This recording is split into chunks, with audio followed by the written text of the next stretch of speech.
So welcome everybody to Pokemon Xenoverse, the stream, which is vintage and retro hunting. Let me know if I'm like too loud or anything like that, if I should pitch the volume a tad bit lower, tad bit higher, whatever it is.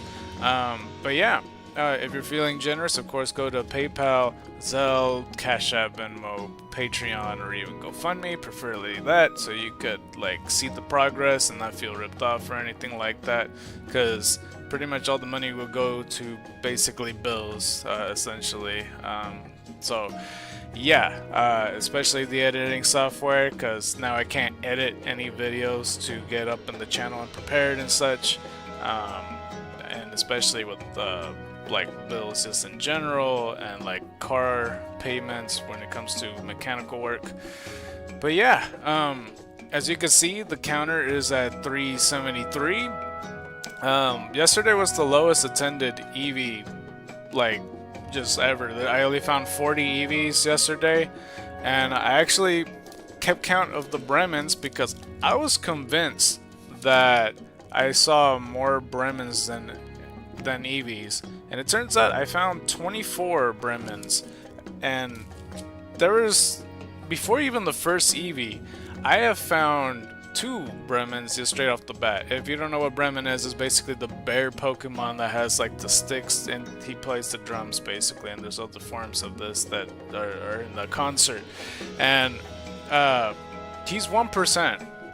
Like I'm pretty sure throughout the day.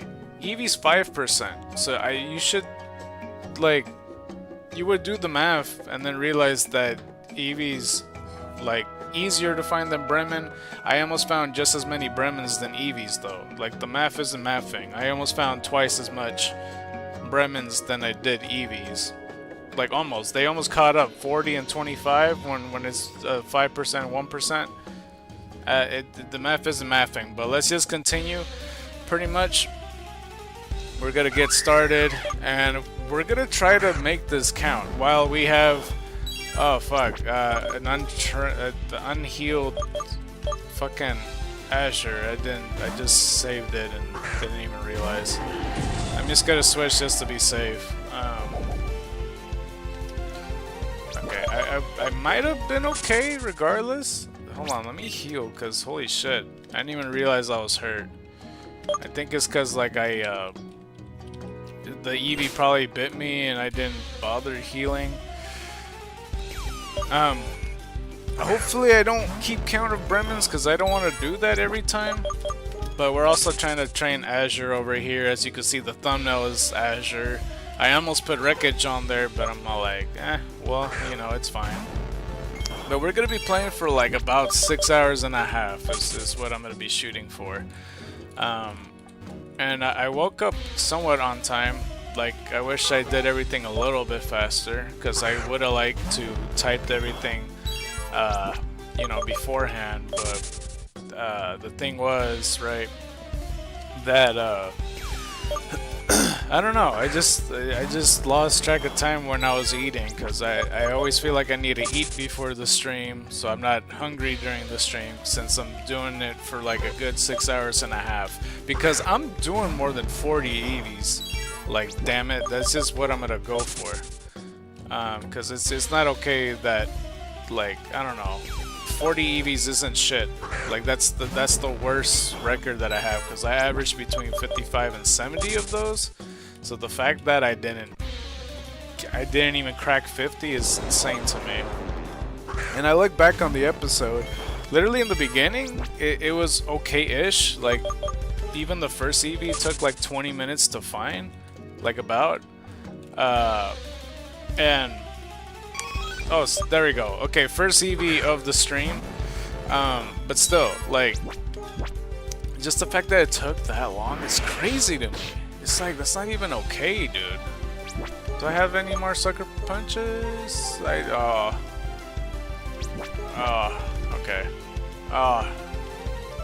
okay, the sucker punch, okay, I'm gonna use all my sucker punches, aren't I? I ran out.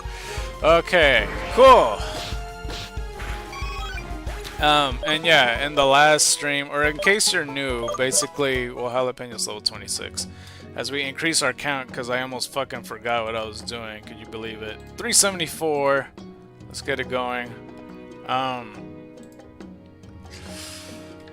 Basically, day one, when we started our vintage and retro, whatever you want to consider it, the vintage retro Eevee quest,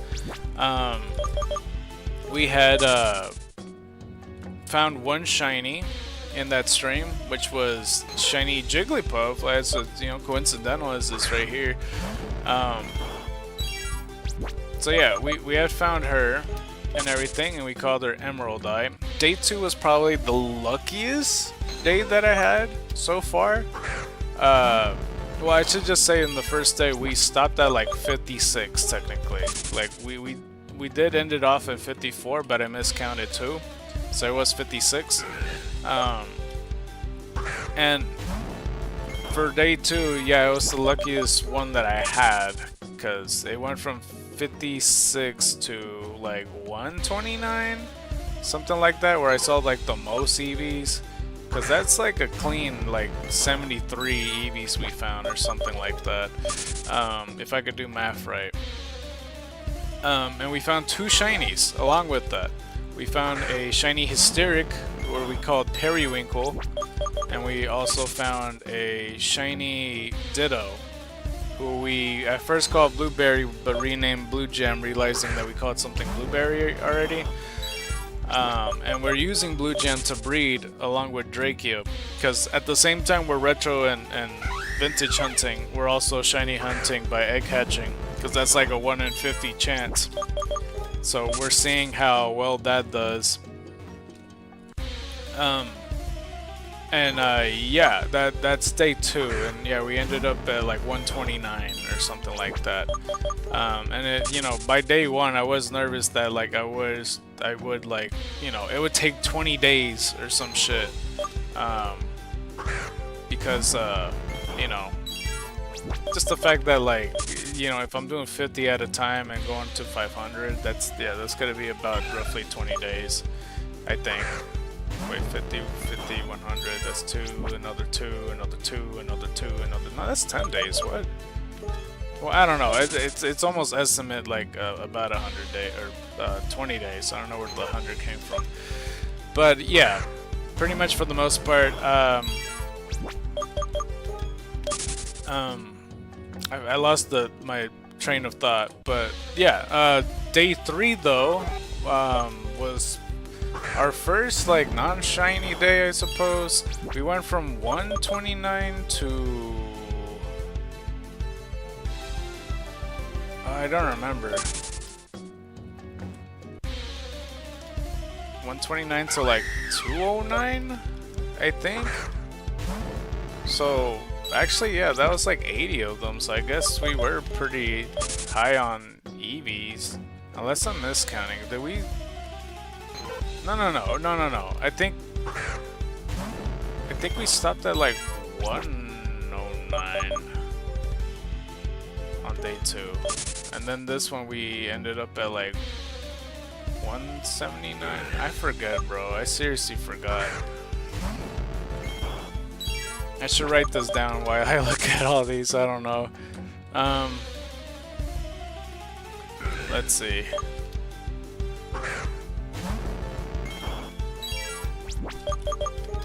But day 4, no, I think day 3 was like the day that Starscream died. He got like a crit, like head smash from the imposter Ditto as disguised as my wreckage. Day 4, it was either day 3 or day 4. I'm not sure how I'm confusing the two. But yeah, it was something like that. So we got a Ditto right here. But there wasn't much going on. Day 4, I think that's when we... Like... what was it? Day 4, I think we stopped at like 209. No. Yes. No. Dude, I don't know how I'm blanking. Anyway, day 5 is basically when we found another shiny. It's another Hysteric, which started the whole giveaway era of this week. And if you're interested in shiny Hysteric, the first things first, I want to see if you're even in the chat, because I want to see you say at least hi, just to know you're here. And then I would talk to you a little bit just to see if you even have Pokemon Xenoverse, so I, be able to trade with you. Because we are doing a giveaway of sorts. Priorities is set, so it's like, the highest bidder would win the shiny Hysteric. But in case nobody does, donate, then you're still qualified as long as you talk in the chat. By the end of all this, depending of how many people, we'll go according. But if there is a donation, then that person has, more priority, because this is a fundraiser after all. But if the bidder is either tied or nobody donated, but they acknowledge in the chat that they're here and there's more than one person, then I consider that a tie. Then we may proceed with perhaps a wheel or a number generator to see who wins that, and then we'll go from there to see if one of y'all win. And yeah, that's pretty much for the most part. But yeah, day 6, we only had 40 Eevees, and Wreckage basically passed away. I'm not sure what day 3 had. I think day 4 is when Starscream died. I'm almost positive. Day 3 had something of note. But yeah, I'm trying to think. I think day 3 is the day that I switched Eevee. No, not Eevee. Day 3 is the day I switched Blue Jam, not only the name, but as the breeder, because we use our regular Ditto Diptop. So yeah, that's how we switched that over, and we realized that they don't get along, like Drachia and Blue Jam. Ever since the name change too, which is weird. There was one occasion where they didn't even want to give an egg. And, that's a bit rude.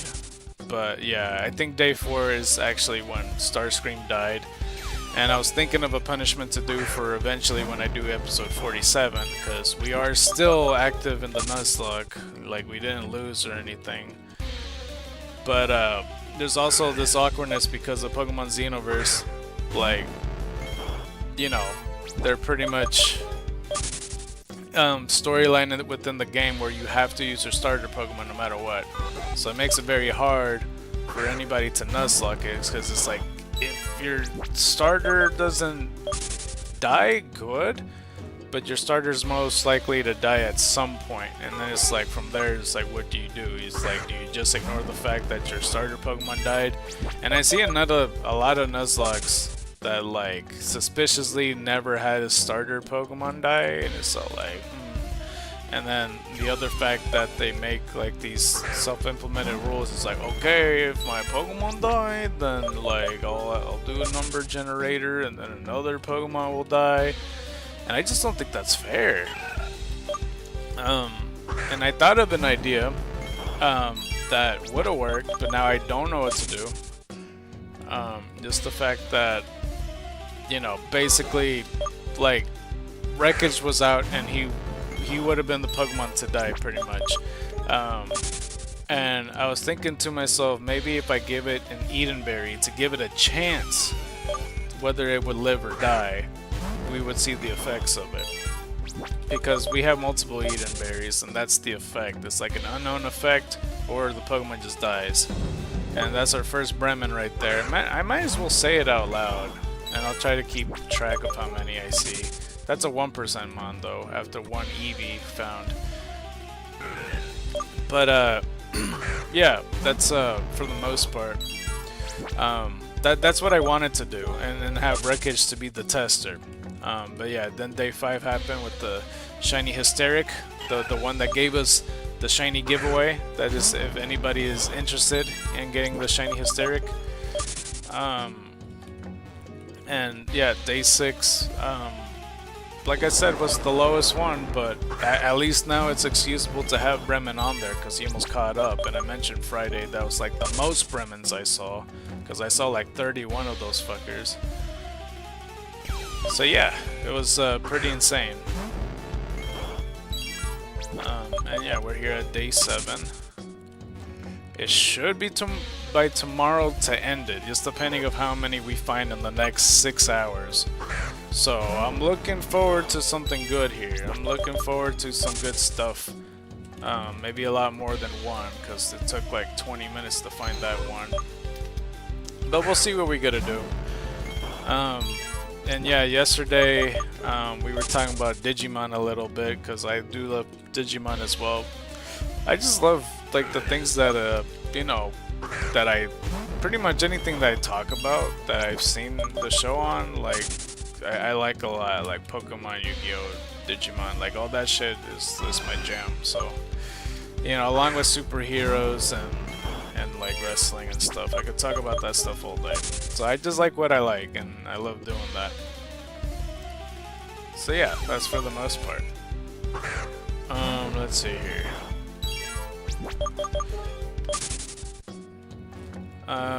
But yeah, I need to remember if I'm missing anything else. As we got another Eevee right here, of course.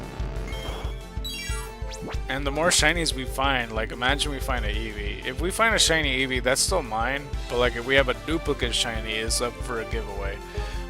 You know, just to be clear, just in case you go like, oh, shiny Eevee, I can't wait for the you know, the donation to give away Eevee. It's like, all right, hold on there, man. Like, hold your cheeks. As we got 375. 375. Up in here. Let's see. I don't know why I paused, by the way. Hold on.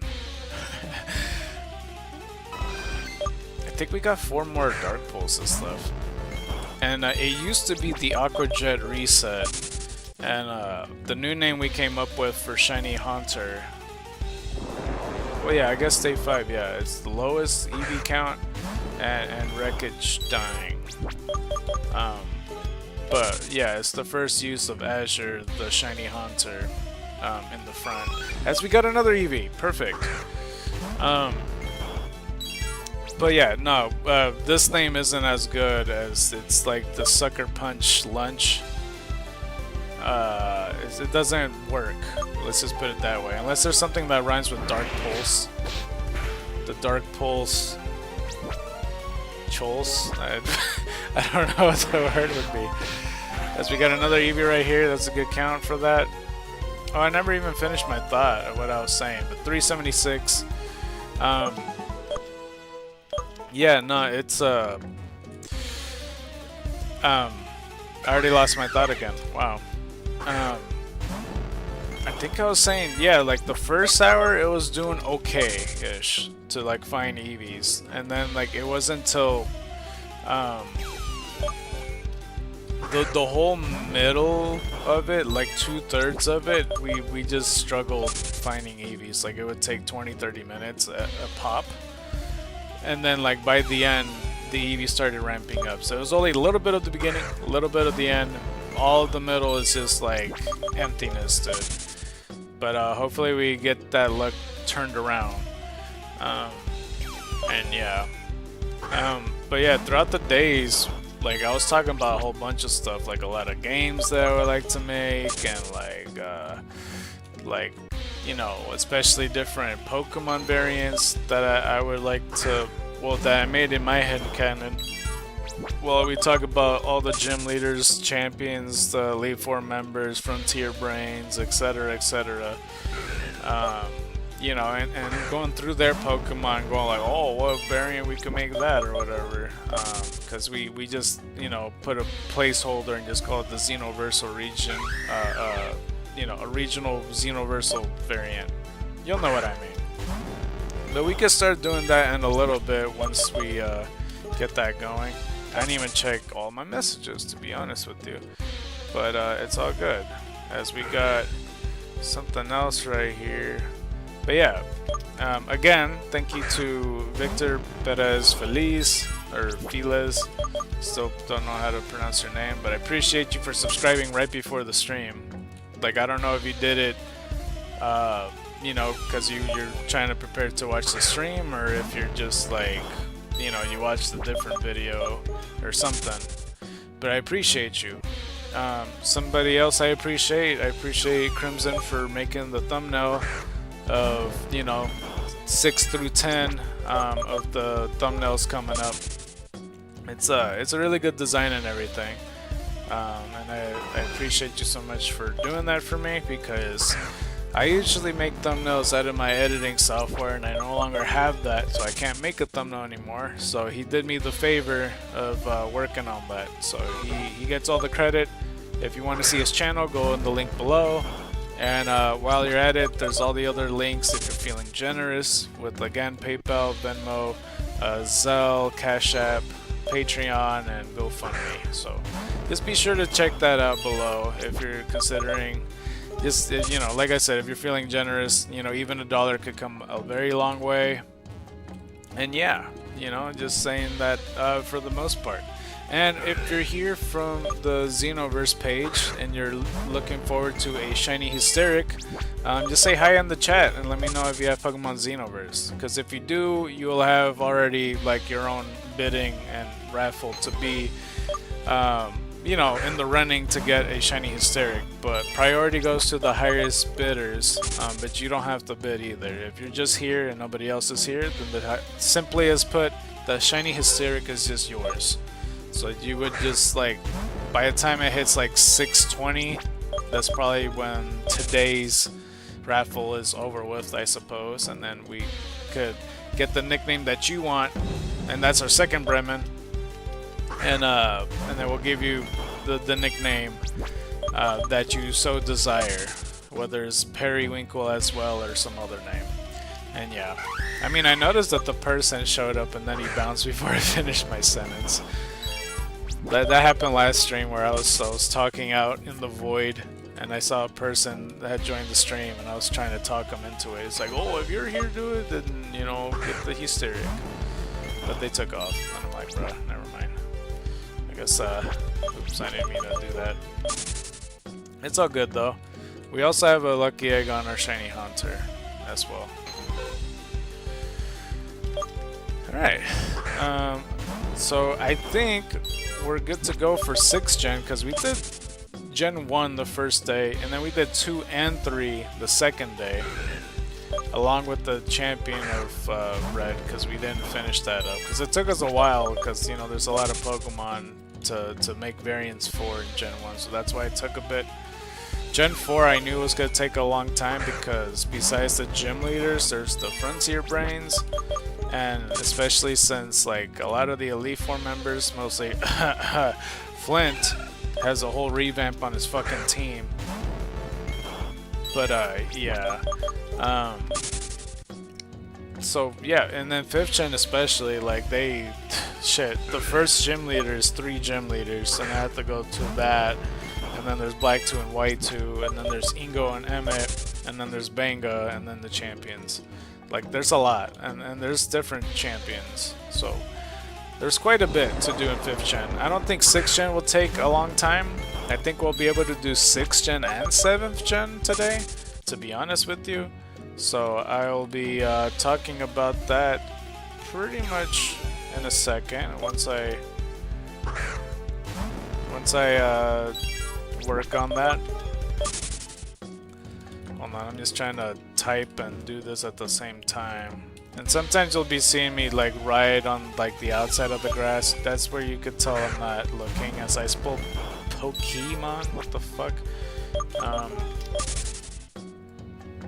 And I'm probably gonna miss out on a few Bremens, because usually when I get reading. And sometimes this food looks like a Bremen.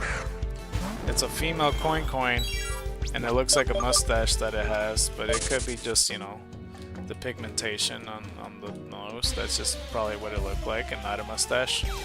I'm not sure, but yeah, that's for the most part. Alright, but let's get started with 6th gen. Gym leader number 1, Viola.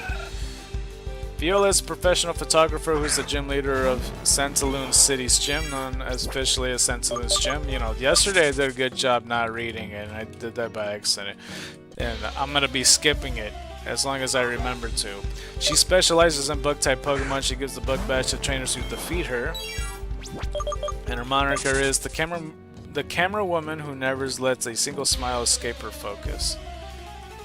And I think Viola is pretty cool, to be honest with you, because I think it's pretty clever as a first gym leader to have like a bug type, but then also make sure that immediately you're not, you know, slaughtering her with the fire type, because she has like, you know, a water type right then and there with Surskit, and I think that's so clever. But yeah, anyway. Viola is the first gym leader to be challenged by the player. Trainers who defeat her will be given the bug badge along with TM83 Infestation. She is the younger sister of Alexa, a reporter based in the Kalos region. She is also seemingly good friends with fellow gym leader Valerie, who gifted her the beret that her hair is tied in for her birthday, or beret, I don't know what that is. As well as being a gym leader, Viola is a professional photographer. According to the television show Gym Freaks, Viola's camera was a birthday gift from Alexa. She seems to be massively enjoy photography, often speaking with analogies surrounding cameras or photography in general. Her work such as To Be Evolved and Nectar's Siren Song can be found on the first floor of the Santaloon's gym. Viola also has a habit of saying fantastic many times, so we know that for sure. Both in Pokemon X and Y, as well as Pokemon Masters EX, where she pronounces it as fantastique with a French accent. Oh, that's interesting. I guess that makes sense. Fantastique! Oh, okay. I'll keep that in mind, like eventually when we do X version, that I'll read it like that. Fantastique! I'm gonna end up forgetting, but I'll try my best. I'll try my best to remember. I have a good memory, but I ain't like that. It looks like there's some interesting stuff about the appearance, it seems. Cause I'm skipping like the main appearance, but there's a different part where it says her official concept artwork depicts of an alternate outfit for her consisting of what it seems to be a more formal top and her hair more neatly tied into a ponytail. While this outfit does not appear in Pokemon X and Y, she has portrayed with the same ponytail in Pokemon the series X and Y, as well as her holiday 2023 outfit in Pokemon Masters EX. I don't know what the hell they're talking about. But anyway, X and Y, she has two Pokemon, which is Surskit and Vivillon, or Vivillon. I can never pronounce that right, especially if you ever saw that theory video that I made. I was like, the Vivillon, the Pokeball Vivillon. Like, I just kept saying that, and it was so awkward to say that. But yeah, Surskit and Vivillon, damn it. I'll just call it that for the rest of my life. I'm never gonna be able to say Vivillon, Vivillon. See, it's just so much easier to say that. But yeah, like I said, that's a fucking very clever first gym leader and everything. Cause I think the Rock type gym is like so overused at this point. They did it like 3 fucking times, and it's not even a good type to be the first gym leader. It's like, you know, people are gonna use fire types anyway, and yeah, like, you know, they could use other Pokemon to defeat them and stuff, but most times they try to make that fire Pokemon learn moves that's strong against rock. You know, with Charmander and Fire Red and Leaf Green, they gave him Metal Claw, and they give like Monferno fucking double kick. Like, I don't know, but it's not a good first gym. Like this is a good first gym. Like, you know, if you want to start with Grass type, that's gonna be a challenge, as we got our third Eevee right here. And this is our last Dark Pull, so we're gonna be able to do a Sucker Punch Lunch, I suppose. But it's just such a clever, it's just a clever first gym leader. 377 though, and yeah, we're gonna be doing our first Sucker Punch Lunch, which means I'm gonna do some extra promotion just to make and keep alive the stream, so it's running pretty good and such. So yeah, let's go do that right quick as we heal our moves, because like we're not gonna be able to use our ghost moves against them. But yeah, it's all good. It's all good in the hood. It's all good in the city. Okay, sir, get the fuck out of my way. Okay, no, I'm kidding. All right, let's take the time. I'm gonna go to Facebook right quick. I'm gonna go to Facebook right quick and then make a QR code, while also getting this going right quick. Get shareable link. Okay, start now. Again, I hope that the moderators in the Reddit page don't fucking like, you know, do something, because that would be awful. What color should we make it? Let's make it blue for Hunter, and we'll make it dotted so it looks appealing. Yeah, I'm good with that. Then we're gonna create the story.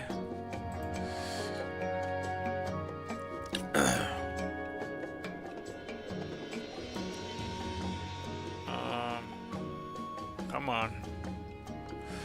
And after this, we're gonna get it going. We're gonna finish talking about all that. Come on. Come on. It's our 55th QR code, I guess. Alright. Then we're gonna put clean. Let's make it purple. Scan and watch the stream. If you like giveaways,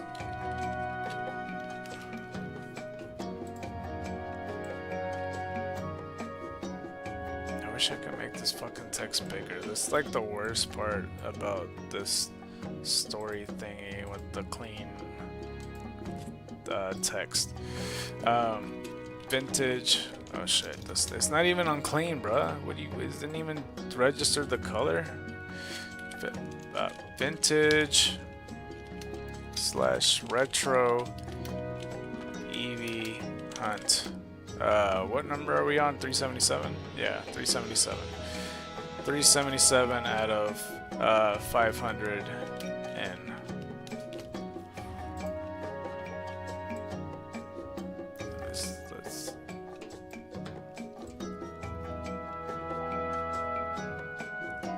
I just get another fucking message.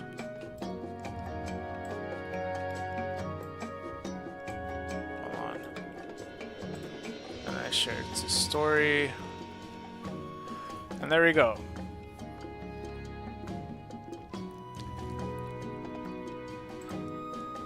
Another message, bruh.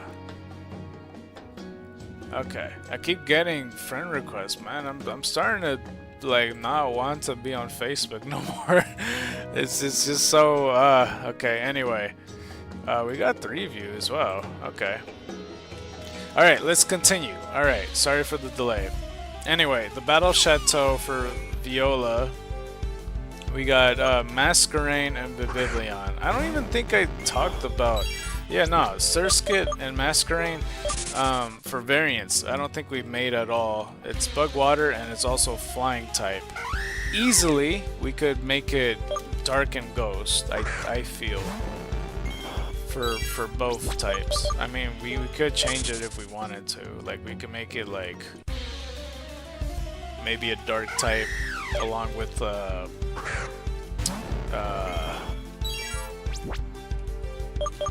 I almost said Flying. Maybe Dark Ice for Surskit, and then Masquerain would be Dark Ghost. I think that would be pretty good. As for Vivillon, like for the whole evolution line, that could be Dragon, and then Vivillon could be Dragon Fairy. It's gonna be really hard to excuse that, but yeah, I give a lot of dragons away like fucking Oprah. Like, you know, I'd be giving away shit from underneath the chair, I guess. Check under your seats, everyone. you get a dragon, and you get a dragon. Anyway, let's go to Battle Chateau, Blue Writ of Challenge. Masquerade and Vivillon yet again. There's another Battle Chateau, Writ of Challenge. Same team. Red Writ of Challenge. I never did the Battle Chateau. Like, I only been by the building and I talked to a few trainers and then I dipped. And I never went back. But the same team there. Black Writ of Challenge, same team. Battle Chateau rematch, same team. It's not the most original. That's the only thing. And I wish there was a Pokemon Z. It turned out to be cancelled, and that honestly breaks my fucking heart. Cause this Blue Writ of Challenge rematch, 2 Pokemon still. Did this fucker just not let me leave? Okay, hold up.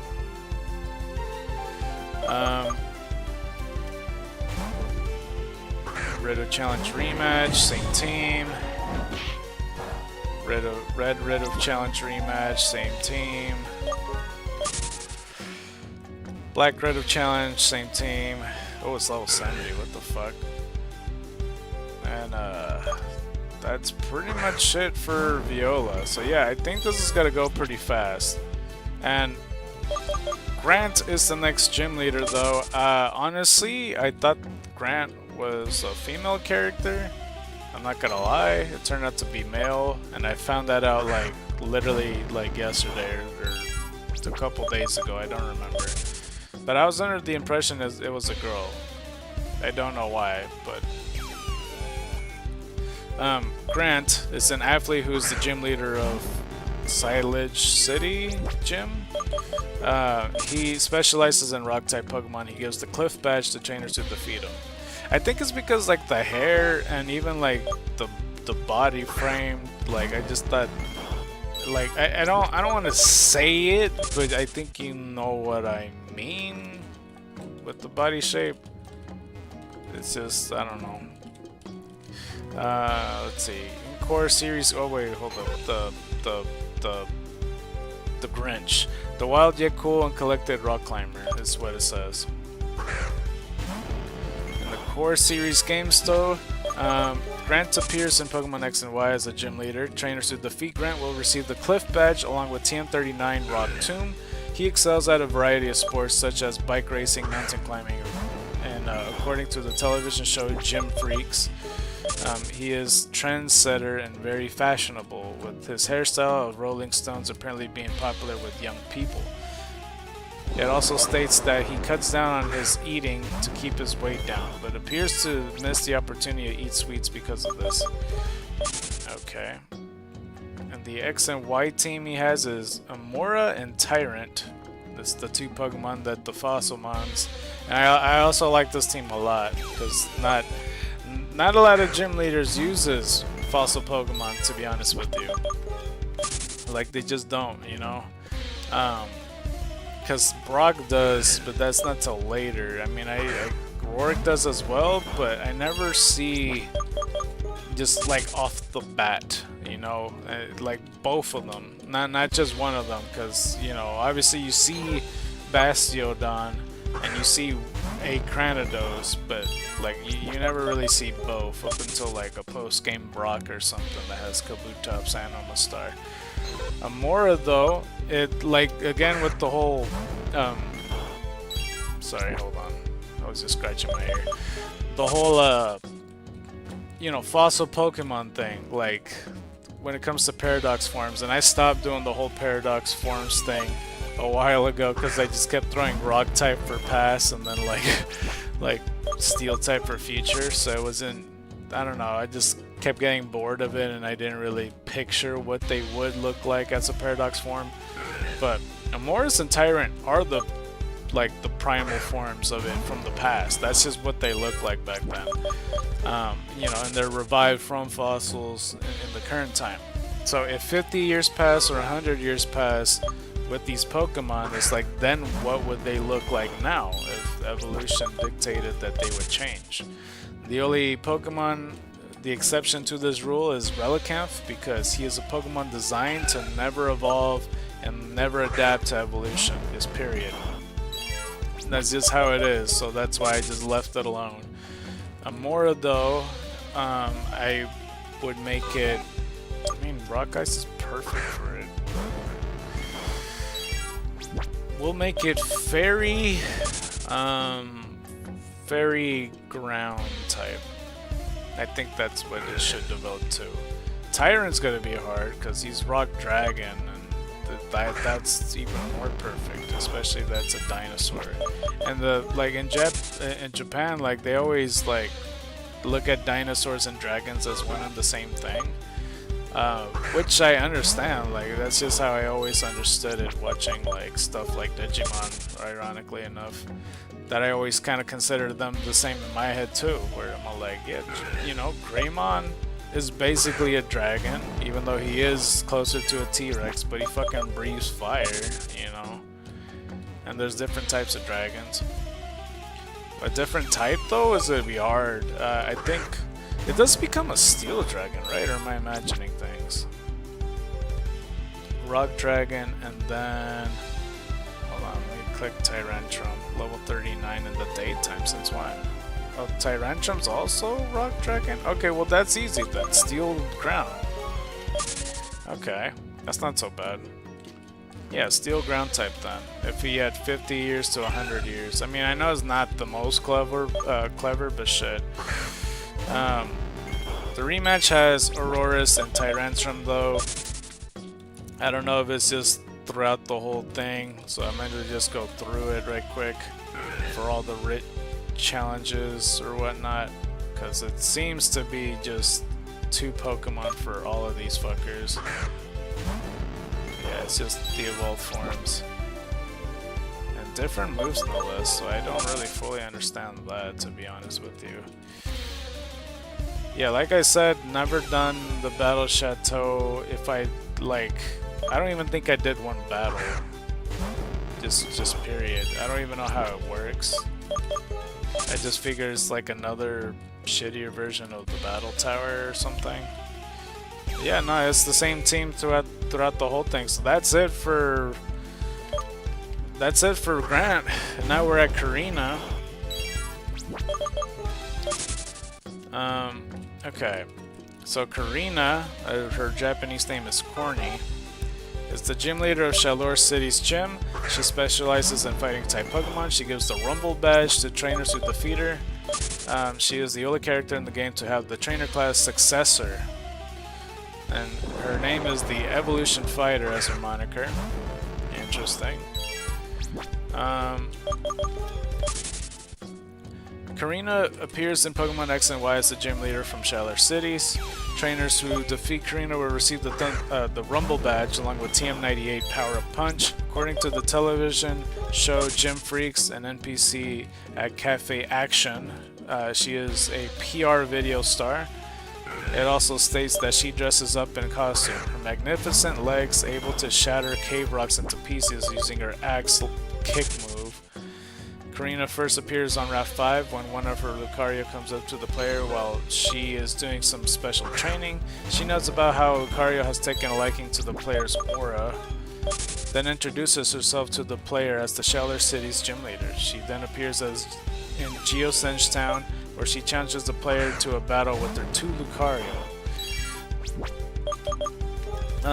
After arriving in Chalor City, Karina can be found in the Tower of Mastery with her grandfather Gurken. The Mega Evolution Guru, Gurken the Mega Evolution Guru. Once the player wins the battle for the Mega Ring against their rival, Karina will go to her gym for a battle. After battling her at the gym, she will immediately invite the player to a rematch atop the Tower of Mastery. There, Karina gives the players the Mega Ring. After that, the Lucario that had become close to the player temporarily joins their team, and 2 have a one-on-one battle using just their Lucario but holding a Lucario Knight. Win or lose, the player has the option of getting the Lucario that joined them for the battle. Once the player obtains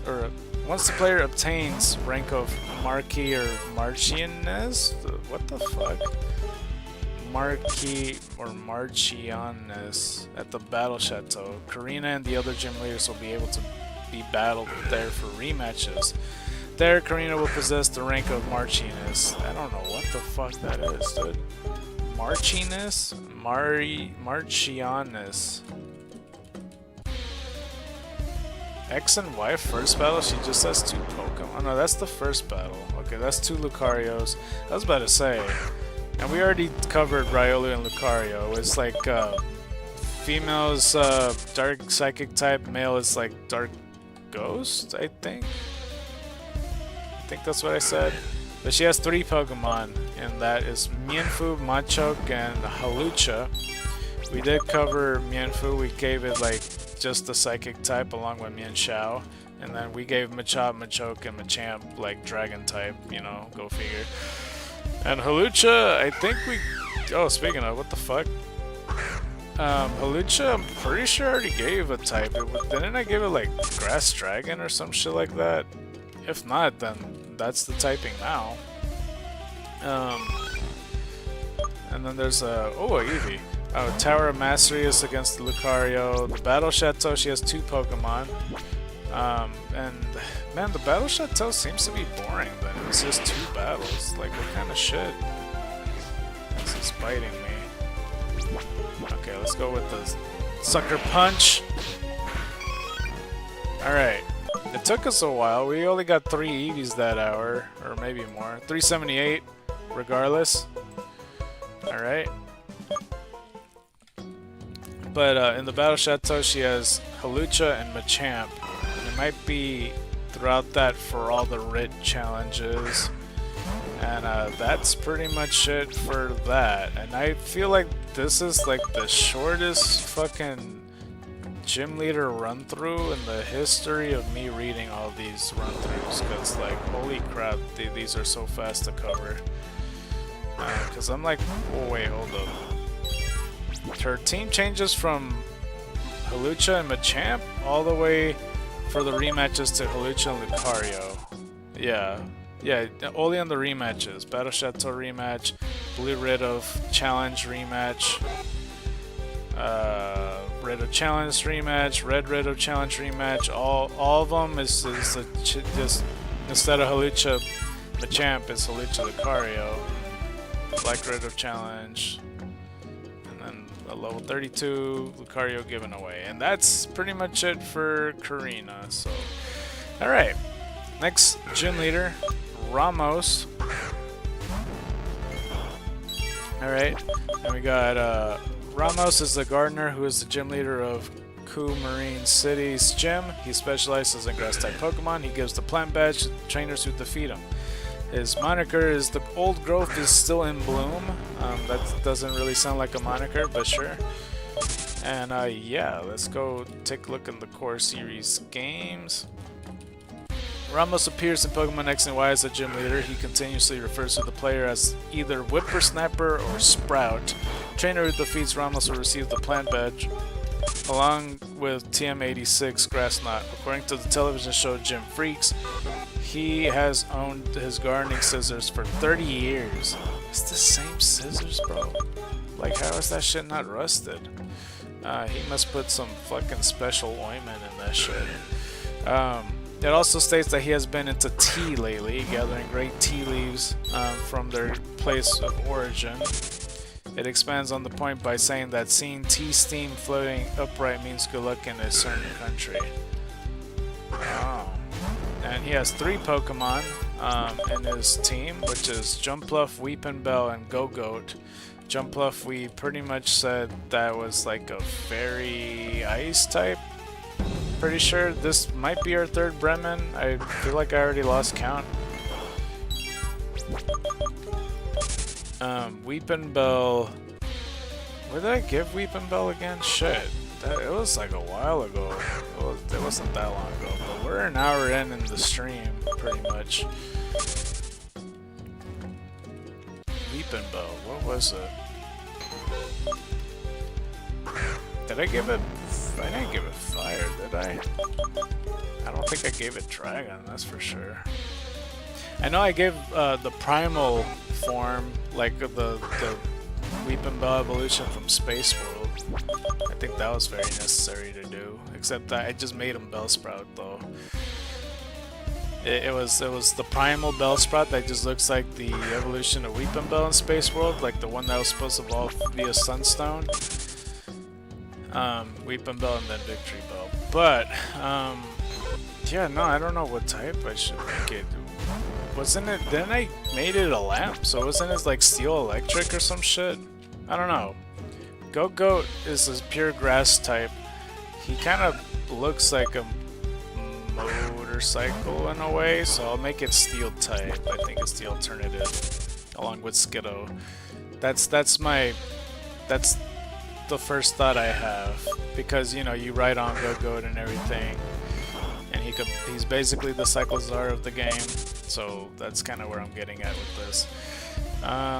Okay, Battle Chateau. He has Jumpluff and Goat, and it looks like the same team throughout the first section of the Battle Chateau. And I don't fully understand the differences with these Rift challenges if they all have similar teams. In the rematches, he switches it to Victory Bell and Goat. And I don't know, I just think, just looking at these Battle Chateaus, it just looks very underwhelming. Because, like, when I rematch a trainer, I want to face, like, I want a straight up 6v6. I don't really want, like, oh, one Pokemon or two or some shit, like, I don't know. But yeah, that's what it seems like. I'm just looking through the rest of these. And that's pretty much it for Ramos. So we're at the 5th gym leader, Clement, who I fucking completely forgot. Which I don't know how I forgot. I didn't consider a main character of 6th gym. But we got another Eevee right here. Good. Dark Pulse. Alright. Can we successfully Sucker Punch? Of course not. Or did we run out? I ran out now. Okay, let's try it again. Oh wait, now I ran out now. Could you, like, not? Yo! Ah, I ran out. Why, Eevee? Why you do this to me? Why you do this to me, Eevee? 379. Alright. Oh, I had 4 views. Wow. Appreciate it. Hope you guys stick around. Clement is an inventor who is the gym leader of Lumio City's gym. He specializes in electric type Pokemon. He gives the Voltage badge to trainers who defeat him. His moniker is the inventor lighting up the world. And let's look into the core series games. Clement is the 5th gym leader to be faced by the player. At some early point in the game, he gives a device that solves electronic puzzles to Shauna.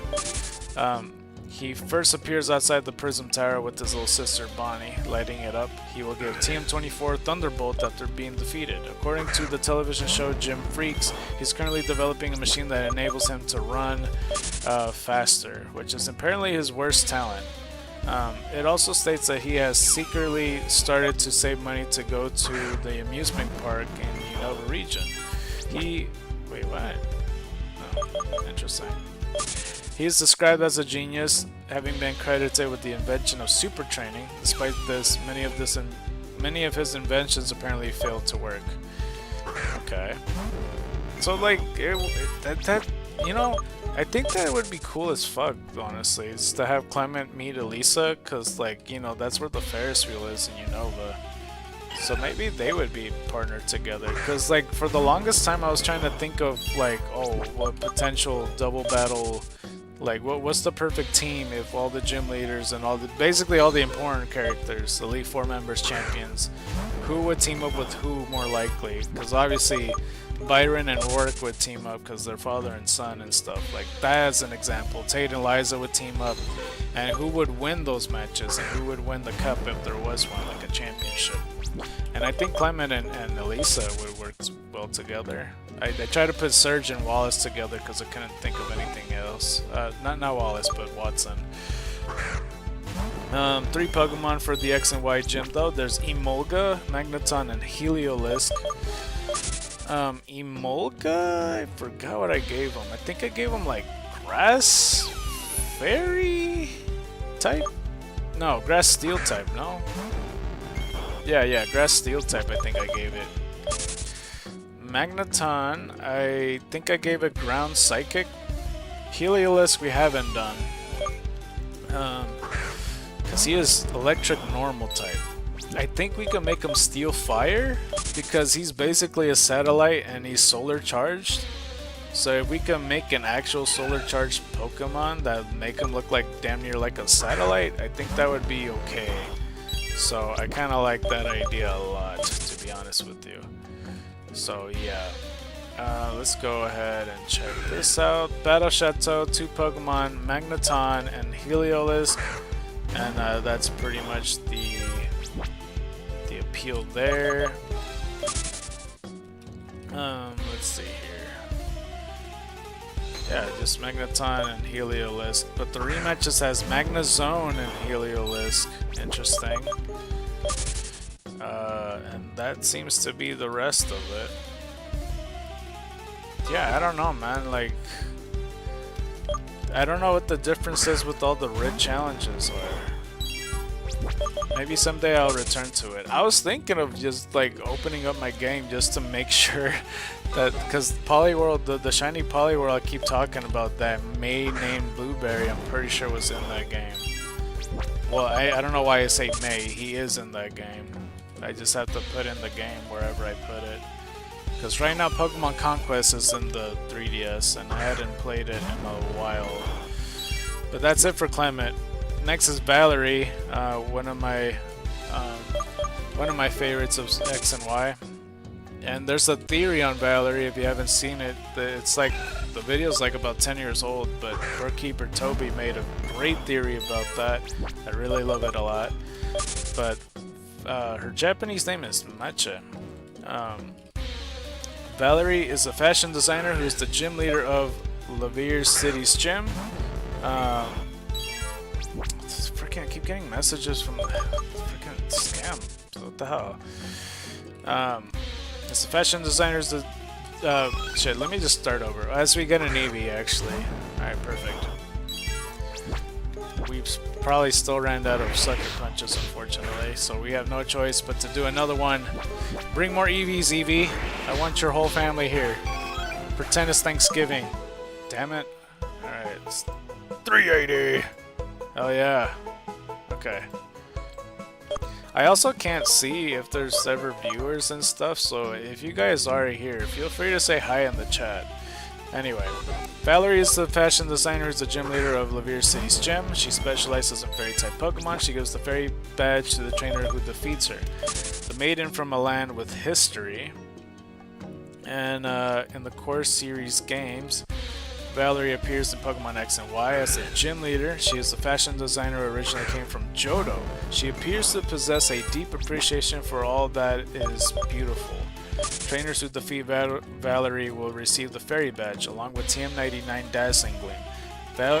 Valerie also seems to want to feel like a Pokemon, and she has self-designed her costume in an attempt to identify herself with Pokemon. According to the television show Gym Freaks, her outfit weighs 33 pounds. The show also states that she used to be a model and, as such, can wear incredible high heels. Hey, I hear expensive jackets sometimes, like really like big leather trench coats, weigh up to like 80 pounds or some shit. So yeah. Her X and Y team, she has 3 Pokemon. She has a Mawile, Mr. Mime, and Sylveon.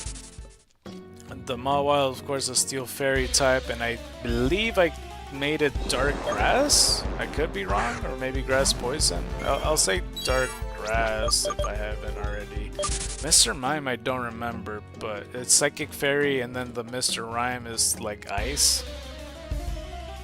And I would have liked to have Master Mime, as I mentioned before. What did I gave it before? Shit. Man, that was a while ago. What did I give it before?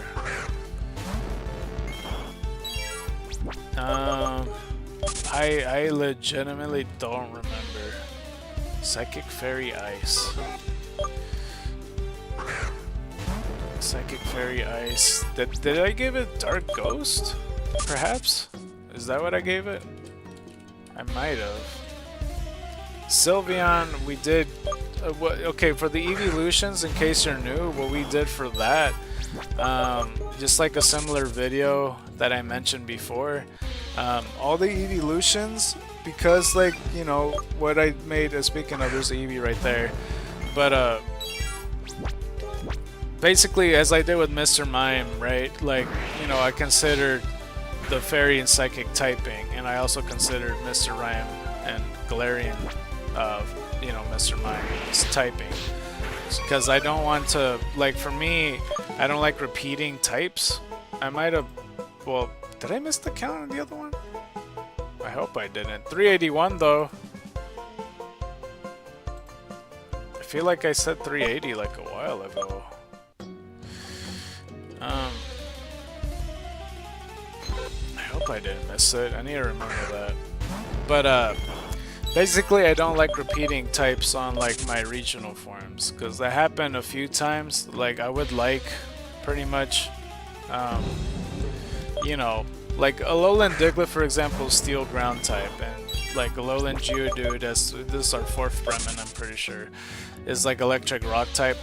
Like, it's good that they have different typings, but sometimes they keep it the same, because I like an Alolan Ninetales that's an Ice Fairy type, completely different from the Fire type Ninetales. And I like Marowak and Alolan Marowak, because one's Ground type, the other one's Fire Ghost. Like, they're completely different. Like, I would have loved to have a Fire Ghost Cubone, but they just didn't do it. And that's fine. I think I would have made it that way. Because it's also depressing that it immediately dies and stuff, or like, you know, when Cubone evolves. So I don't know.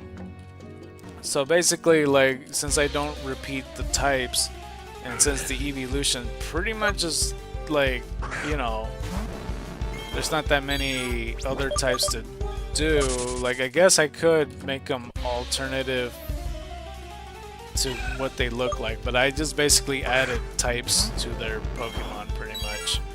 So far what I did was Vaporeon is a Water Dragon type, and then the other Vaporeon is like, what did I say, like Water Ground, I think is what I said. I don't remember. Okay, let me first start with the first cycle. Basically, Vaporeon's Water Dragon, Jolteon's Electric Steel, Flareon I made Fire Rock, we made Espeon Psychic Ground, we made Leafeon, this is our 4th Bremen by the way, it's Grass Fighting, we made Umbreon Dark Poison, we made Glaceon like Ice Flying, we made Sylveon, no, Glaceon is Ice Ghost, I'm pretty sure. Then Sylveon's Fairy Flying. And then we were like, you know what, fuck it, because I want Flareon to be Fire Ghost. So we made another variant that's like, you know, one's Fire Rock, the other's Fire Ghost. And then like Vaporeon's Water Dragon, and then the other one's like Water Ground. And then Jolteon's Electric Steel, and then the other one's Electric Poison. You see what I'm saying? And then Espeon, one's Psychic Ground, the other's like Psychic Steel, I think I made. Umbreon is like one's Dark Poison, the other one is like, well, actually no. I think it was Psychic Rock Espeon. Then Umbreon's Dark Steel, I'm pretty sure. And then like Glaceon, I made Ice Dragon along with the Ice. I keep blanking what Glaceon is, and I don't know why. Ice Ghost, I think I said. And then Leafeon Grass Fighting type into Grass Rock? No. Grass... I'm losing track, bro. Shit. I'm dead ass losing track. I'm trying to remember, man. I got disoriented. What was Vaporeon? Well, you see what I mean. Basically, I just counter all the types. So Sylveon, I think I made Fairy Flying, and then Fairy Dragon, possibly. The only types I didn't use is Bug, which I easily could have, but at the same time, I don't know. Maybe Vaporeon was water. No. Umbreon probably was dark. Like, no, it was not dark fighting.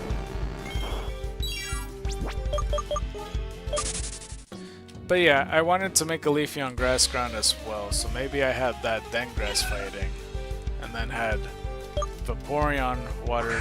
I don't know, I keep confusing myself, but yeah, that's basically it. Sylveon, Fairy Flying, and then Fairy Dragon probably, so maybe Glaceon wasn't that, but Ice Flying and Ice Ghost. Maybe that's what it was.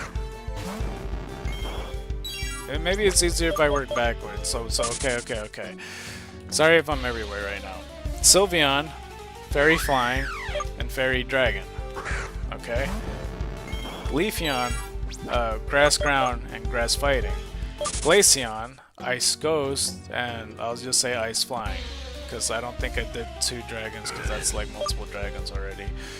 Umbreon, I'm pretty sure it was Dark Steel and Dark Poison.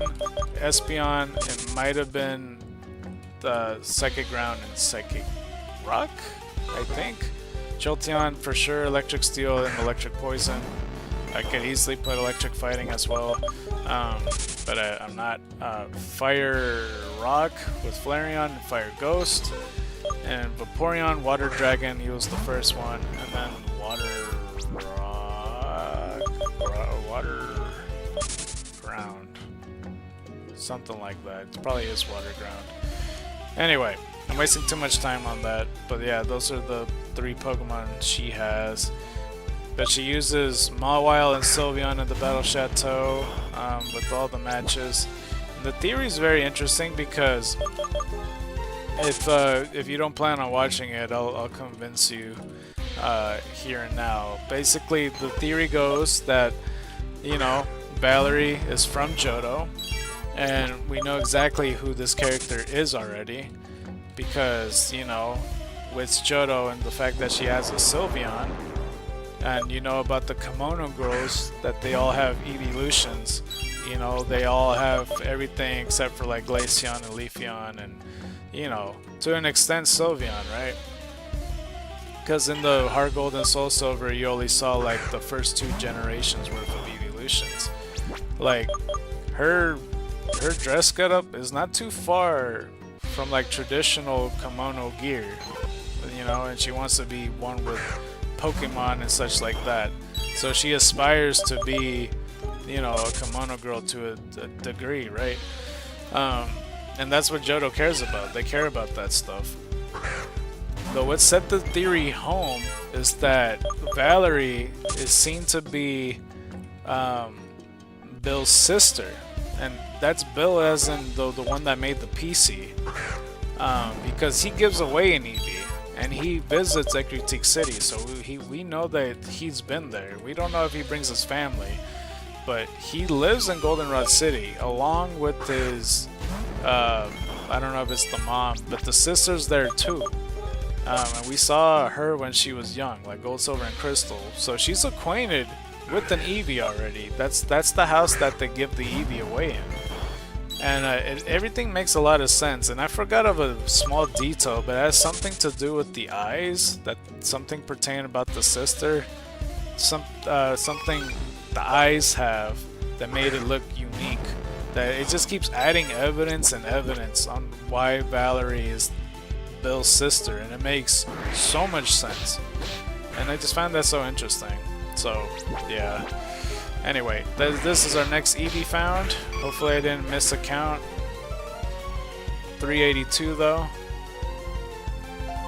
But yeah, I just found that so interesting for sure. As we're level 49, and Jalapeno's still gaining some levels as well. But I haven't even finished looking at the Battle Chateau shit. Her rematches is still Mawile and Sylveon, it seems.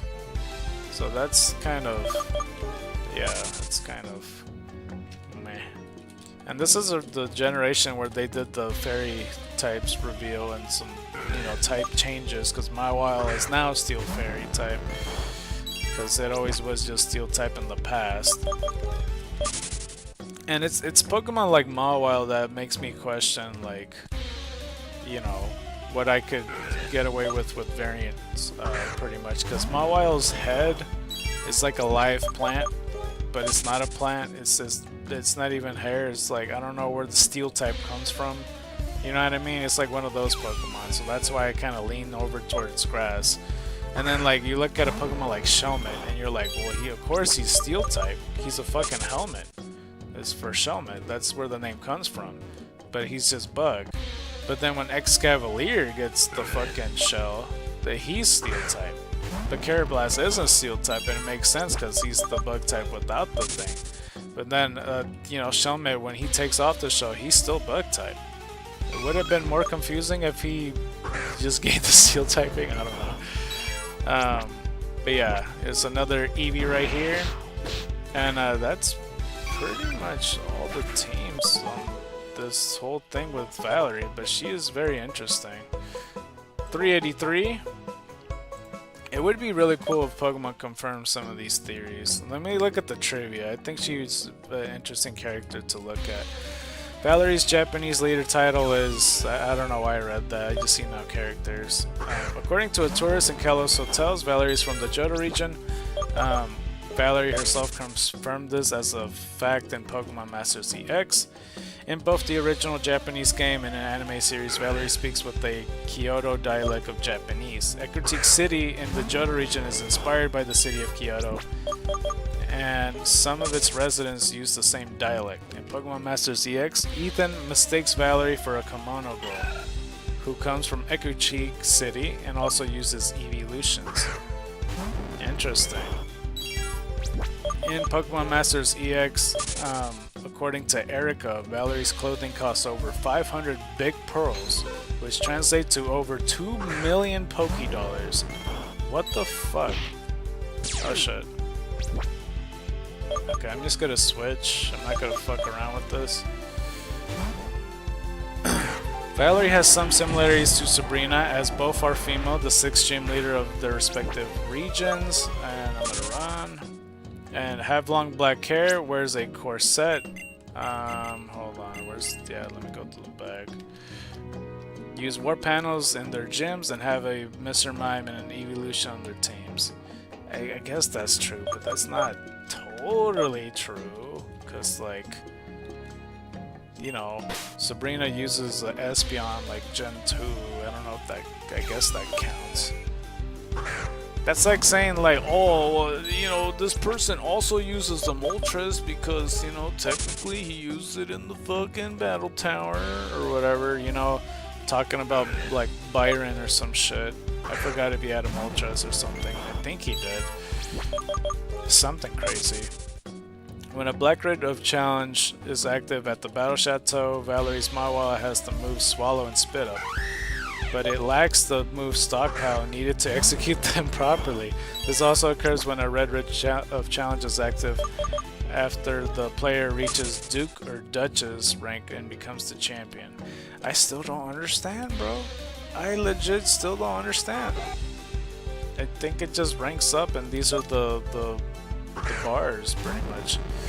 Olympia, though, is the 7th gym leader. Let's go ahead and talk about her.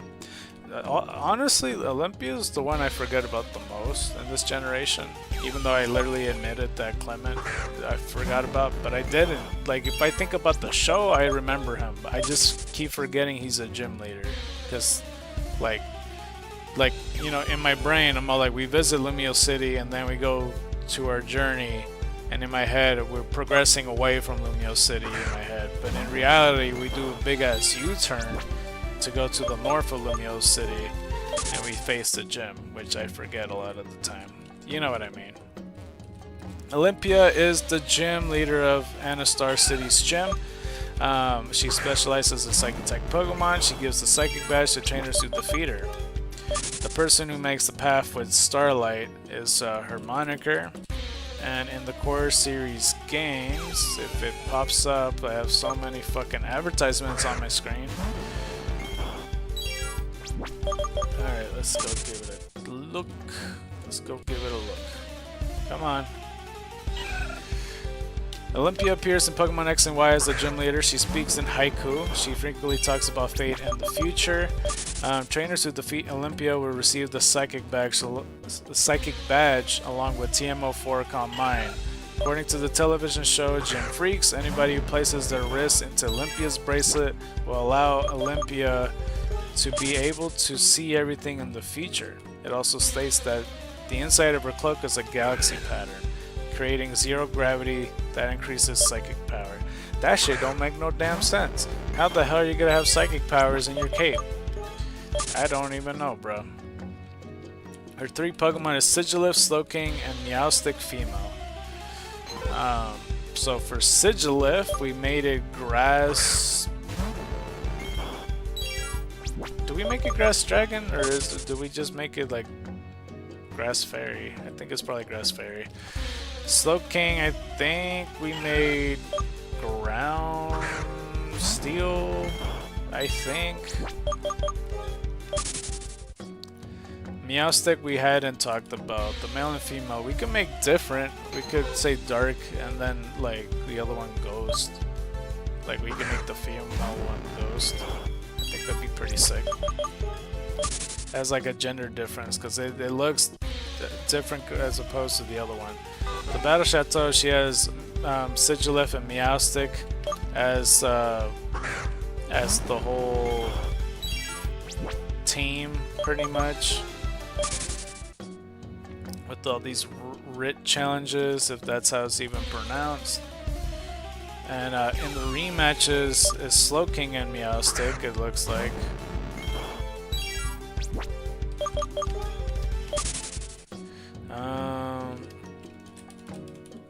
Let's see here.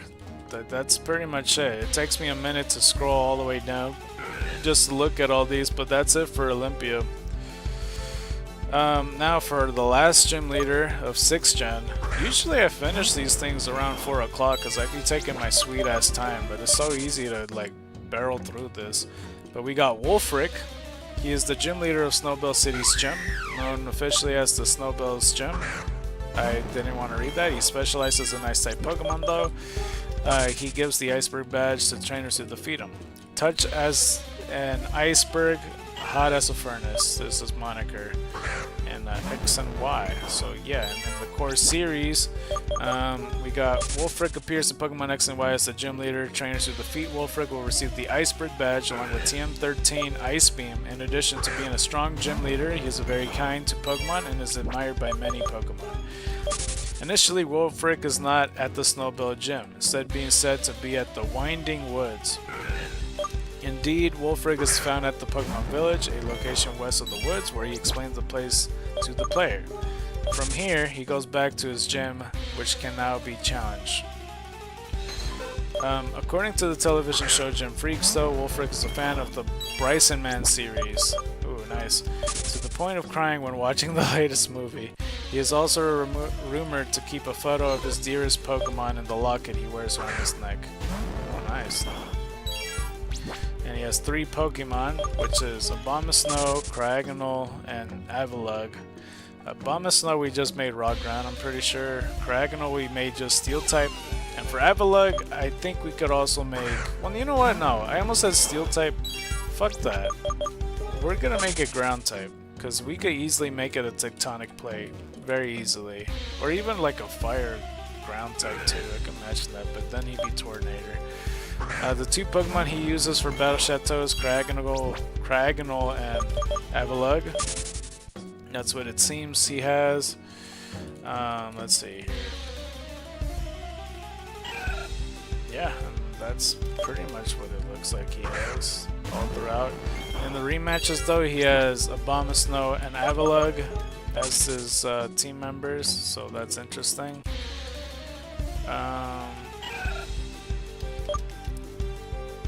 And yeah, that's pretty much it for that. So I pretty much did all the gym leaders. Okay, well let's go to, I'm not even sure who's the Battle Chateau leader, so let me try to look that up. Pokemon X and Y Battle Chateau leaders. I'll look into that.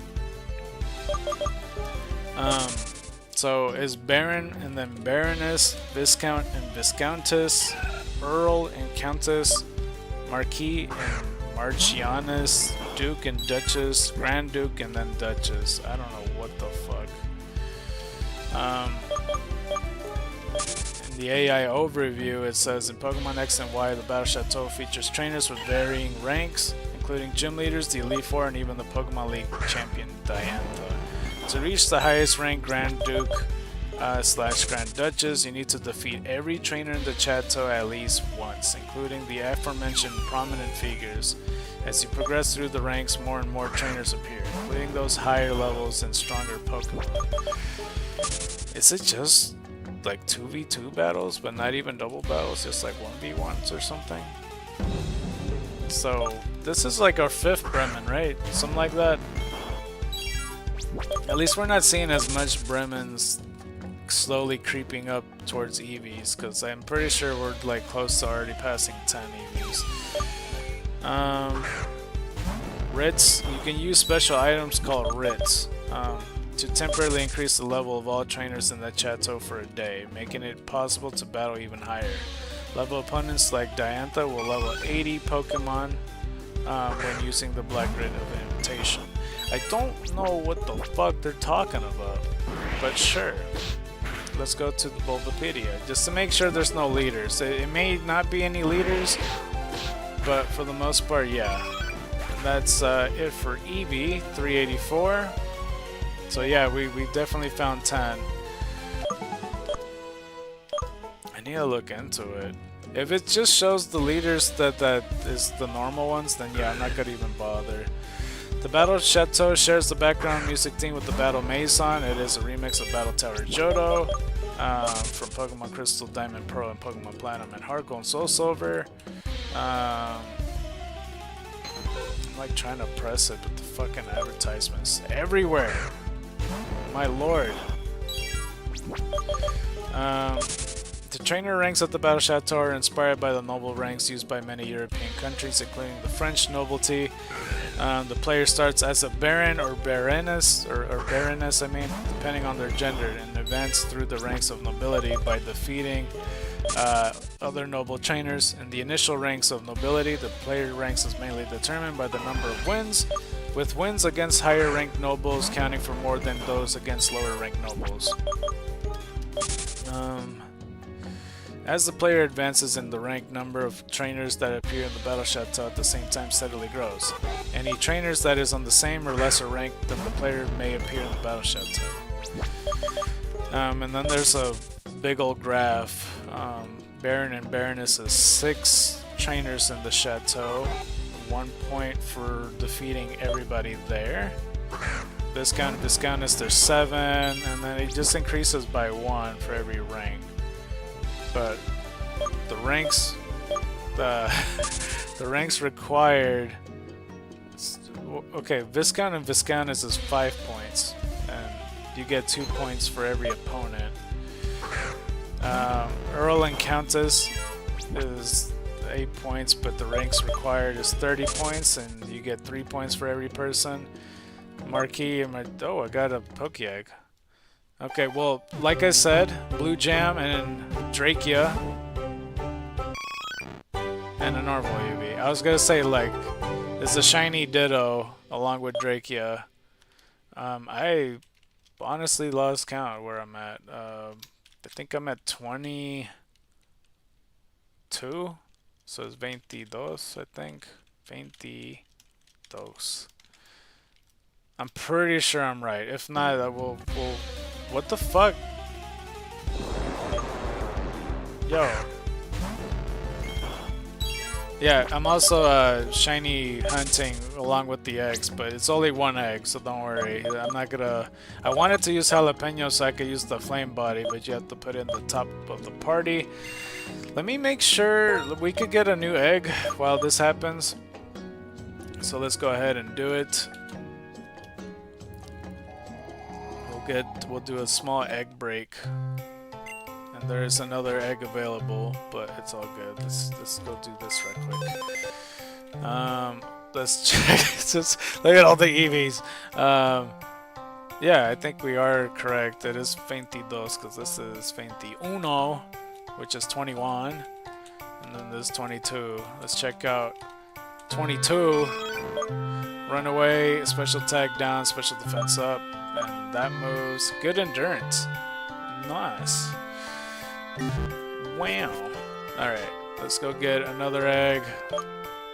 Hey. Okay. Now let's go fly back and continue our vintage retro hunt. And I would heal to get my moose back, but we're gonna end up doing that anyway. I just want to stick to the rule and run out of my moves before I do it. And then we'll do our promotional break. Just to keep the stream alive, but at the same time not really. You know what I mean? Okay. Where was I? So Marquis and Marcinius, Marcinius, I still don't know how to say that fucking word, but 9 trainers in there, 100 points required, and then 4 points for a regular trainer, 5 to 6 points on a gym leader. I don't know who the fuck is dependent on that. Duke and Duchess is 10 trainers in there, but 300 points are required. Regular is 5, and Elite 4 is 8 points. Interesting. Grand Duke and Grand Duchess is 10 trainers there, 1,000 points, and it just says 10 points, so you literally have to beat everybody. I mean, that is not that much battles, I don't think. I don't understand the Baron and Baroness. You just have to defeat all the trainers then? Is that the requirement? Because it says rank requirement, it's just a dash. So there's no points requirement. So I'm not sure, bro. As we get another Eevee right here. But if so, if we're doing the math right, see that's 6 plus 7 plus 8 plus 9 plus 10 plus another 10. So that's 13, 21, 30, 40, 50. That's 50 battles. I guess that's not that bad. If you were to do all the battles, that is. 385 though. Alright, let's go continue onward. And if you are in the stream, let me know by saying hi in the chat. Let me know if you also have Pokemon Xenoverse, because if so, then you might be eligible to get a free, shiny, hysteric... well, I mean, I would say free, but like, it's a giveaway. So, just depending, priorities on the highest bidder. But if there is no bidders and you would like a shiny hysteric, of course, you'll be able to win it if no one's gonna be donating. So, just be sure on the lookout, and then feel free to nickname whatever it is you want. Okay, so for the rest of this, gym leaders, the Elite Four and Diantha are also part of the nobility, holding ranks of Marquis and Marcinius and higher. These trainers will start to appear in the Battle Chateau after the player has beaten them in the main story, and at least equaled them in rank. If the player has enough points to advance in rank to Viscount or Viscountess, Earl or Countess, Marquis and Marcinius, or Duke and Duchess, the new rank will be given by the attendant maid the next time they attempt to leave the chateau. Rank advancement to Grand Duke or Grand Duchess is not given the same way instead. Oh no, I didn't read that right. Rank advancement to Grand Duke and Grand Duchess is not given the same way. Instead, the next time the player leaves and re-enters the chateau after obtaining enough points, all other trainers will disappear from the front room. And a small cutscene will play in which Duke Hennessy bestows the final title and walks away. If the player then leaves and re-enters the front room, the removed trainers will return. Let's see. Though additional nobility points after advancing to Grand Duke and Grand Duchess serve no purpose, the game continues keeping track of them up to a maximum of 4,095 points. What the fuck? Okay, then there's Ritz. What the fuck? $50,000? Are you dead ass? rid of invitation, silver rid of invitation, gold rid of invitation, rid of challenge, blue rid of challenge, red rid of challenge, black rid of challenge. Is that how it... I'm gonna end up forgetting, bro. Huh. That's expensive as fuck. I hope there's an easier way to gain money in X and Y, because there's a lot of expensive shit in that game. I'm pretty sure there is. There has to be. Items, I'm not even sure why I'm looking at this, but yeah. Trainers, here's the one I want to see. When the player first visits the Battle Chateau, the establishment will house 6 random Baron and Baronesses. From then on, for every 6 minutes that pass, a new trainer selected from the list of possible trainers given the player's current rank will appear in the chateau. If the player is within the chateau when a new trainer arrives, that trainer will be announced if the player moves to a different room. If more than one new arrival occurs before the player moves to a different room, the announcement will only highlight the latest. New arrival replace all trainers on a first in, first out basis, regardless of which trainers the player has battled. When the writ of invitation is active, only 3 minutes must pass before a new trainer can appear. When the silver writ of invitation is active, only 1 minute must pass. And now there's like a bunch of random ass trainers that I really don't care for. I think I'm remembering a little bit. I do remember entering the building and then seeing random ass trainers, so maybe it is possible I did face like a few and I was lost as fuck and then I just left. Because I do remember a little bit of it, like they're all in a room, all like facing different directions. And then I think I do remember a lady's going like, oh, incoming, Viscount Ardmore. I just, you know, as an example, because I'm reading the name. Because he is a trainer within there. Yeah, no, it's just, I keep seeing random trainers. I'm trying to spot. There might just be just straight up gym leaders and such. Oh, this one. These trainers look different. But I think there's probably more than one of those. Yeah. No, that's just okay. That's just how they always look. Never mind, that's just how they always dress up. Just all fancy and such. But yeah, all the gym leaders are here. The rematches. Okay, and then I see the gym leaders, or not the gym leaders, the fucking... Yeah, no, there's no leader in there. That's unfortunate. Oh, interesting though. The gym leaders stop at 2. But the Elite 4 members stop at 3 Pokemon in total. I didn't mean to click. Damn it. Shit, hold up. Alright, well, there's no. I was trying to hope to see if there's like, you know, like a, you know, Frontier Brain, you know, a master of the battle facilities. Whether it be like, oh, Factory Head Nolan, or like Ngl and Emmett, for example. But it's just literally the gym leaders and whatnot. But we got another Eevee right here, of course. One last good old thing as it lives. We cannot hit it, so we have no choice but to switch. Could you live it? I'm kidding, I'm gonna just switch to you.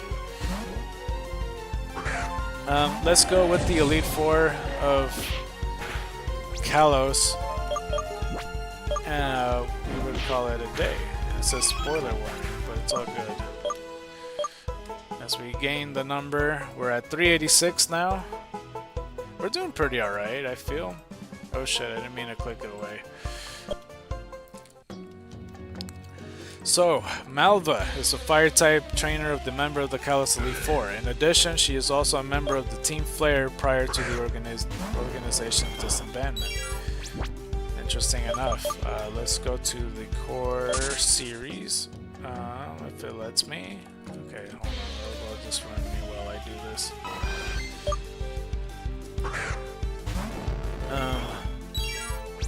Let's go like this. Okay, so gotta let me press it now, and nope, still nothing.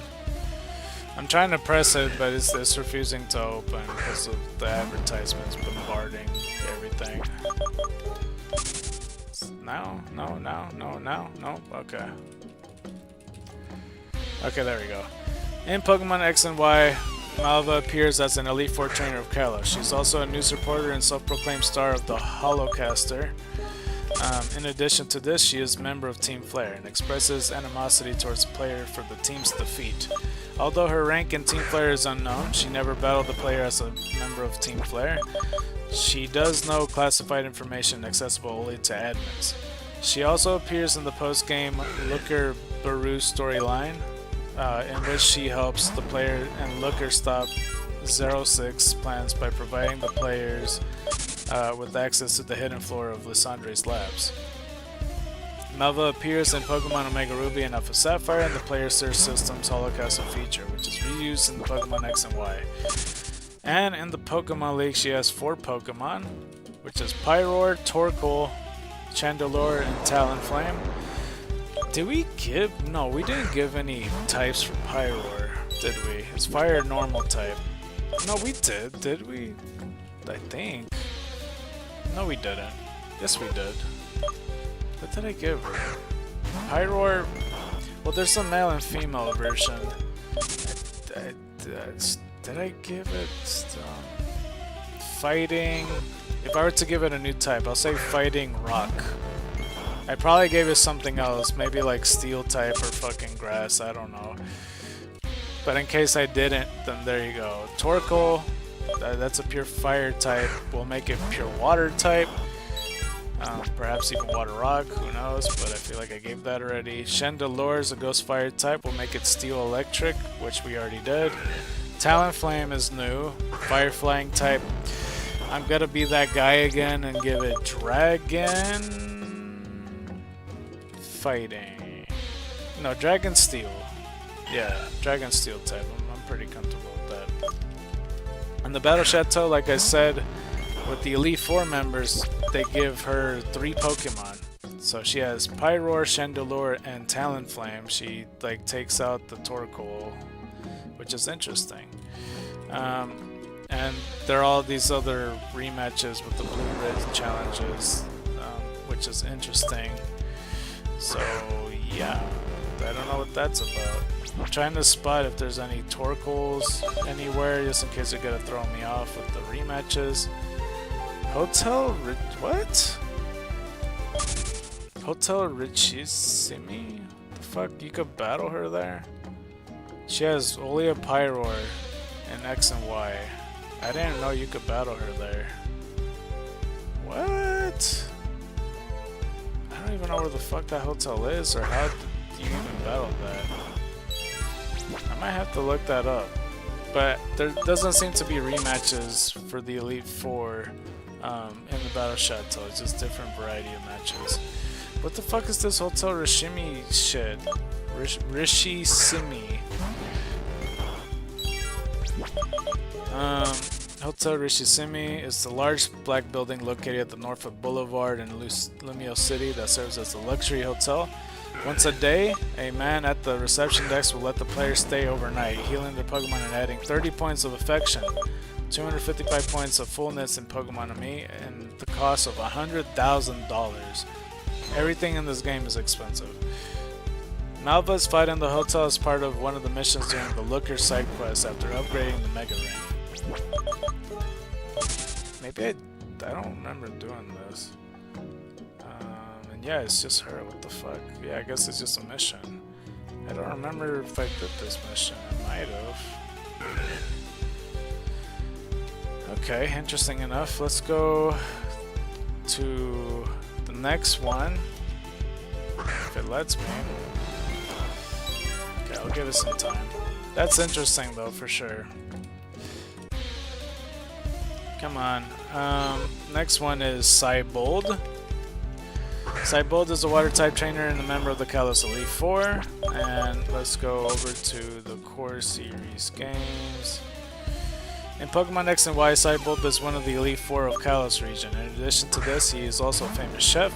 At restaurant Le Ye, a woman talks about how he sometimes prepares meal for Grant and Valerie.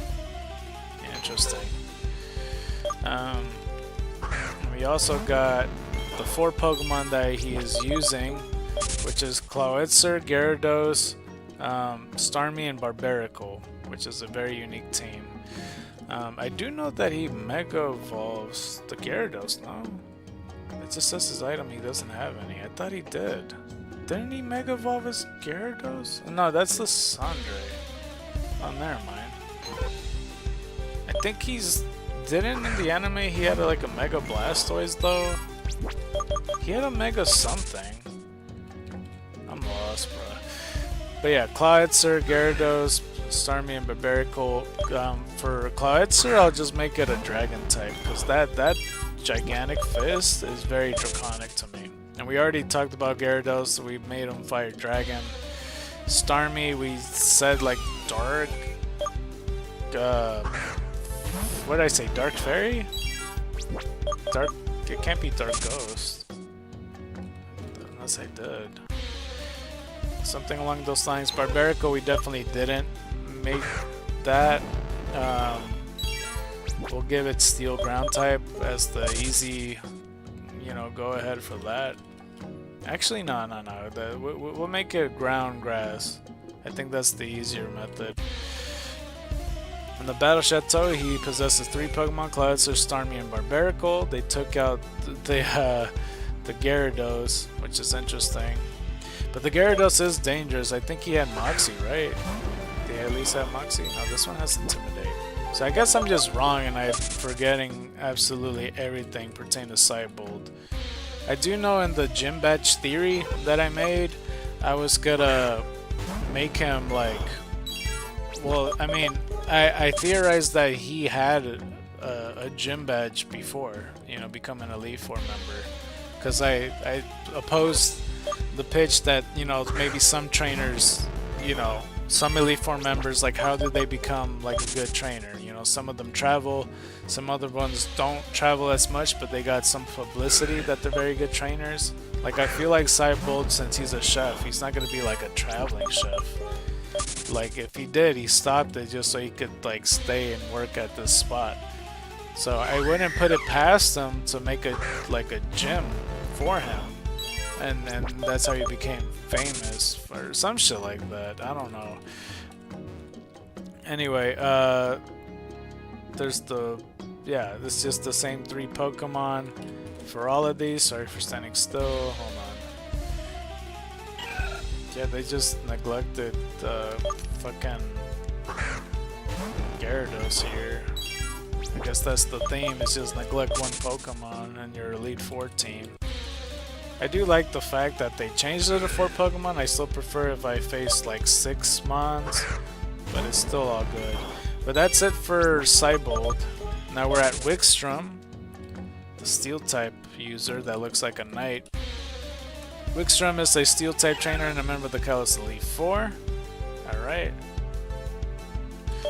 Hold on. Let's go ahead and get this started. And I'm gonna cut like a big part of the stream out, like in the beginning, like because it was like 13 minutes of me typing all that shit in. Like that took some time. But yeah, I'm just waiting for the thing to pop up because I'm being bombarded again by the ads. But it's all good. It's all good. Let's see here. I wonder what's like the number by the end of all this is gonna be. And we might have the math wrong yet again, because I was estimating Tuesday or Wednesday to be close to 500. Who knows, man? We might not even make it on Wednesday doing this. I was debating... Oh, that's like our 6th Bremen. I was debating starting earlier tomorrow for hitting 500, but nah. Anyway, in Pokemon X and Y, Wickstrom appears as one of the Elite Four of Kalos. He descends from a family of knights from which he inherited the armor he wears, and speaks in Shakespearean English. He is quite chivalric, reveling in a fair and honorable Pokemon battle.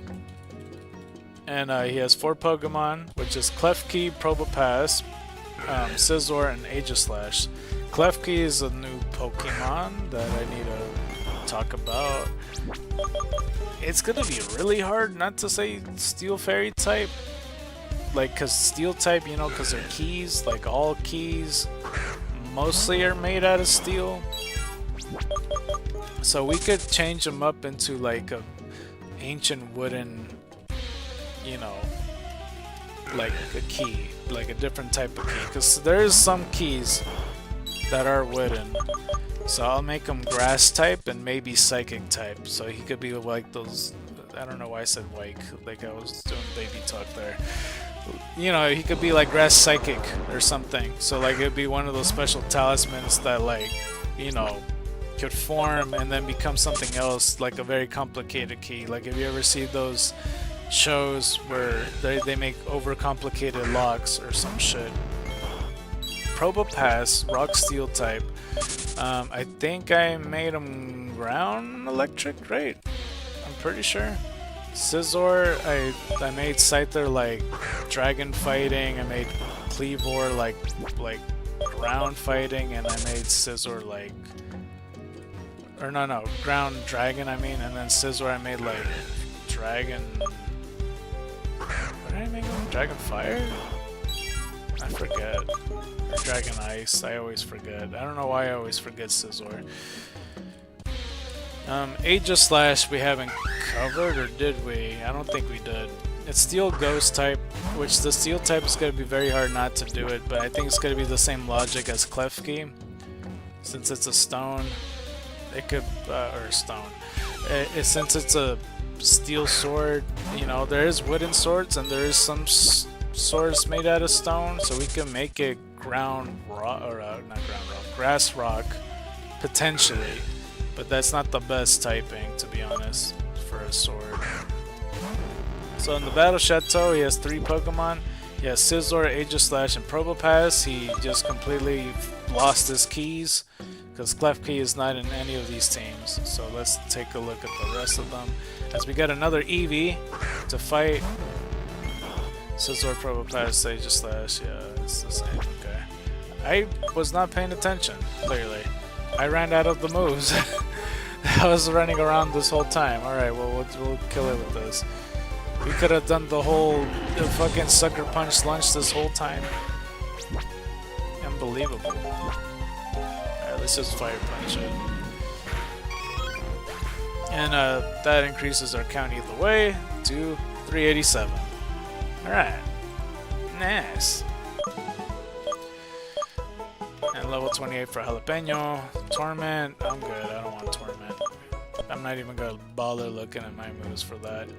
Alright, let's go to the Pokemon Center and then we'll begin our good old Sucker Punch lunch, which is not lunch, but I couldn't rhyme Dark Pulse with some other word. So yeah. But that's it for Wickstrom either way. We got one more Elite Four member and then the champion to discuss. But before we do, I'm gonna do the promotional stuff yet again. I'm probably gonna just retweet for the moment. It won't take too long, so let me go check right quick. Because we have 5 so far that was in here. Okay, so let's go with a quote tweet. Actually, before I do, let me find out if there's anything trending that I can use. Dr. Seuss is trending, alright, in regular show. Okay. I'll keep that in mind. So I'm gonna quote tweet this.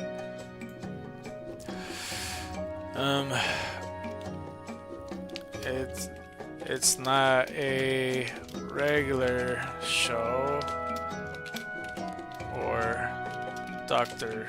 Seuss, but it is a fundraiser giveaway, and we're live. Let's put that in caps. Come on through.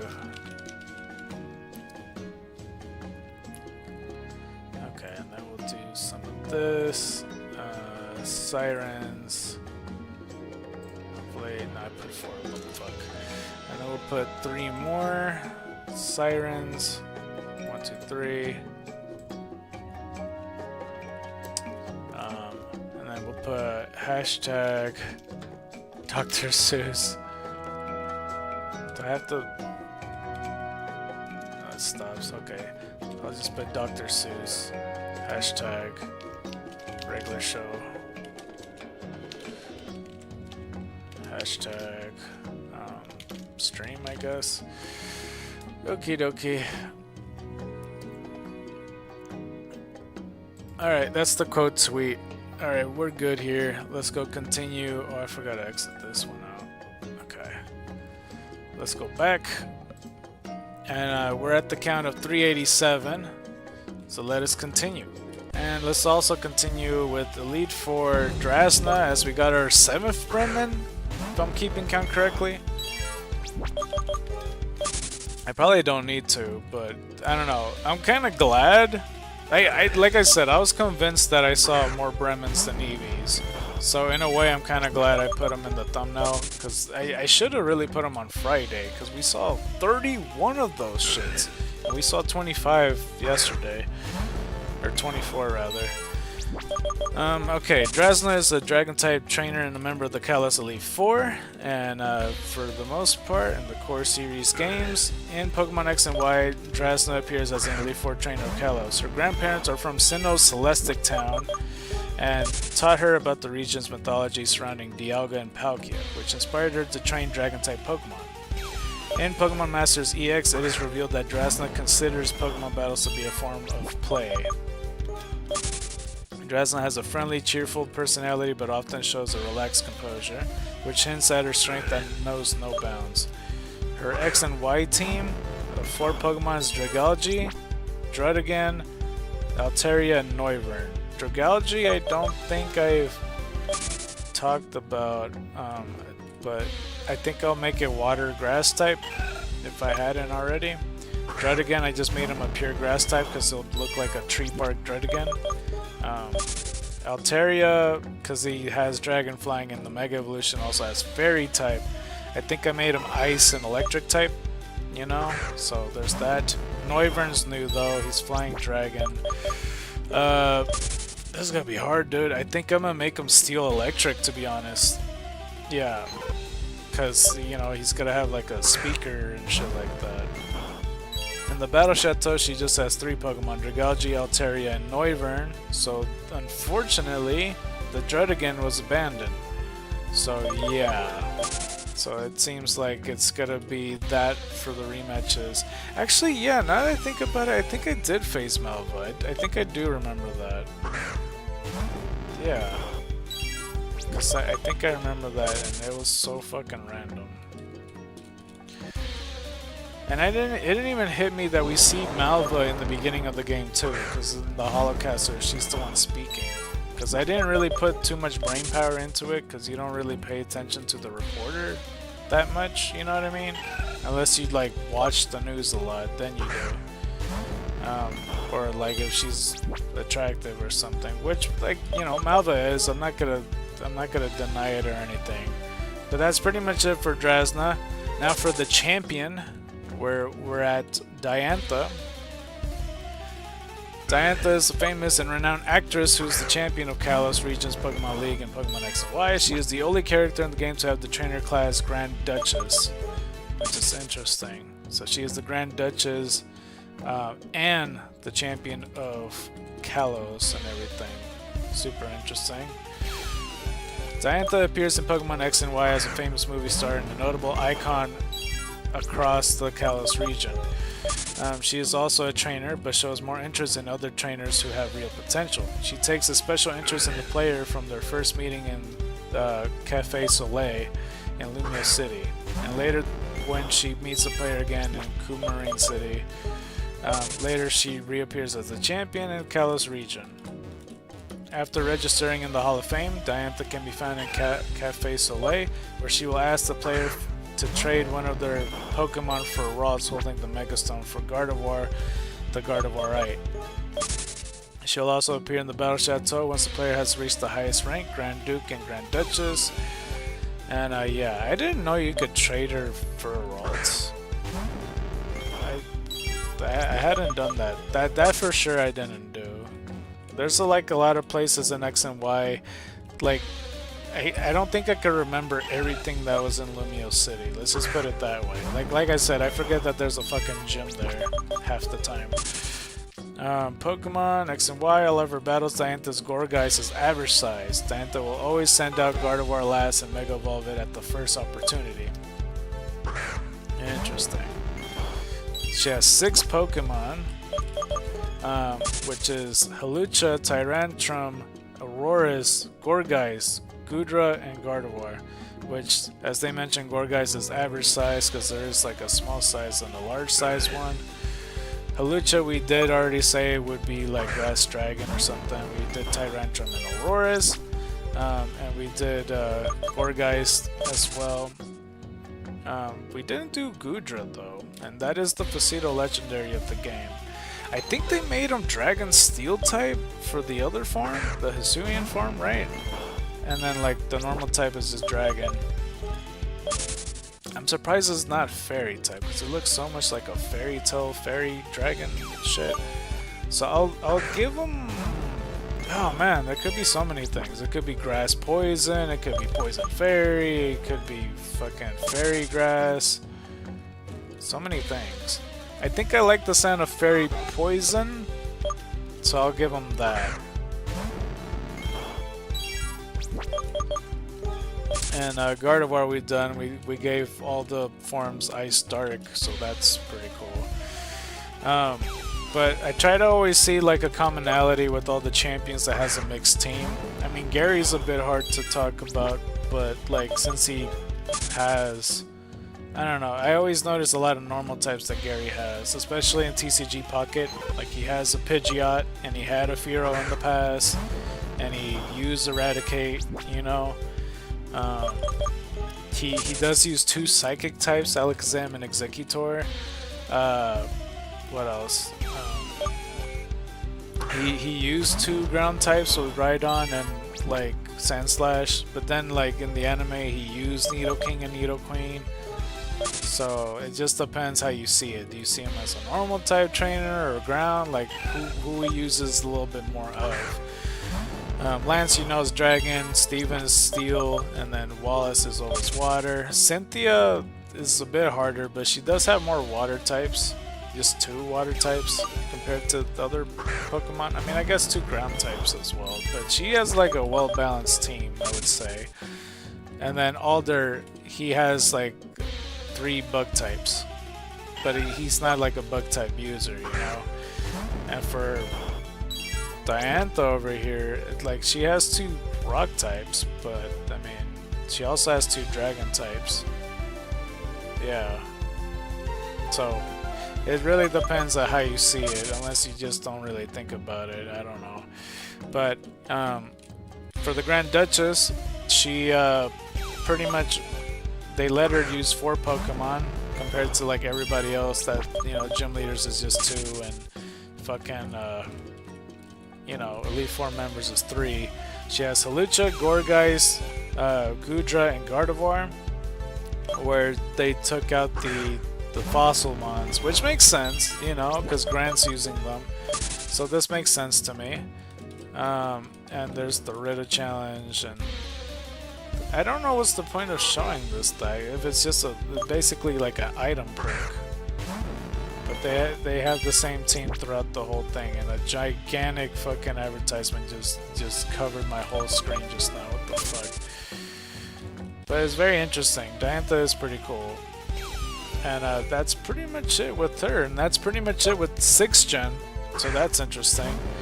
Alright. Now, I don't know how I'm gonna handle 7th gen because they're mostly trial leaders. And I don't think there's gonna be all that much text, to be honest with you. So yeah, we could do 7th gen. Let's go give it a shot. All trial leaders, Pokemon teams. Trial captains, yeah sure, we could do that. And there's not even, like, you would think like, okay, so they have Z moves with different types and all that, and they're usually given by the trial captains. The thing is though, right, not all of them have a claim type. Like there's not like 18 trial captains out there. Like for example, Guzma, like after you defeat him, then you get the bug Z move, but it's not because Guzma is the trial captain, even though he was supposed to be or some shit like that. I forget. Guzma was supposed to get awarded with something, but you know, whatever it is. Yeah. Wait, hold up. Do I have to? I might as well read this part. A trial captain usually refers to as simply captain. Is someone whose design presides over a certain island challenge trial and gives guidance to participating trainers and trial goers.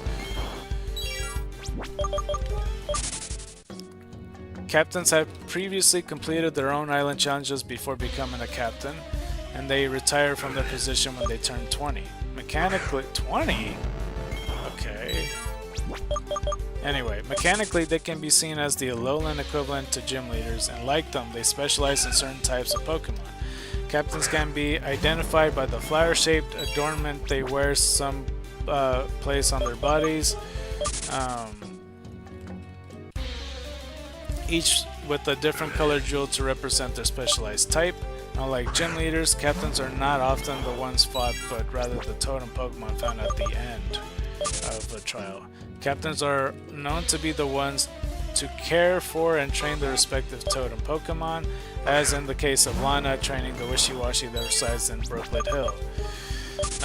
There are 6 or 7 captains who each presides over a trial site in the Island Challenge, although shown by the vast Pony Canyon trial in Pokemon Sun and Moon. A trial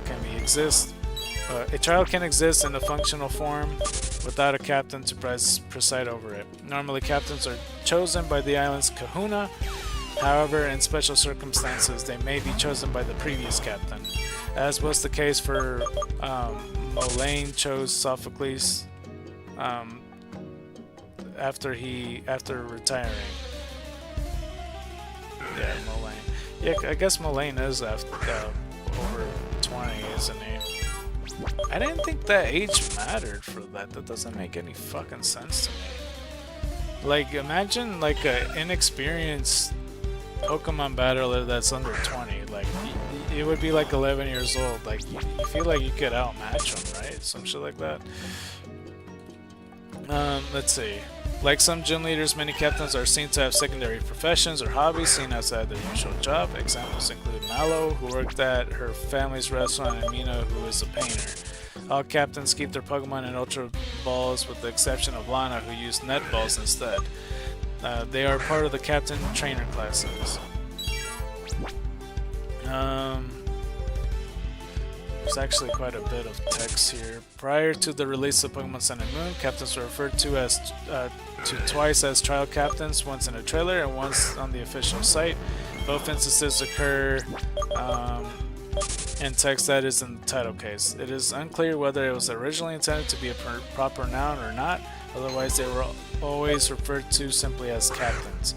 In Pokemon Sun and Moon, Ultra Sun and Ultra Moon, they are always referred to as captains, and the phrase trial captain is never used in game. While the trainer class captain is always capitalized, it is not capitalized in Roman text.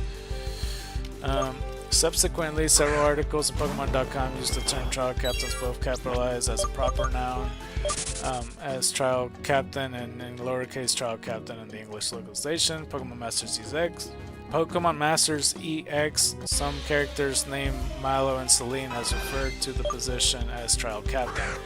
In Japanese, the title has always been referred to as captain with no descriptor or usage of the word trial. Ilium's mother notes that he gained the title captainship through the skill. This is the only time captainship has been used in the English in any title. I wasn't sure what the fuck I was reading. I thought that it just says terminology. I should have skipped that. Oh well, it's too late. Like the other gym leaders and Island Kahuna counterparts, their Pokemon and type usage can rely on numerous factors. Like them, captains also specialize in a singular Pokemon type. This type can be seen in the trial and totem Pokemon that they care for, and not just used in battle when they're off duty. The type they specialize is often attributed to them based on the trial geography or hobby or the job captain may have. For example, Sophocles, who worked in the Hakulani Observatory, enjoys studying electronics and inventions. So his trial tests the player in electric type Pokemon. The totem Pokemon that he cares for is Vikavolt or Togedemaru, depending on the game. He is also that type captain. Of that type Captain Lana and Brooklyn Hill, who's avid fisher who raised the totem Wishy-Washy all on her own, which is interesting. Okay, this is the real one I want to look for. Is in the core series games. And I can't escape. What the fuck? I still can't outspeed this shit? Yo, what the fuck, Halucha? Alright. Captain is the trainer class given for when they are battled, unlike gym leaders in Island Kahuna. Battling captains in Sun Moon, Ultra Sun, and Ultra Moon is not always mandatory to complete the story, and are often done as side tasks and missions when the player comes back to them at a later point. During the story, the player always have to carry out the trial that captain has set up for them to finish. The captains themselves are intended to help guide trial goers through the trial. Some captains may actively be part of the trial themselves or a part of another trial, such as Mallow, Kaiway, and Lana, and all took part of the Lush Jungle trial, helping Mallow create the Mallow Special. Is it Kaiway? I don't remember. I always just read it in my head. I never really read it out loud, I don't think. Captains do however participate in battle. For example, Ilium will ask the player for a battle before taking the trial to Vernon Cavern, while Mina will ask for a battle in the Looker episode of Sun and Moon. Neither of which are part of any trial in Ultra Sun and Ultra Moon. Mina trials consist of meeting and battling several of the captains whose trials players have previously completed. All captains are able to battle against the Generation 7 titles at least once, either as part of the story or as a side quest. All captains would use a Z crystal of their respective types at least once. In Pokemon Ultra Sun and Ultra Moon, captain will use Battle Trainer from Pokemon Sun and Moon instead of the Trainer Battle theme used in Ultra Sun and Ultra Moon. Oh my gosh, there's more text. Mina appears in Pokemon Let's Go Pikachu and Let's Go Eevee at Vermilion City after her ship, the SSN, has taken off without her. It is unknown whether or not she is captain during this time, as she never mentions trials or the island challenge. Mina can be battled once a day after her initial fight with the player and will offer a bottle cap after every defeat. Let me click list of trial captains. So, this motherfucker, this fucking Halucha, fuck off. So there's Ilium with Gumshoes and Alolan Raticate for basically the ally Pokemon Zungoose and Alolan Rattata. So I'll start with Young Goose and Gumshoes. They're both normal types. We could make them... Well, they're supposed to be detectives, right? So I think Psychic type is for the best, because, you know, they could try to read minds and, like, you know, be annoyingly about it. Alolan Rattata, regular Rattata, Raticate, and Alolan Raticate. It's like basically normal and dark type. What would be a type that would make sense? Like a Rattata with red eyes, perhaps? That's white. Because we can make them normal. No, we can't make them normal type. But maybe fighting Psychic would make sense. Because they could be experimented on or some shit. Like preferred test subjects for some reason. For some reason, I should say. Anyway.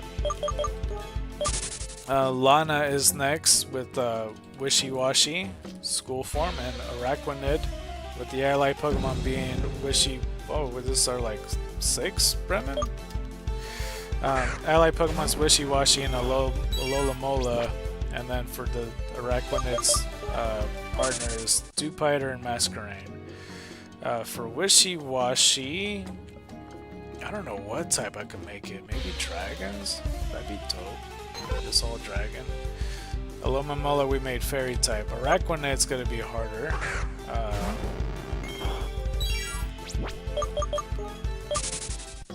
Let's give him Ice Fairy type, because he'd be cool if he's like made out of candy or something. That'd be dope.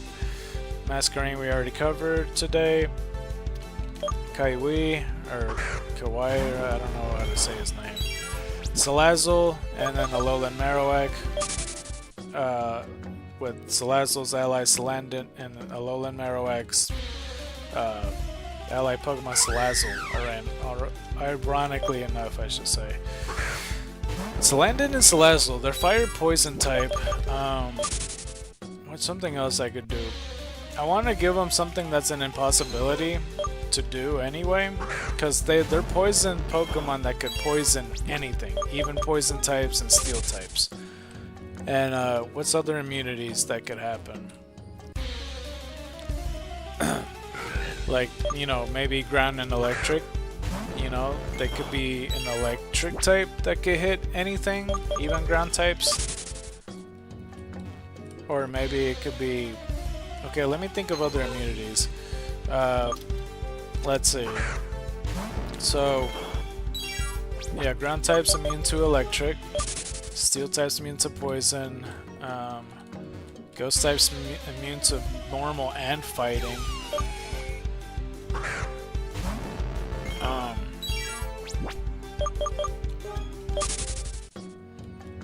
Dark type. Yeah, dark type's immune to psychic.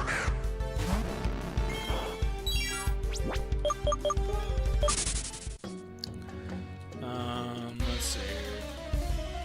Fairy's immune to dragon. Because we could approach this either we make Salazzle electric, or we make it psychic to hit dark types anyway, or we make it a dragon and hit fairies anyway.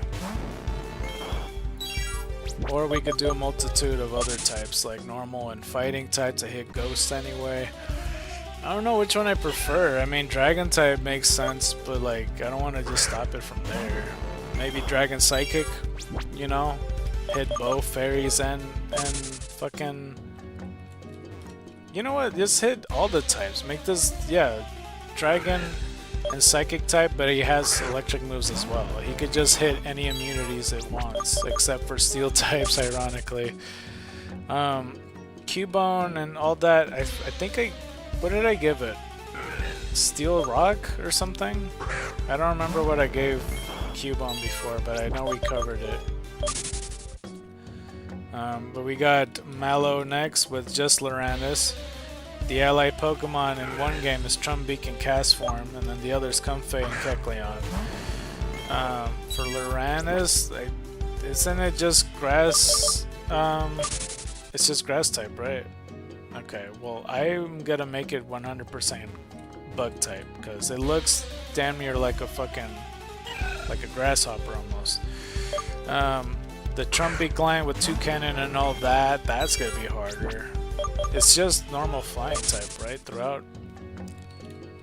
I'm gonna make it steel fire, because all that rocket power. Hold on, let me just make sure that I'm not tripping. It's normal flying on that one.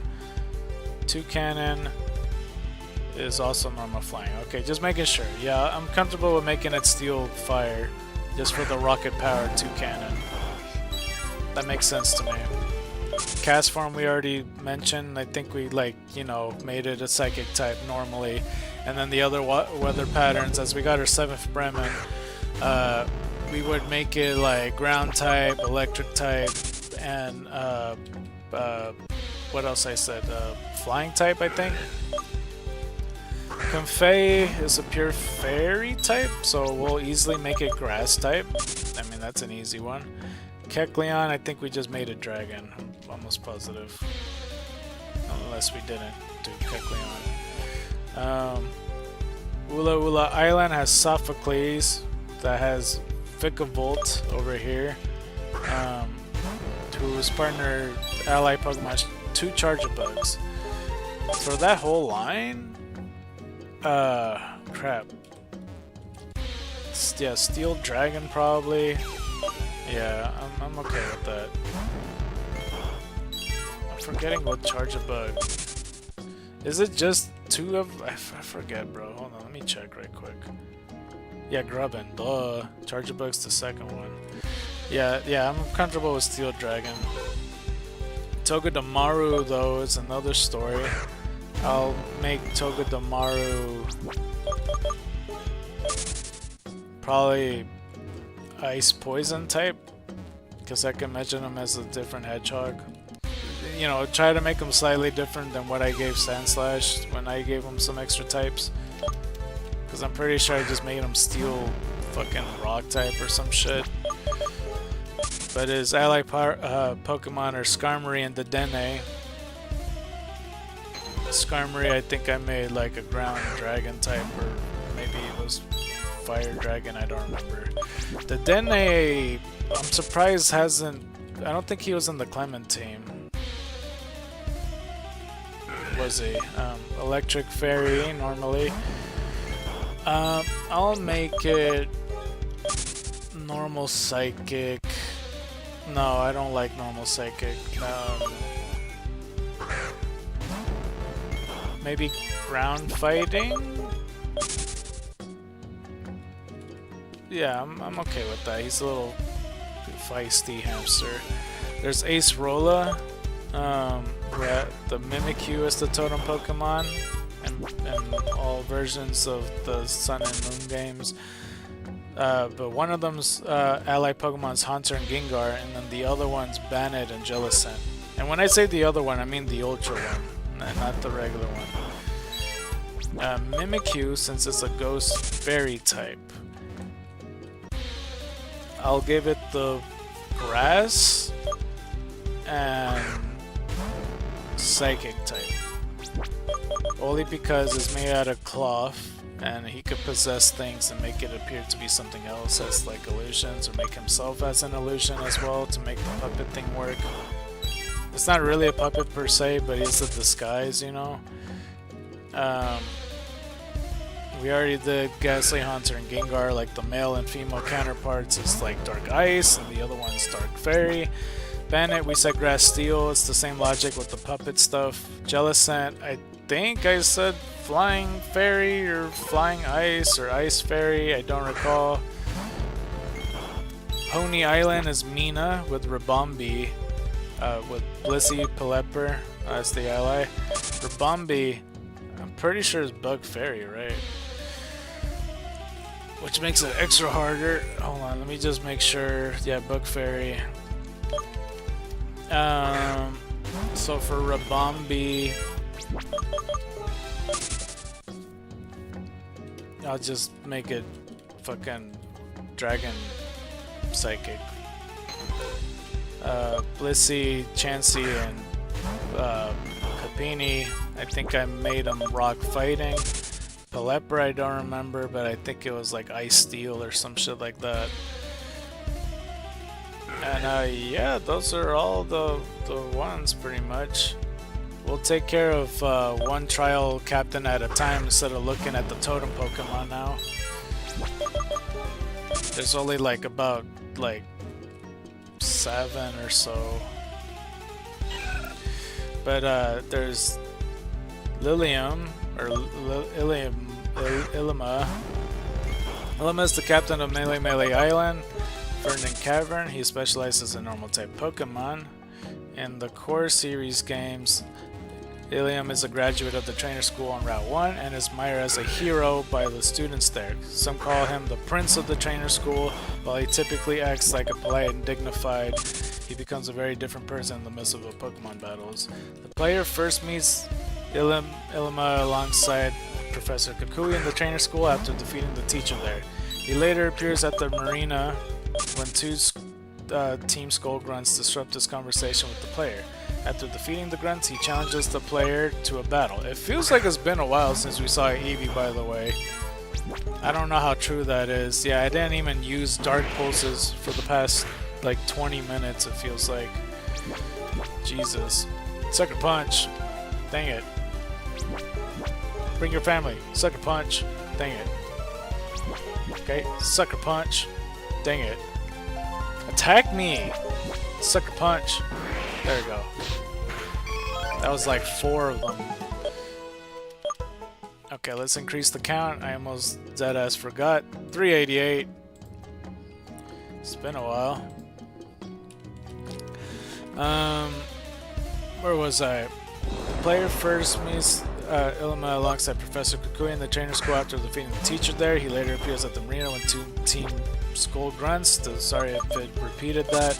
Disrupt this conversation with the player after defeating the grunts. He challenges the player to a battle.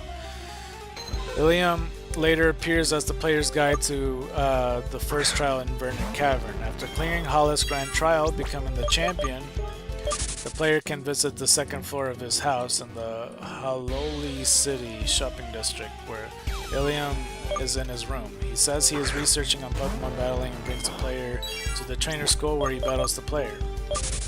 In Ultra Sun and Ultra Moon, Ngl can be fought at Haloli Cemetery during Mina's trial to earn the Orange Petal. In addition, after the player has defeated him in battle during the post-game. He will give the player a piece of Normilium Z to be delivered to Vernon Cavern for new trial goers. When the player tries to place the Z crystal on the pedestal in the totem stand, the totem Pokemon of Vernon Cavern will challenge them to a rematch. After the totem is defeated, the player can place the Z crystal on its proper place.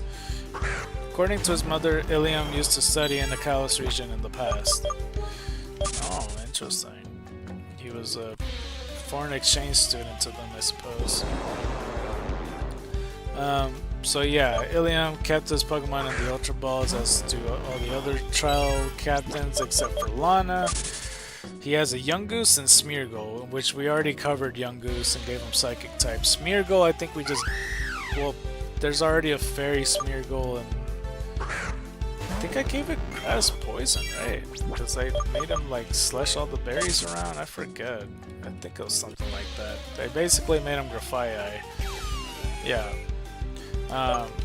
And if the player chose Litten as Yungoos and Smeargle, but this Smeargle has Water Gun like a little bitch. Oh, I didn't even notice the Rowlet one. He has Ember. That's so fucking... you're such an opportunist. That's so annoying, actually. So yeah, depending on the starter you pick, the Smeargle's gotta get the type that's stronger against yours. That's so annoying. And then the popular one is Leafage. And then the second battle is Gumshoes and Smeargle. Okay. And same goes for the... well, no, he has all 3 moves now. He has Ember, Water Gun, and Leafage. One more? I don't know if I covered the first move, but yeah, it's Ember, Water Gun, and Leafage, and he has all 3 moves in the rematch. Basically. I didn't mean to do that.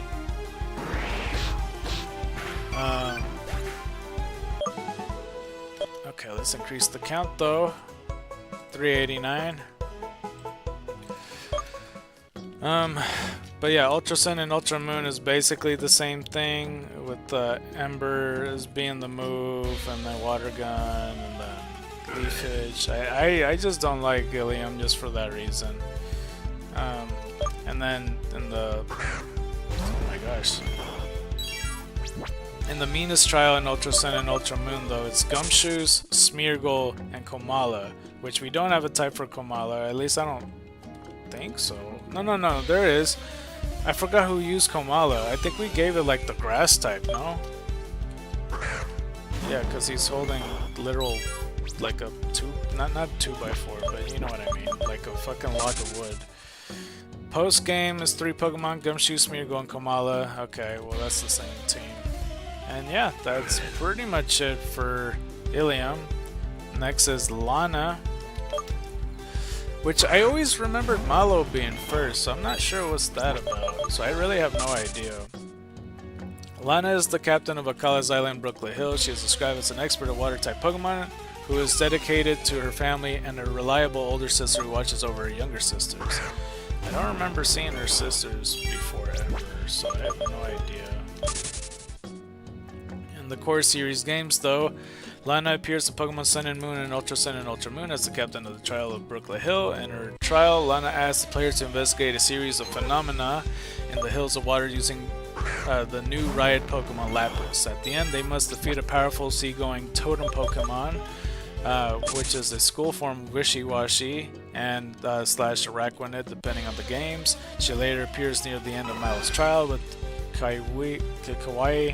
I'm just gonna call it Kawaii. I don't fucking know. Providing supplies that prove necessary to learn the totem Lurantis.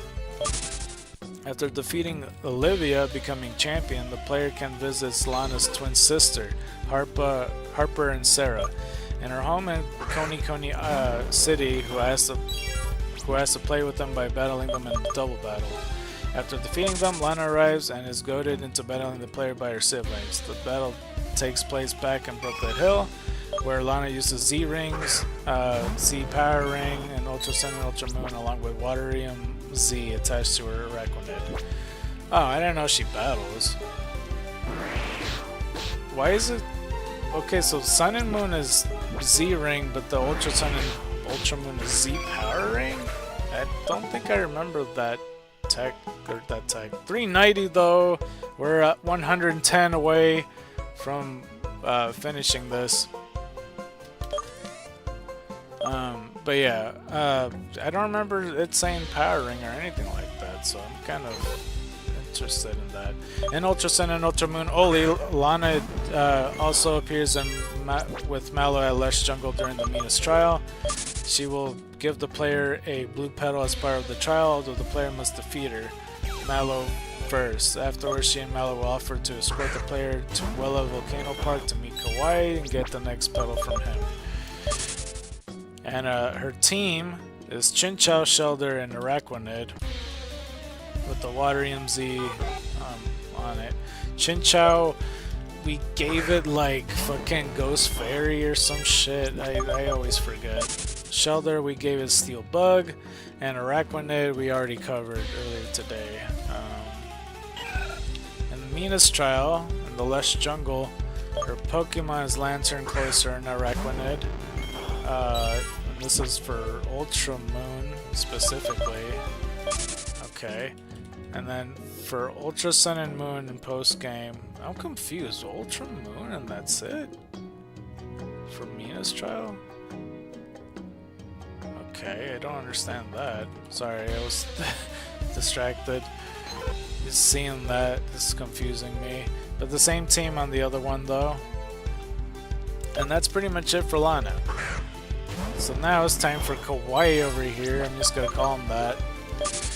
Kawaii is the captain of Akala's Island's Wella Volcano Park. He specializes in fire-type Pokemon, and in the games, it says website blur. Kawaii is the captain whose expertise in fire-type Pokemon. Together with his Marowak, he studies the traditional dances that has been passed on in the Alola region.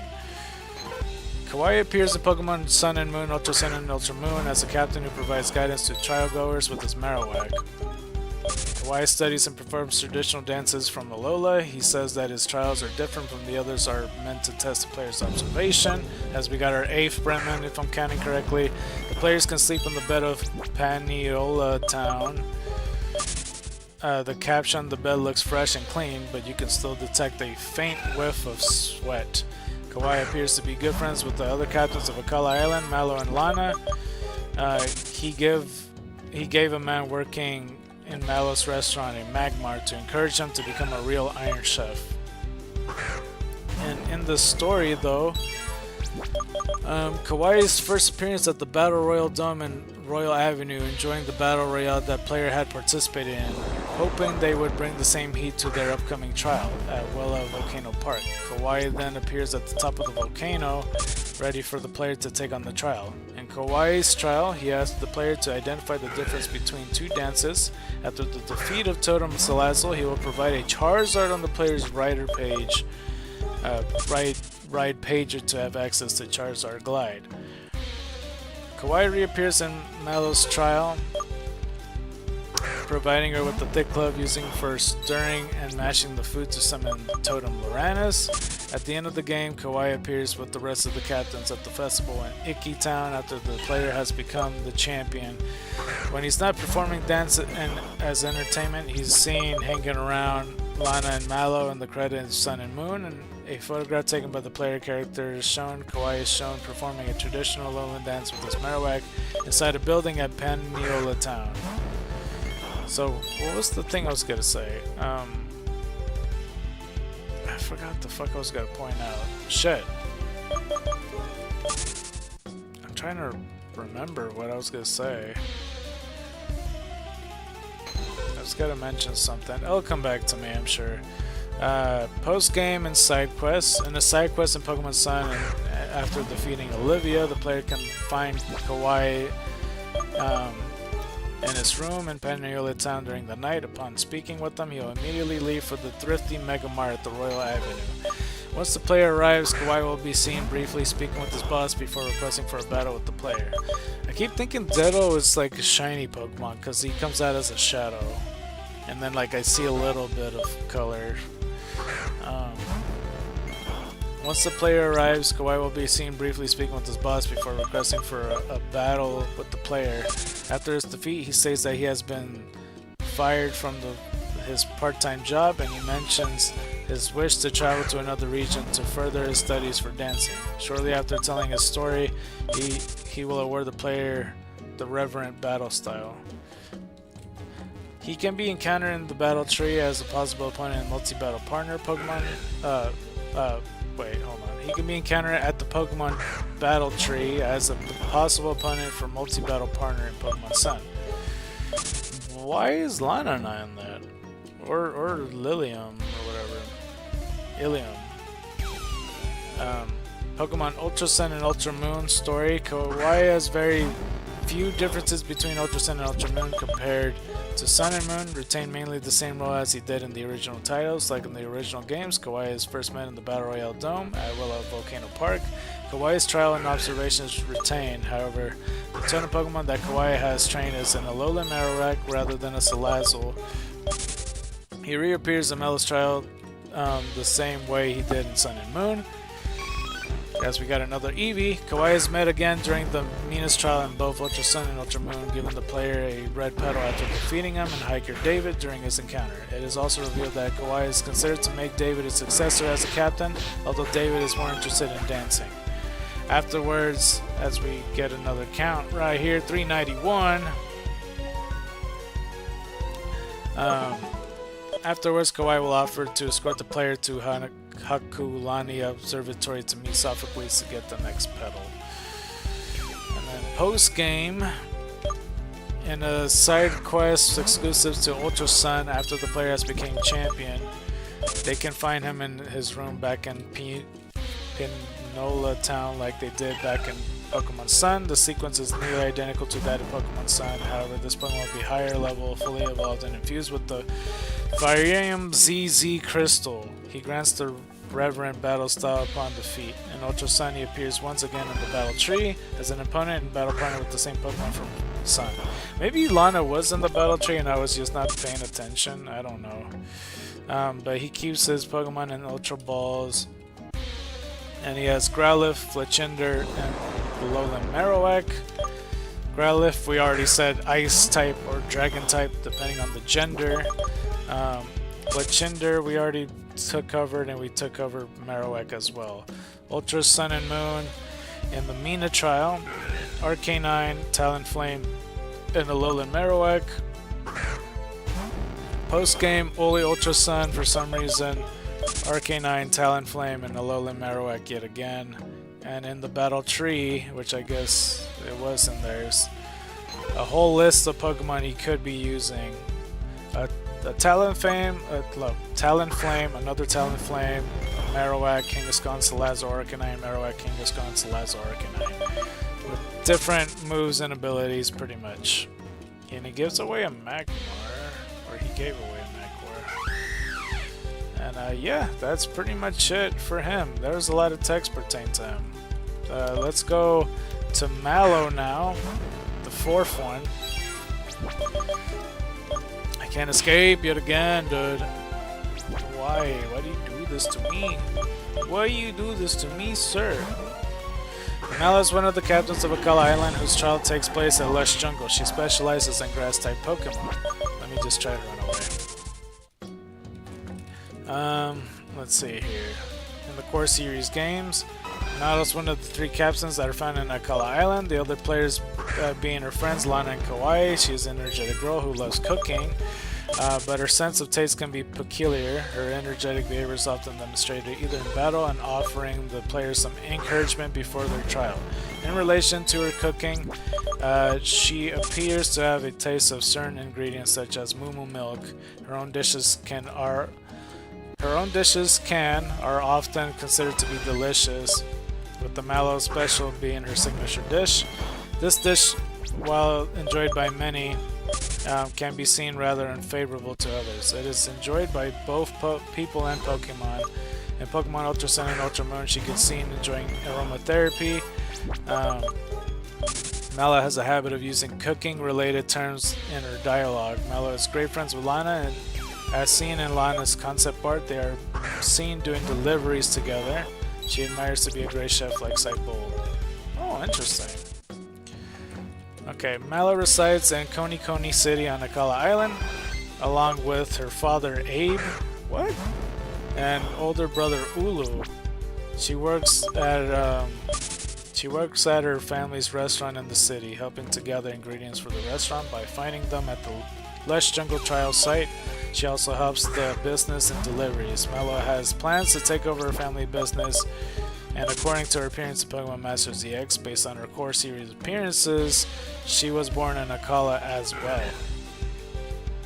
While Mallow appears in Alola-based games in Generation 7, her battles are notably versions exclusive. Kawaii and Lana will fill her battling roles if she is unavailable. Okay, and then this is just talking about her appearance. But this part seems interesting. Mallow's concept artwork also displays her wearing the forage bag that she offers to players. However, she's never seen wearing the item in-game. Instead, her anime series counterpart wears it as a school bag. This bag is primarily a yellow sack with a dark brownish yellow bottom. 2 brown straps go around the shoulders and the end of the bottom half. The yellow part of the rucksack is cross-hatched with darker yellow spots. The top is sealed closed and brown string with the several decorations resembling fruit and berries. Okay, let's see. There's the Pokemon Sun and Moon right here. Website blurb. Captain Mallow is an expert with grass-type Pokemon. She loves cooking, but it seems that sometimes her taste is a bit particular. As captain, she provides guidance and watches over trial goers as they do their trials. She is in charge of caring for the totem Pokemon Loranus that appears in Lush Jungle. Mallow appears throughout the player's journey across Akala Island. Her trial requires the player to recognize and collect certain ingredients found with Lush Jungle, which can be used to make the Mallow special. The player can sleep in her bed found at a restaurant in Konii City, which provide the caption of "There's a faint smell of spices, sauces, and other fragrant things." In the story, hold on. The player first meets Mallow alongside Kahuna Olivia upon arriving in Hiahia City. Mallow was out doing deliveries and explained to the player how and that she looked forward to them during her trial. She is later found out in Paniola Ranch while she registered her style search into the player's writer page. Or right pager, I don't know why I keep calling it writer page. She explains to the player where to go in the first trial at the Brooklet Hill on Route 5. After completing both Lana and Kawaii's trials, Mallow appears for a 3rd time on her own trial at Lush Jungle. Her trial is the last of the player undergoes before challenging the Kahuna. Mallow is thrilled for the player to take her trial, knowing how the player had received a sparkling stone from Tapu Koko. In trial, Mallow provides the player with the forage bag and asks the player to gather a set of ingredients using the stallion she had offered earlier. These ingredients include a tiny mushroom, a mango berry, miracle seed, and a revival herb. After the ingredients are gathered, Mallow calls out over her friends Lana and Kawaii, who will provide cooking supplies. The ingredients are then mixed together into a meal by the player, creating an aroma that affects the child totem Pokemon Loranes to appear. I don't know why it doesn't say that. After defeat, Mallow demonstrates the Gracium Z pose for the Bloom Doom Z move. She also provides the player with a set of nest balls so they can obtain Pokemon found in the Lush Jungle. Noticing that the food left over wasn't finished by Loranes, Mallow offers the remaining food to her friends who are off-put by the spicy smell that Mallow's special provides. I didn't mean to put fight. At the end of the game, Mallow appears with the rest of the captain at the festival of Iki Town after the player has become champion. She is seen hanging around Lana and Kawaii. In the credits of Sun and Moon, a photograph taken by the player character is shown. Mallow is shown at a restaurant offering food to Olivia. Post-game and side quests. Pokemon Moon, and after defeating Olivia, the player can visit the second floor for a restaurant in Koni City. During this daytime, where Mallow is in a room, Mallow will go to the Lush Jungle for a battle, but after she leaves, her older brother asks the player to ask Mallow to look for his Wimpod. Upon arriving in the jungle, Mallow explains that where was I? Shit, I looked up the moon. Mallow explains that Wimpod has gathered ingredients for the restaurant before challenging the player. After the battle, Mallow discusses her future and her plans to take over her family business. Shortly after telling her story, she will award the player the Reverend Battle Style. She leaves her realizing she needs to bring back her brother's Pokemon. She could later be encountered again at the Battle Tree as a possible opponent or multi-battle partner. Oh boy, and then there's still more. Oh my god, there's like Ultra Sun and Ultra Moon. Why is this thing of all things has the most text for no reason? Like, I don't understand. Okay, Pokemon Ultra Sun and Ultra Moon. Mallow's appearance in the Ultra Sun and Ultra Moon is similar to that of the Sun and Moon series. However, some differences occur, providing further context of certain situations, and appears more frequently. Oh, that's fun. Story. The player first meets Mallow alongside Kahuna, Olivia arriving in Hiya City, who's excited for them to take her trial. She is later found in Pinoli Ranch, registers Zelle and search into the player's right page and telling them to where to continue. After completing both Lana and Kawaii's trial, Mallow appears for the third time on her own trial at Lush Jungle. Her trial is nearly identical to that in the Sun and Moon. Mallow provides the player for a forage bag and asks the player to gather ingredients to Stallion and Ultra Sun and Ultra Moon. The ingredients needed are mango berry, a jar of honey, and a big root. After the ingredients are gathered, Mallow calls over her friends Lana and Kawaii. The ingredients are then mixed together into a meal by the player, creating an aroma that attracts the trial totem Pokemon Loranes. After defeat, Mallow demonstrates the Gracium Z for Bloom Doom Z. She also provides the players with a set of nest balls so they could obtain Pokemon found in Lush Jungle. Noticing that the food left over wasn't finished by Loranes, Mallow offers the remaining food to her friends who are off-put by the spicy taste that Mallow Special provides, keeping the rest of it to give to Olivia later. Dude, a lot of that text could have been summed up like, oh, everything's the same except the ingredients of what attracts Loranes is different, and that they're off-put by the spices. That's literally the only difference. Okay, but there's more text. Mallow could also be encountered at Lush Jungle during Mina's trial, along with Lana after spotting her near the jungle entrance. The player can follow Mallow deeper into the forest. There, she is seen enjoying relaxing aromatherapy released by Comfey until she and the Pokemon are sold by the player's presence. In order to make the player keep what they just saw a secret, Mallow and Ultra Sun and Lana and Ultra Moon challenges the player to a battle. After which, Mallow gives the player a green petal as a part of the trial. She and Lana will... It's because the fucking ad jumped up the text. She and Lana will offer to escort the player to Wella Volcano Park to meet Kawaii and get the next petal from him.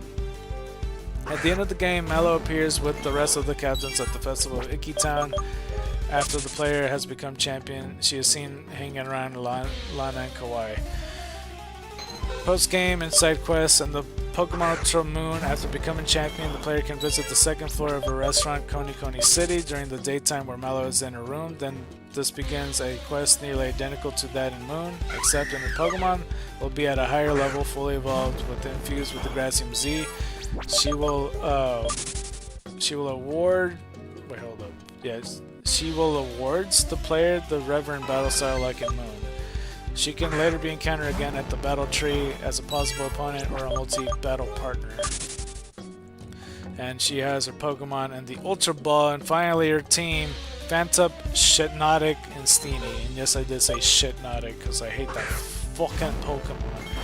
I don't hate him that much, but I do. He is like probably my top 10 least favorite, kind of. I like the pre-evolution. Phantup, no, we didn't give it a type. Yeah, okay, this is the first time we've seen Phantom then. Ghost Grass. It's pretty on the nose what it's supposed to be, so let's make it like a pseudo-Udo type a little bit. No, maybe not. Maybe Fire Ground type? So it's like more charcoal than anything. This is like our 9th Bremen, by the way, something like that. Shinotic or Shinotic Grass Fairy type. I'll make it Steel Psychic because that's, yeah. And Steenie because there's Serena and then the other one. It's pure grass, right? Oh, that's gonna be hard to figure out then. What could I make work with this? I'm thinking Steel Psychic type as well. Or no, let's do Steel Fighting. Yeah, I could imagine something like that. Mia's Trial, Ultra Sun and Ultra Moon. This is the Ultra Sun exclusive battle. Trevenant, Shinotic, and Serena. Ooh, Serena is a pure grass type. But I'm still happy with making a Steel Fighting type. And this is the post-game fight. Only in Ultra Moon in the Lush Jungle. It's Trevenant, Shinotic, and Serena. Yet again. Okay. In the battle tree, Moon and Ultra Moon. 4 Pokemon, but we got options here. For some reason, I see Talonflame. I also see Trevenant, Comfey, Loranes, Talonflame, Trevenant, Comfey, Loranes, Sceptile, Toucan, and Serena, Sceptile, Toucan, and Serena. All the repeated Pokemon just have different movesets or different items, so yeah, and that's it for Mallow. That was a lot, dude. That was unnecessary text, but yeah, that was 4 of them. Wait, what the fuck? Trial captains, okay. I thought the other ones were also considered like the police officer and shit like that. What the fuck? Okay, let's do Sophocles. Unless there's more to scroll down to. Because the officer gives the dark one. But yeah. Sophocles is the captain of Ula Ula Island. Hakulani's Observatory. He specializes in electric-type Pokemon. Mullane affectionately refers to him as Sophie. Alright. Hopefully there's not too much text this time. It doesn't even let me pop it up. Alright, well let's go take a look right quick. Okay, let's go past right here. As we're trying to read the Sophocles text. And if you're here and you came from the Pokemon Xenoverse, you know, page of Reddit, welcome. If you have Pokemon Xenoverse, let me know. Say hi in the chat, and you may win yourself a shiny Hysteric if you want it to be nicknamed for you. You know, by the time it's like 6:20, we're gonna, you know, say who won pretty much. And there is priority to the highest bidder as well. But if nobody bids, then it's ongoing just for, you know, you don't have to pay if there's no bidders, but you could claim the shiny Hysteric today. I don't know if that makes sense. For anything that's tied, whether it's the highest bidder or like nobody donates or anything, but like somebody else would like to claim it, it would be claimed in a wheel or a random number generator, just depending how many people there are. So that's basically how it works. So let me know if you're interested in Shiny Hysteric, just let me know, and then you'll be entered automatically. I'll have you written down somewhere, as we got another Eevee right here, and that's 392. We're almost at 100, so that's good.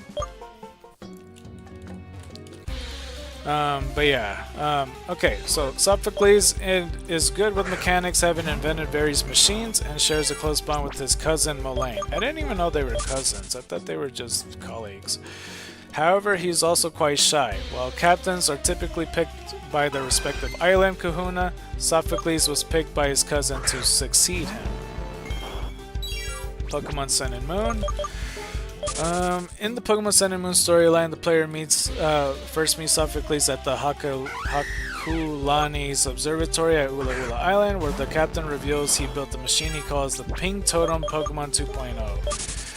And it also says in Japanese, "Come here, leader, Pokemon Mark II." The invention broadcast sounds audible only to Pokemon to lure the totem Pokemon to him. He then tells the player that their trial will serve as a test run of his invention. Sophocles activates the Pink Totem Pokemon 2.0 only to cause a fuse to blow and the trial proper to begin. After completing a series of audio tests and wild Pokemon battles, the player battles and defeats the Totem Vikavolt, and powers is restored to the observatory. Sophocles awards the player with an Electrium Z. During the post-game, Sophocles is one of the possible challengers the player must face at the Pokemon League while defending their champion title. The player can also meet Sophocles in Festival Plaza, which he owns. There, Sophocles will introduce the player to the basic mechanics of the facility, reward them when they level up the plaza, and help them install new shops. Pokemon Ultra Sun and Moon. Can't talk. Pokemon Ultra Sun and Ultra Moon, though, Sophocles' trial involves using a machine known as the Roller to line up a group of 9 Charjabug in order to provide electricity to a Vikavolt-shaped device that will power another machine known as the Pinger, capable of luring out the totem Pokemon. Though the player succeeds in lining all 9 Charjabugs, the device malfunctions and instead attacks the Charjabug, forcing Togedemaru to step in and absorb the electricity with Lightning Rod.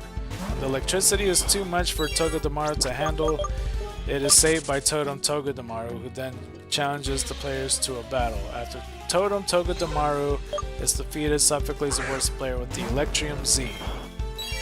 When the player participates in Mina's trial, the player must challenge each of the captains to receive a flower petal from them. When the player meets Sophocles, they find him expressing disappointment because Molayne,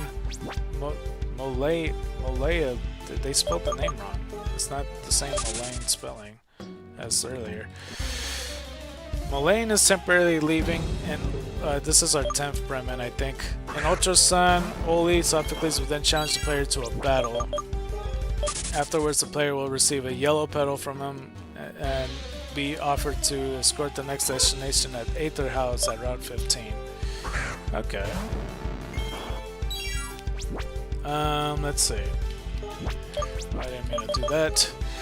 In the prologue to episode RR, probably for Rainbow Rocket, he comes to the player house to warn the players that Team Rainbow Rocket has taken over Festival Plaza and has redesigned the main plaza. Due to the grunts messing with Festival Plaza's system, the players are unable to use their on-hand Pokemon and must instead borrow 3 rental Pokemon from Battle Agency to battle a Team Rainbow Rocket grunt.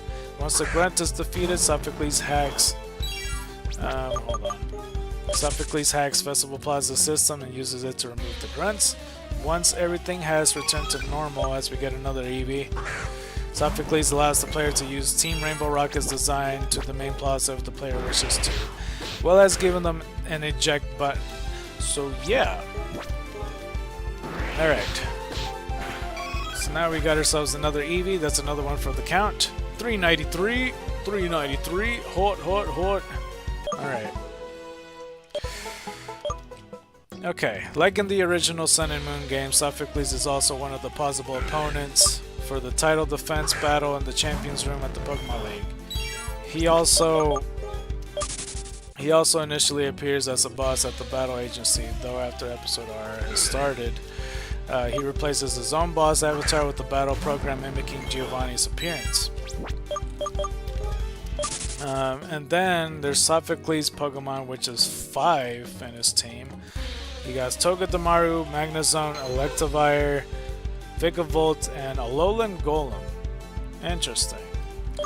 So we already covered Togedemaru, we covered Magnezone, we talked about Electivire, I'm pretty sure. I forgot what we gave him. I think it was like Steel Fighting? Yeah, Steel Fighting. As we got another Eevee, yes, give me all of them. Give me all the Eevees. Do it. Do it. Do it. What did we start it with? Like 323, right? Some shit like that. 333? Yeah, it was 333. We got... There's no way we got 60. Did we? Damn. 394. There's no way we got 60 of them. That's like our 11th Bremen. Wait, we did start at 333, right? I'm not imagining things. We're at a good pace then. I hope I don't jinx it. Okay, so we already talked about Vikavolt and we talked about Alolan Golem in the past. And if you want a reminder, basically I said Ice type for it. So yeah, and then the male and female Golem would look different because I still want the Golem goatee that the Alolan one has, but that will be for the male. And but he'll have like a snow beard, and basically it's a turtle and a snowball. But the female one would be in an igloo, and the end of the igloo, like the entrance, would be the hair. And I think that'd be clever. As we got another Eevee right here. This is going very well. I thought that it was spacing out, but doing the math, we collected 60 already. What? That's insane. Unless I miscounted. 395. Did I miscount? I don't know, bro. I think I miscounted. I remember saying 360. I don't know, bro. I'm starting to doubt myself. That's crazy. I mean, I'll look into it. If I did miscount, it's like, oh, it turns out I kept pressing plus 10. I think I ran out of Dark Pulses, so I need to do my good old fancy schmancy. Oh, the egg is hatching too. Perfect timing. Is it gonna be a shiny Eevee though? That's the question.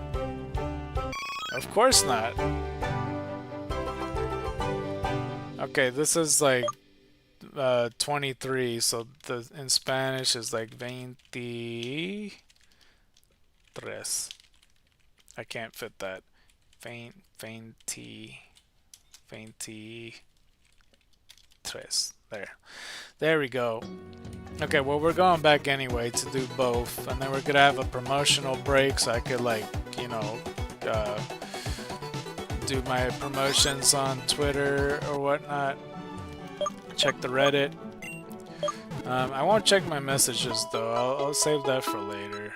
I'm not really in a rush today to like, I don't know. For some reason I get the feeling I'm not gonna get all that many texts today. Or maybe I could be wrong. Maybe they'll be like waiting on me and they're like, yo, what the fuck, SCARKNIGHT? What the fuck, SCARKNIGHT? Okay, let's go check out 22. Or 3, I mean. We already checked 22. Okay, let's see here. Adaptability ability, attack is lowered, speed is higher. Okay. Somewhat of a clown, alright. Okay, well let's get another egg. Hopefully this one is the egg.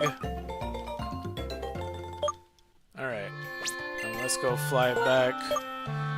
And it's not gonna take us long. I'm probably gonna just end up retweeting or some shit. Alright, let's go put on this right quick. And quickly, we're gonna do some retweet action. So let's do that right quick. I'm going on Twitter. Inflation's trending, that's always nice. Okay, let's go gonna retweet this, and that's pretty much it. But let me check Reddit. I might as well check the fucking messages on Facebook though. But let me check Reddit first. I got a bell. Lazy Swim asked me, how much did you earn? I'm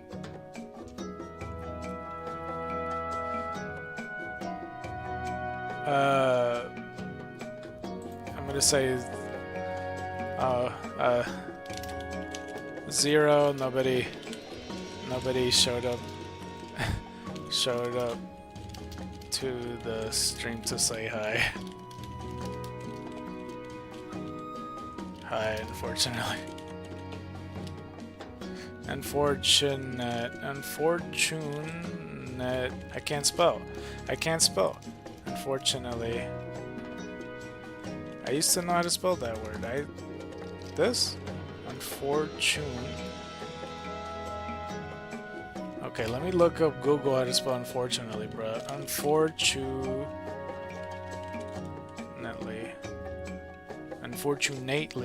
Okay.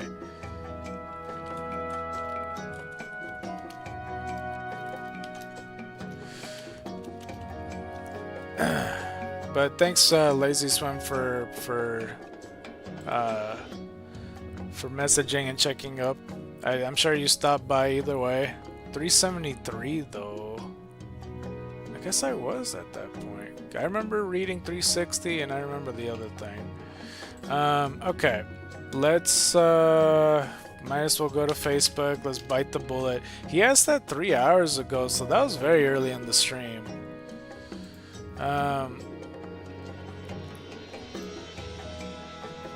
So it's a random person. It says, drop your phone, number for card, giveaway.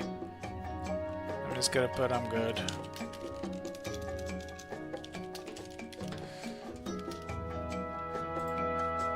I'm good. Thumbs up.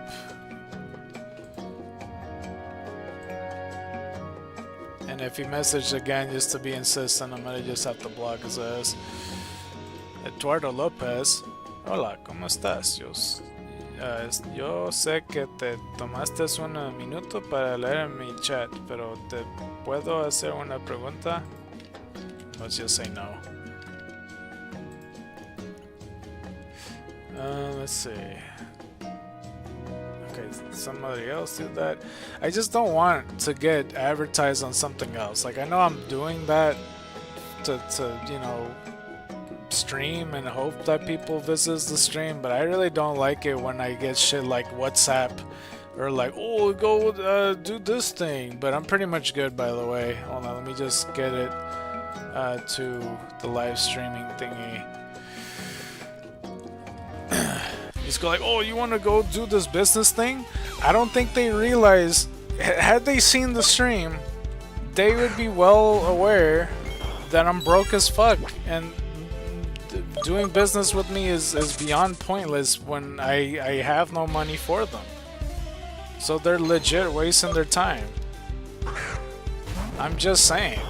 That's just, I don't know, it just takes 2 seconds. Had they read the description on why I need this money, they'll know that it's because I'm broke as fuck. Like, by the time it hits September, I just have to like find a way to gain money to pay off certain bills that's gonna get charged monthly. But you know, that's just how it goes. Wait, where was I? Shit. Yeah, so I was looking at the team, and we already did a little Ngl I'm. Oh yeah, I was talking about the Ngl I'm that I made. Anyway, the Ultras, the meanest trial, Olean Ultra Sun, he has Toga Damaru, Magnezone, and Ngl I'm. We already covered all those. Title Defense Battle. Oh, another Eevee. Ultra Sun and Ultra Moon in the Pokemon League. I think this is, yeah, Title Defense. Okay. Let's go with Dark Pulse. So, he's trying to gun for the championship, which is interesting.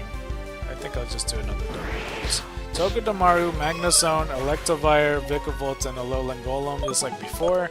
As we got ourselves yet another 396, another Eevee for you guys. And yeah, let's see. Whatchamacallit, Battle Agency, 3 Pokemon. Well, to be used, that says right here, Vikavolt, Togedemaru, Electivire, Vikavolt, Togedemaru, Golem, and Magnezone, Golem, Magnezone, Electivire. So yeah, all of them different items and moves for anything that's repeated, obviously.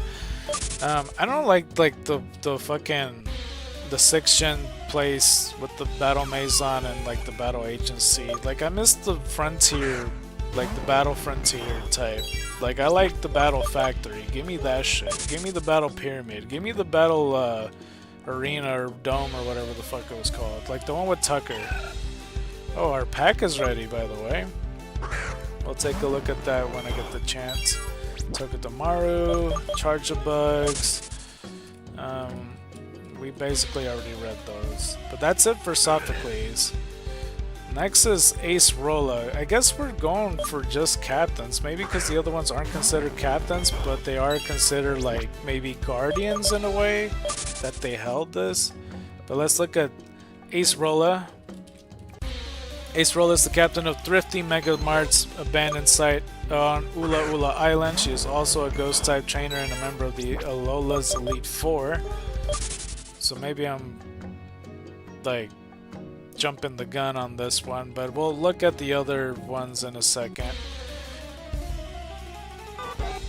And the core series games, it's because like honestly in Sun and Moon, like I get the Elite Four members mixed up all the fucking times. I know there's the Kahuna and stuff, like Hala, I know that, and I know Olivia is the rock one.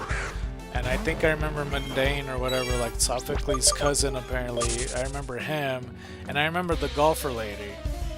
I keep forgetting that Ace Rolla is a part of it too, but it's okay. We'll cover her anyway. Ace Rolla is a friendly young girl who is the captain of the child of the Thrifty Mega Mart abandoned site in Ula Ula Island.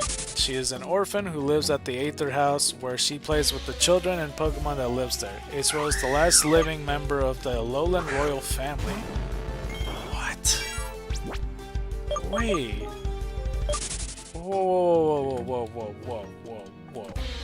Whoa. So, okay, so you know how they're doing these Legend games like Legend Arceus and Legend ZA and stuff? Are they trying to plant seeds for like a Legend Sun and Moon or whatever? Like, Ace Rolla, there's something there. There's a reason she's an orphan and stuff, and like, clearly not, you know, living in a kingdom or all that. It's like there's something there where descendant is like a queen or a fucking whatever is considered over there. It's like our 12th Bremen, by the way. That's crazy. Ace Rolla first appears in Melee City's library, which her father once owned, where she helps the player and Lily find a book about Alolan legendary Pokemon. Afterwards, she directs the player to their next trial on the top of Mount Hakulani. So my question is like, what happened to her father if she had been been placed in the orphanage? Like, you know what I'm saying? Like, this is interesting to me. In her trial, Ace Rolla asks the player to investigate the abandoned site using their Pokefinder to take photos of the ghost-type Pokemon making mischief there. At the end, they must defeat a powerful totem Pokemon, a Mimikyu. She later appears as a member of the Alola Elite Four, having taken on the position after Kahuna Nanu turned it down. Yeah, that's his name, Nanu. He's the Dark-type trial leader, I think. So, yeah. So that they weren't their first choice, but like with the Ultra Balls, of course, 5 Pokemon she has, and this is the Elite Four. Like, I guess I'm doing it all out of order, but Sun and Moon is pretty unique on just talking about their Pokemon. But we got Sableye, Drifblim, Delmise, Frostlass, and Palossand. Sableye, I don't remember if we talked about. I think we did. I think I gave it like Steel Rock or some shit like that. Drifblim, I think it was like Ice Fairy. I could be wrong about that. Delmise we haven't talked about. Now, he looks like an anchor along with the steering wheel. I remember when I noticed the typing and it didn't make sense to me because, like, you know, it involves a ship and everything. Like, it has to be water steel type, right? Or am I crazy by saying that? Because, like, how is it predominantly grass? Like, I get that there's moss on it, but, like, I don't know. That doesn't make sense to me. So, yeah, I'm going with water steel easily. Frostlass, as I talked about with Snowrun and the other one, I made it fire water type. Palossand along with Sandy Gas. We haven't done Sandy Gas and Palossand. That's a good question. Let's make it ice.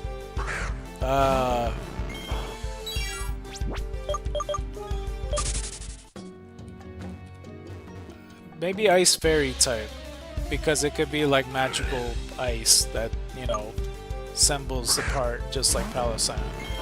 That's just what I think of. That'd be pretty cool. I don't know how the fuck it would look like, but it'd be special type of sand. I don't know. Some of these Pokemon kind of put themselves in the corner where their names, like Palossand, it's not really sand anymore if it's ice. But you could consider Diamond Dust is like a sort of sand. I don't know. The rematch in the Elite Four, though, her Sun and Moon team is Sableye, Drifblim, Dhelmise, Frostlass, and Palossand yet again. Ultra Sun and Ultra Moon, the initial battle of the Elite Four. I guess she really is the Elite Four member. Bayonet, Drifblim, Dhelmise, Frostlass, and Palossand. So we already talked about Bayonet already. Rematch in Ultra Sun and Ultra Moon is Bayonet, Drifblim, Dhelmise, Frostlass, and Palossand. I swear I keep forgetting that she's an Elite Four member, dude. Like, I'm not even joking. And that seems to be it for Ace Rolla, though. Because the way they ordered everything, they're doing it because it's my fault for clicking on Captain. Because Ace Rolla isn't even at the final four of it. But next is Seafolk Village with Mina. Now Mina is the captain of Pony Island. Her primary trial grounds being her house in Seafolk Village. She specializes in fairy type Pokemon. As we get another Eevee right here. Unconfirmed it says, but 13 to 15 years old. That's interesting. Let's go hit you. Hold on. Might as well do some Sucker Punch action. Yeah. There we go. We are very close to 400. We're at 397. We're so close.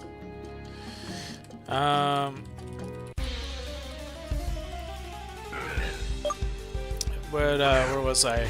Mina's an inspiring artist who started painting at an early age. Her habit came about after her family's snubble accidentally destroyed a picture she made while she was trying to express its liking of the work. That doesn't make any sense, for sure. An action Mina interpreted as her art not being good enough and striving to become better. She is acquainted with Ilium and Mallow.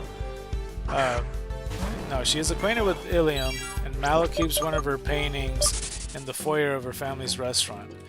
Mina is known amongst her friends and family for her eccentric attitude, which has been likened by her father. They're using a lot of weird words here, as that of a fey vagabond. Examining the painting in the Coney City restaurant will have the player remark about it odd, oh my god, esoteric visuals. Mina's father. There's so many different words they're using for this shit, dude. I'm lucky I pronounced esoteric correctly the first try. Mina's father tells the player of her habits of leaving home for long periods of time to draw and paint, only sporadically returning to shovel as much food as she can into herself before absconding. I swear to God, dude. If they keep using these special words, In Pokemon Sun and Moon, the player first meets Mina while navigating the vast Pony Canyon. Mina is seen surveying the landscape as she notices the player and introduces herself as the captain of Pony Island Trial. However, because she spends so much time dedicated to her art, she doesn't have an actual trial prepared for the player. Instead, she gives the player a Farium Z. She muses on what she could have make her trial about before bidding the player farewell. Later on, Mina can be encountered after the main story during the 3rd Ultra Beast Hunt mission. Hold on. She was sent by someone to relay the information about UB03's appearance on Akala Island and to battle the player as a trial of strength. After being defeated, Mina will bid the player farewell and then leaves.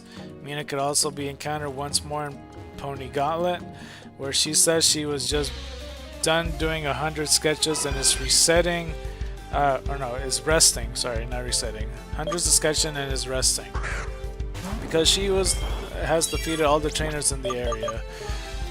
Mina's bored and has nothing else to do. She challenges the player to beat all the trainers in Pony Gauntlet if they want to challenge her again. If the player succeeds in defeating all the trainers and Mina herself, she will award them with the bottle cap. In Pokemon Ultra Sun and Ultra Moon, the player meets Mina shortly after arriving in Seafolk Village, and she now has a trial for them to complete. She helps the player and Lily on their quest to locate Pony Islands, Kahuna, and accessing Executor Island, taking over most of the role that the chief of Seafolk had in Sun and Moon. According to her, Nanu had to administrate the grand trials for Pony Island after Hapu's grandfather passed away, and Tapu Fini failed to select a new kahuna for several years. Wait, what? According to her, Nanu had to administrate the grand trials for Pony Island after Hapu's grandfather passed away. Tapu Fini failed to select a new kahuna for several years. Oh yeah, because they didn't have a 4th kahuna for a while. Like, we literally seen that happen in a cutscene, that they literally just made so-and-so person into a grand, like a fucking, whatchamacallit, like a trial leader, or the kahuna. Her trial takes place after the player defeats Ultra Necrozma at Megalo Tower. After defeating Mina at her home at Seafolk Village, the player receives a pink petal and is then tasked with obtaining 6 more petals from the other captains. Once the player collects all the petals and returns to her home, Mina combines the flower petals to create the rainbow flower to summon the totem Pokemon Rabombi. After Totem Rabombi is defeated, Mina rewarded the player with the Farium Z for completing her trial and wishes the player luck on their imminent grim trial against Hapu. Which I almost said it like Haku, like if it was Samurai Jack or some shit. Talking to Mina's parents after the completion of her trial reveals that Mina's original trial simply had trial goers draw sketches of Rabombi, and that her current one may have been influenced by when Snubbull brought her a flower that she had pressed and still keeps it with her to this day. In Pokemon Let's Go Pikachu and Let's Go Eevee, Mina can be found in Vermilion Port after the SS and the parts. She has gotten so caught up with looking at the sea that she completely missed the ship, which she had intended to ride back to Alola. She will stay waiting for the next ship at the port, where the player can then challenge her to a battle once per day. After the player has become champion, her team will grow stronger. Okay, and Mina, of course, with her Ultra Balls. This is in Route 8 is the battle she has. Sorry, I didn't mean to put battle on that. She has a Klefki, a Granbull, a Shiinotic, a Wigglytuff, and a Rabombi. So Klefki we already covered. Granbull I don't think I've seen in anybody's team as far as I'm aware. It's normal type and fairy type. I'll make it Steel Ground. I think Steel Ground would be cool for like a Bulldog. Yeah, that'd be pretty neat. And we already covered Shiinotic. Wigglytuff we also covered. We said like Ice Psychic? I'm pretty sure. Rabombi we also covered earlier today too. Pony Gauntlet, 5 Pokemon, Klefki, Granbull, Shinotic, or Shitnotic as I like to call it, Wigglytuff, and Rabombi. Okay. Ultra Sun and Ultra Moon and Seafolk Village, 3 Pokemon. Mawile, Granbull, and Rabombi. I think I remember that. We already covered Mawile being the new Pokemon here. Oh, you get to battle her and Let's Go Pikachu and Let's Go Eevee? Interesting. A Jigglypuff and a Mr. Mime. And yeah, it is a younger version of Mina, which makes sense because like Sun and Moon, we do see an older Red and older Blue. I just don't know how many years. It might have been like 10 years or some shit. I don't know. But that's pretty cool. Post Hall of Fame, Let's Go Pikachu and Let's Go Eevee is Mr. Mime, Wigglytuff, and Ninetales, like the Alolan one. Holy fuck. And we covered all the Pokemon, but if you didn't remember Ninetales, I gave it like the Ghost Psychic type, I believe. So yeah, and that's pretty much it for Mina. So yeah, that's it for that. The rest of them are just like the fucking... Okay, well I see Nanu now, so I'm not sure. The next one is Melee Island Hala, which is a Kahuna. I guess I'm just following this order that they're doing it, because for some reason I don't remember the whole game from front to back. I thought Mallow was first. It turned out that Lana is first in all the versions of the game. I didn't know that shit. I swear I saw Mallow first and I battled her. Anyway, Hala is a character introduced in Pokemon Sun and Moon. He is the grandfather of Hau and the Kahuna of Melee Island. He specializes in fighting type Pokemon and grants the Melee stamp to trainers who defeated him. In Sun and Moon he becomes a member of the Alola Elite Four. So yeah, in the core series, once I get the chance when it opens. Yeah, no, it's just... I remember... It's because besides the trial captains... The way I think of it, you know how I always like go through the typings and I say it out loud? I'm like, oh, fire, grass, water, electric, bug, flying, and then I do the same order. I do that, but with Sun and Moon, like I try to think of the trial captains and not all of them have, like, you know, a person representing it. So that's like the shitty part about it.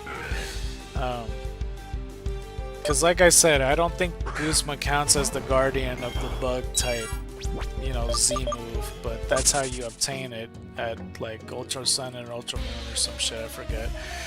As Kahuna of Melee Island, Hala is considered one of the island's strongest trainers. Hau is his grandson in Pokemon Sun and Moon. Hala gives the player the first partner Pokemon. The next day he leads a ceremony celebrating the beginning of the players and Hau's careers as Pokemon trainers. The player eventually battles him in the grand trial of the Melee Island Challenge. When Ultra Wormholes begin appearing across Alola, Hala encounters UBO2, Absorption, and / Beauty in Moon version. Before he can send out a Pokemon to battle, Tapu Koko appears to battle the Ultra Beast. Hala agrees to work together with the Garden Deity, and together they fend off the intruder. As this is our like 12th Bremen or 13th. I could be wrong. Later, Hala is re-encountered at the newly founded Alola Pokemon League, having been invited by Professor Kukui to be a member of the Elite Four. In Pokemon Ultra Sun and Ultra Moon, Hala's role is slightly altered. The player now receives their first partner Pokemon from Professor Kukui instead, although they still technically belong to Hala. When Ultra Beast started appearing in Alola, Hala comes face to face with the Blacephalon in Ultra Sun and a Stakataka in Ultra Moon. I don't remember that. I always thought it was the Buzzwole or Pheromosa or some shit. But this time he accompanied by Hau and decided to leave the fight to his grandson, who is joined by Tapu Koko. Ooh, sorry, I was yawning. At the Pokemon League, Hala's position as Elite Four member is instead taken up by Molayne. That's probably what the fuck I was thinking of. Despite this, Hala can still be challenged to a rematch once during the post-game. Upon defeating him in the rematch, Hala will award the player with the 2 Z crystals for the final evolution of the other 2 Alolan first Two Alolan first partner Pokemon that the player did not pick at the beginning of the game. Let's see here. He's also holding Ultra Balls. This is the Grand Trial Battle. Mankey, Makuhita, and Crab Brawler, which I don't remember if I said. I might have said Mankey's type. I already forgot. Sorry, I don't know why I'm yawning. Hold on, I'm gonna drink some juice right quick.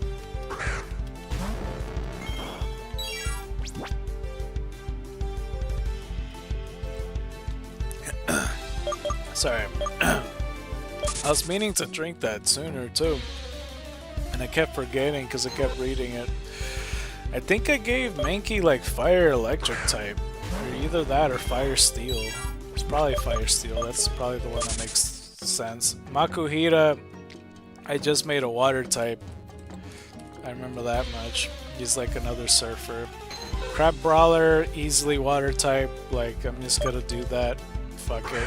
I know he's just essentially going to be another Krabby, but, you know, it's all good. Pokemon League Battle, he has 5 Pokemon, though. He has Hariyama, Primeape, Beware, Poliwrath, and Crabominable. Hariyama's going to be Water type, Primeape, Fire Steel. Beware, we haven't talked about. Stuffle and Beware? They're supposed to be, like, teddy bears. So I still think it's like in the puppet department where it could be like grass type because of the cotton. So make it grass type. I don't know about the other type though. I can't escape. Ah man. Grass type and let's make it ghost. Let's make it grass ghost. I kind of like that. Poliwrath we already talked about.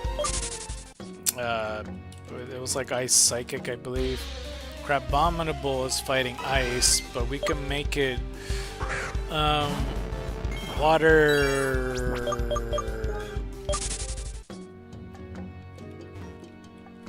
water dark, I think that makes sense. Pokemon League rematch, 5 Pokemon. He has Hariyama, Primeape, Beware, Poliwrath, and Crabominable. He didn't change anything there. Let me go, bruh. Why you do this? Ultra Sun and Ultra Moon, 3 Pokemon. He has Machop, Makuhita, and Crab Brawler. He didn't have Machop before, but you know, as a reminder, we made him Dragon type. Second battle in Icky Town, Ultra Sun and Ultra Moon, the rematch. Hariyama, Machamp, Beware, Poliwrath, Crabominable. I guess he just doesn't have the other one. I'm blanking. I think it was Primeape he had before. Let's see. In Pokemon Sun and Moon, Hollow allows the player to pick either Rowlet, Litten, or Popplio as the first partner Pokemon. In Pokemon Ultra Sun and Ultra Moon, Professor Kukui provides the player with the Pokemon instead on his behalf, with the first partner Pokemon with the type disadvantage of the player's choice going to How. Okay. Oh, they're just... okay. And yeah, that's basically it. Okay, never mind. I thought they were going somewhere with that. Okay, hopefully this isn't on screen. It's fucking some notification popped up in front of everything.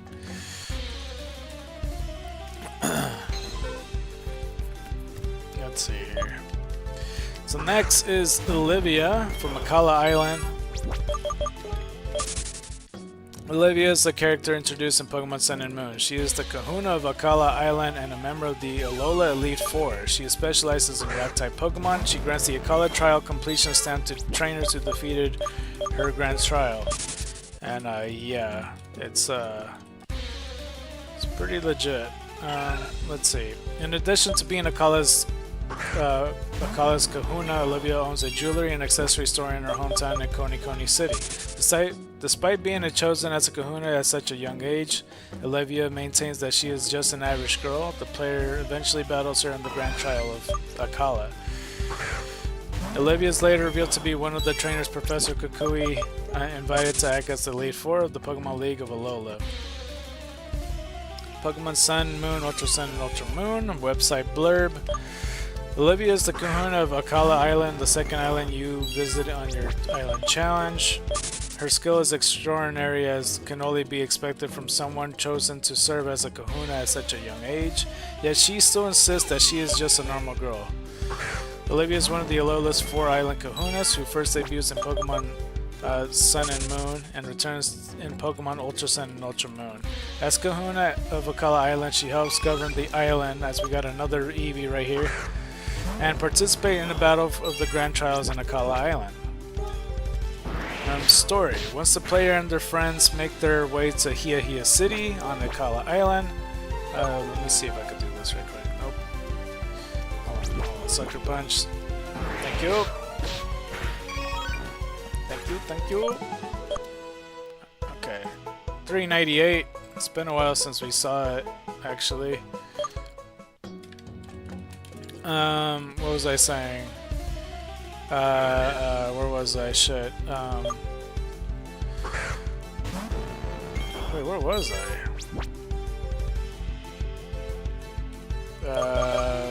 Olivia is one of the Alola's 4 island kahunas who first debuts Pokemon Ultra Sun and Moon and returns to Pokemon Ultra Sun, Ultra Moon as a kahuna at Akala Island. She helps govern the island and participates in battle for the Grand Trials in Akala Island.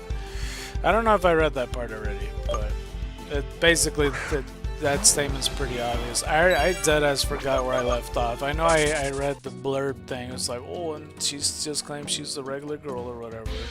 I remember that.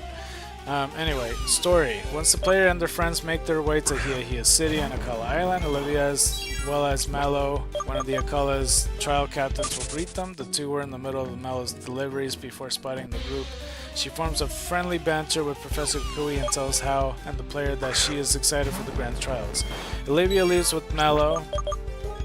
If the player attempts is spelled wrong, to leave for Digless Tunnel before doing all 3 of Akala's trials, Olivia will prevent the player from going deep within the area. Depending on what trials and areas where the player was visited, she'll direct them on the where to go.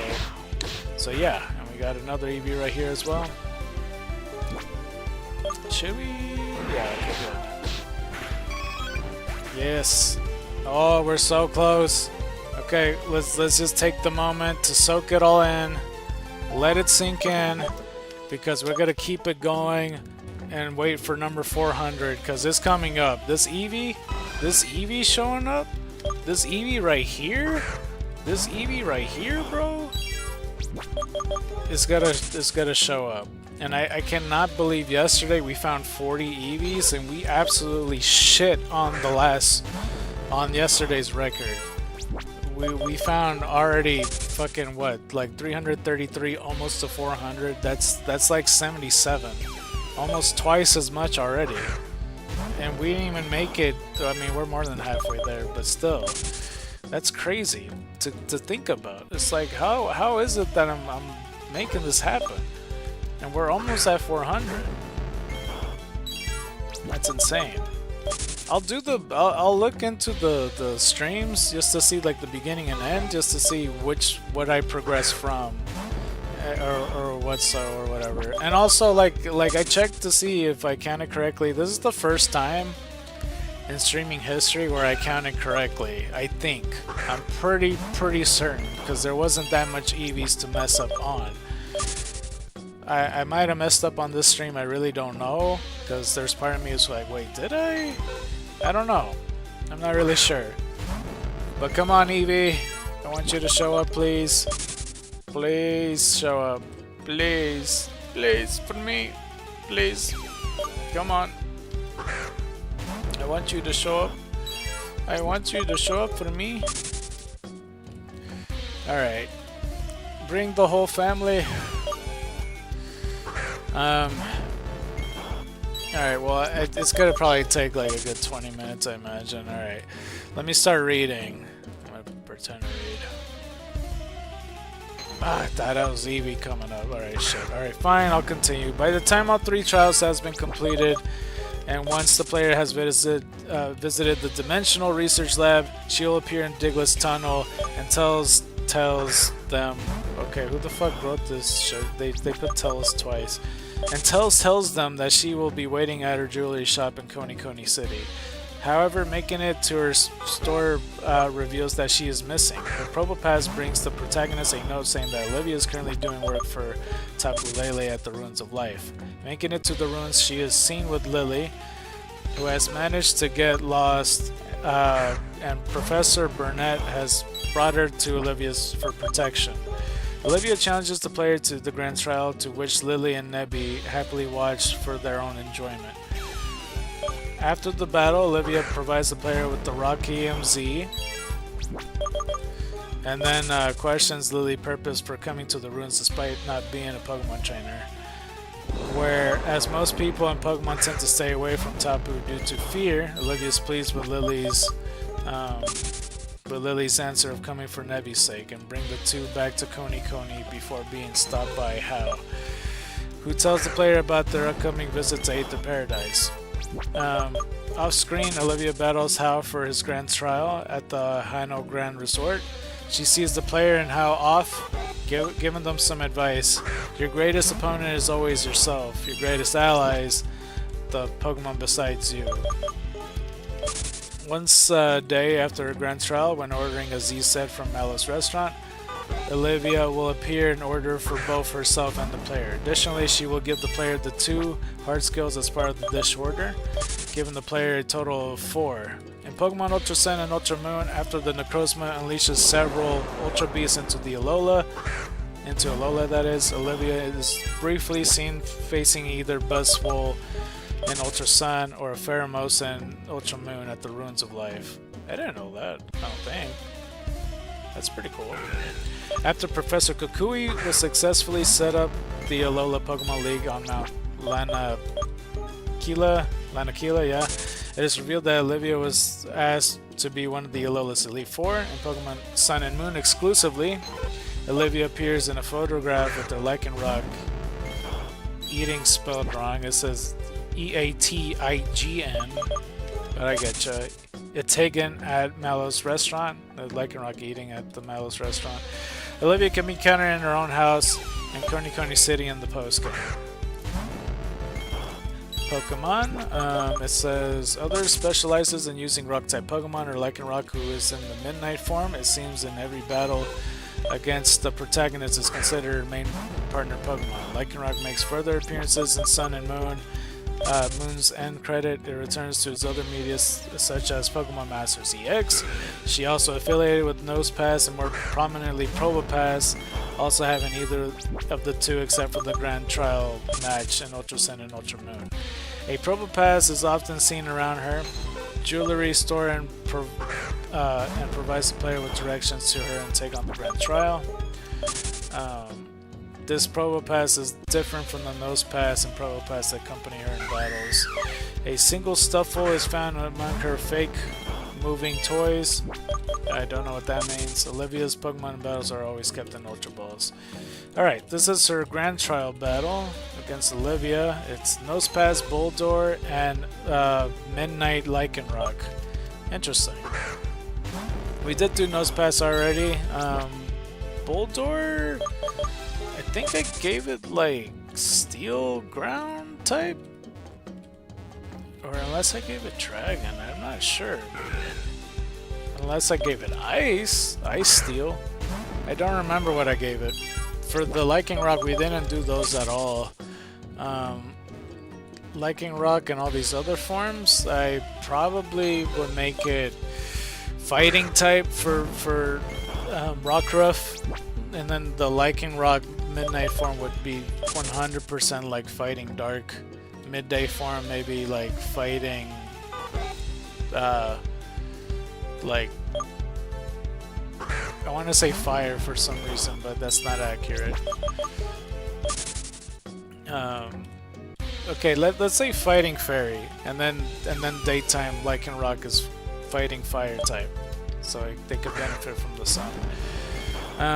Pokemon League battle, 5 Pokemon she has in the Elite Four. She has Relicanth, Carbink, Alolan Golem, Probopass, and Lycanroc.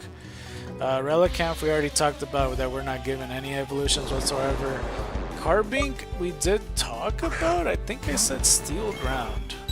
And we already covered the rest of the team. The rematch of the Pokemon League is Relicanth, Carbink, Alolan Golem, Probopass, and Lycanroc. No changes there. Maybe the moveset's differently. This is Ultra Sun and Ultra Moon in the Grand Trial Battle. It's Anorith, Lileep, and Lycanroc. Interesting. And for Anorith, I think I gave it Steel Water type, and then Cradily, or Lileep in that evolution line. I think I gave it Water Poison, I think. I could be wrong. Okay, well, Pokemon League in the Elite Four in Ultra Sun and Ultra Moon. She has Armaldo, Cradily, Gigalith, Probopass, and Lycanroc, which we covered all those Pokemon. Eevee still hasn't showed up, by the way. Anyway, this is the rematches with the Elite Four. It is Armaldo, Cradily, Gigalith, Probopass, and Lycanroc. There's no changes there. Jewelry Shop at House, Probopass, and Stuffle's there too. And that's pretty much it for Olivia. Okay, next is Nanu to talk about. But before I do, we need to get this 400th Eevee, man. Like this is. I'm not gonna continue with Nanu until I find you. I know you're out here, bro. Like it's been like a good 10 minutes, you know. I know you want to make your grand entrance, but now's the time. Eevee. No, I said Eevee. That's like the fucking uncle of Eevee. It's like the 13th Bremen or something. I lost count. Come on, Eevee. I know you want to. But yeah, if you guys are here or new or doesn't know what the fuck's going on, basically if you defeat 500 Eevees, you get, like, afterwards the retro Eevee will pop up. Like you'll get a chance to find them within the grass. Is how you were to hunt them, pretty much. At least that's what we think. So we just know that we have to defeat 500 Eevees, but I'm pretty sure then after, whenever any Pokemon that you're trying to hunt for, whatever area they're available, is when the Retromon will spawn in. But it's still like a rare chance to find it. But we need to get to that chance, then pass 500, and then so on and so forth. Okay.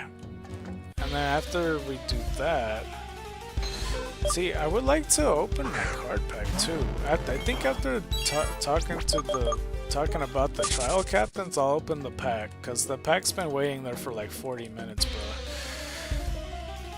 You know what else has been waiting for 40 minutes, but not really? Me for this Eevee, dude. It's taking too long. Come on. 400 Eevee a foot. Dang it, man. Alright, let's just continue talking about Nanu then. It might be like another 10 minutes. Sometimes it takes 20 or 30 minutes till an Eevee pops up. I was hoping that would be it. Nanu is a character introduced in Pokemon Sun and Moon. He is the Kahuna of Ula Ula Island. He specializes in Dark-type Pokemon. He grants the Ula Ula stamp to trainers who defeats him. Let's see. In the core series games, Nanu is a police officer who first shows up to the aid of player in getting into Po Town. After Team Skull is defeated by the player, he reveals that he is the Kahuna of Ula Ula Island and challenges the player in Melee City for their Island Challenge Grand Trial. Upon defeat, he grants the player the Darknium Z and wishes them well as they, along with Gladion and Hao, head to Aether Paradise to rescue Lily. And there's Bremen right there. That's like 14 Bremens. I could be wrong. Where was I?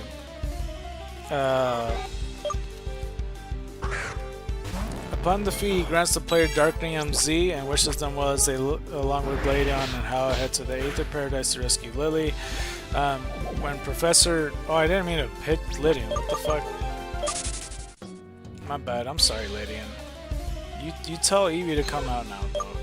When Professor Kukui forms the Alola Pokemon League, he offers Nanu a position in the Alola Elite Four. He turns down the offer, however, stating that he has no obligation to join, unlike when the Guardian Deity chose him to become the Kahuna. As such, Acerola joins the Elite Four in his place.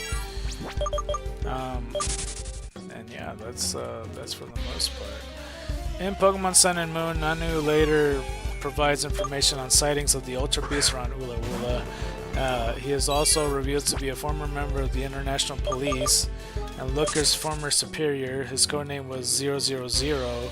During his time with them, he is described as we finally got our 400 Eevee. We got 400. Yeah. 400. 100 more to go after this. Be hyped. Be hyped. Look at the counter. Look at the freaking counter, dude. 400.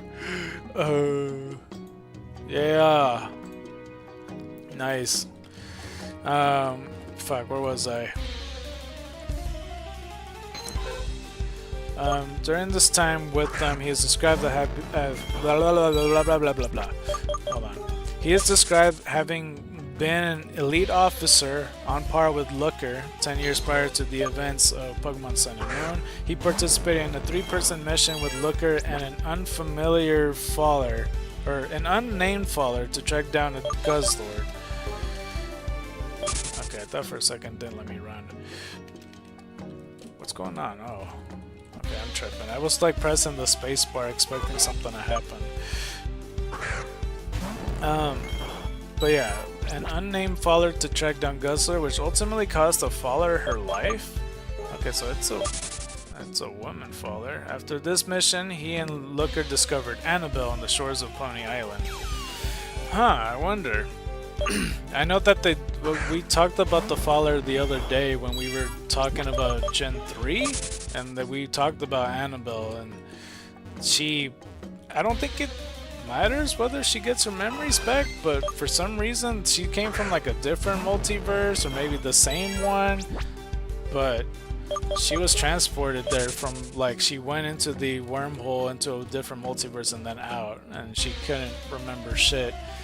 But you know, when you're doing that, you're called the faller, and because you're the faller, you attract other Ultra Beasts because you went in there, and, like, you know, since you're a multiversal being, like they feed off your energy, so now they know how to follow you. Some shit like that. I'm not sure who this faller is, but Annabelle's another one of them. In Pokemon Ultra Sun and Ultra Moon, after Necrozma unleashes several Ultra Beasts around Alola, none is briefly seen facing Guzzlord at the Ruins of Abundance. Later, he also appears in Ace Roller's place at the Aether House during Mina's trial. In Ultra Moon, he challenges the player to a rematch, while in Ultra Sun, he is not in the mood for a battle due to having just been beaten by Hao. In both games, he then gives the player the purple petal, the final flower petal of the trial. In these games, it is also revealed that after the death of Hapu's grandfather, the previous Kahuna of Pony Island, Nanu has been responsible for holding the grand trials on Pony before Hapu was elected as the new Kahuna by Tapu Fini.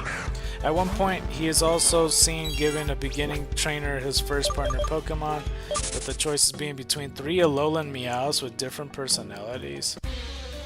That's some ass, dude. I would just turn off the game at that point. If my starter Pokemon were all 3 Alolan Meows, it's like, oh, they're all the same.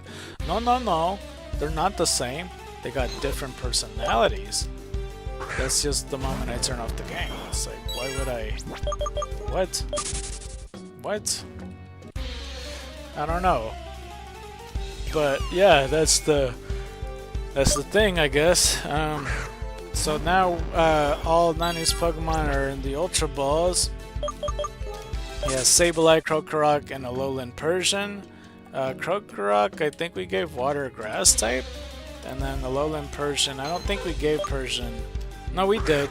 We gave Meowth, because it's like normal Dark and Steel, right? With the Galarian forms and the Alolan forms and stuff for the types being used.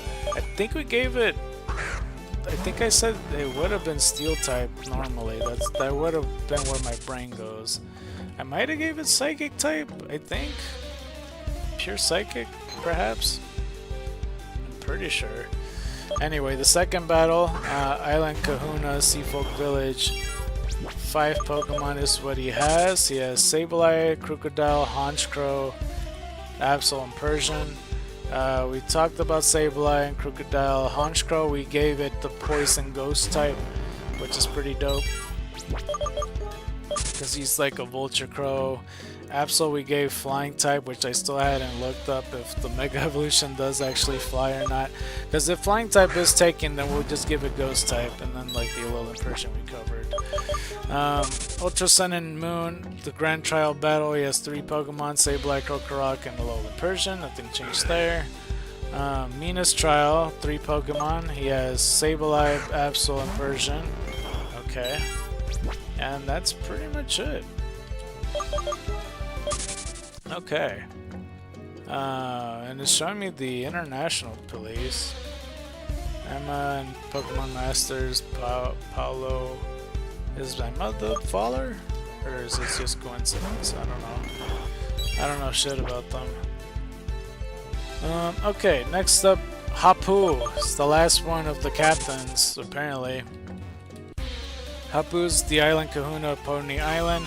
She specializes in ground-type Pokemon. She grants the Pony stamp to trainers who defeat her.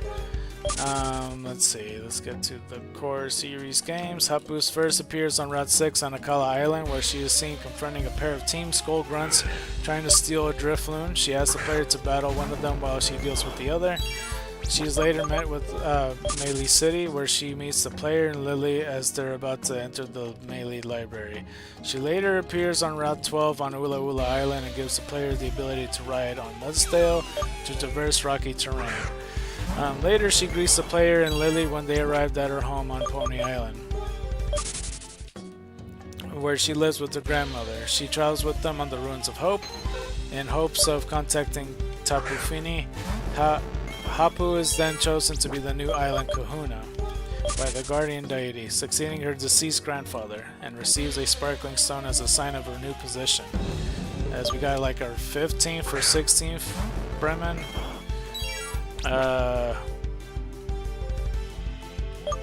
on, I'm trying to find my spot. And receives the sparkling stone as a sign of her new position.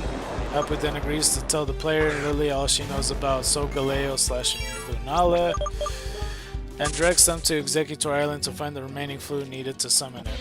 In Pokemon Ultra Sun and Ultra Moon, after Necrozma unleashes several Ultra Beasts around Alola, Hapu is briefly seen facing Xurkitree at the Ruins of Hope.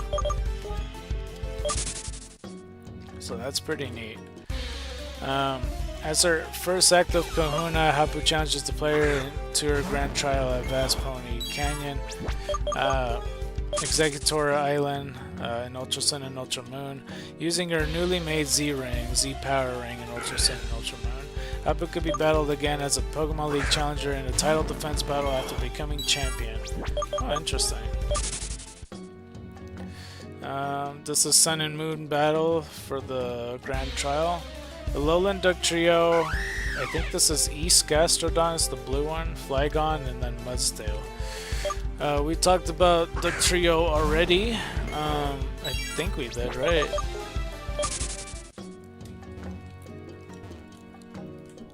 What type did I give it? Like white, Ice Rock? As we get another Eevee? Gastrodon, I think I gave it Bug Poison? I could be wrong. Flygon, we gave Bug. Did I run out of Sucker Punches? Yeah, okay. Bug Rock, I think I gave Flygon. Mudsdale, we didn't cover, but we got ourselves 401, so that's good. Mudsdale, I think we could give it Fighting type. We could get away with that. This is the title defense battle where she's trying to go for your throne. Duck Trio, Alolan Duck Trio that is, Gastrodon, blue one, Crocodile, Flygon, Mudsdale. It's pretty much the same team. Grand Trial battle for Pokemon. Golurk, this is Ultra Sun, Ultra Moon by the way. Gastrodon, Flygon, and Mudsdale.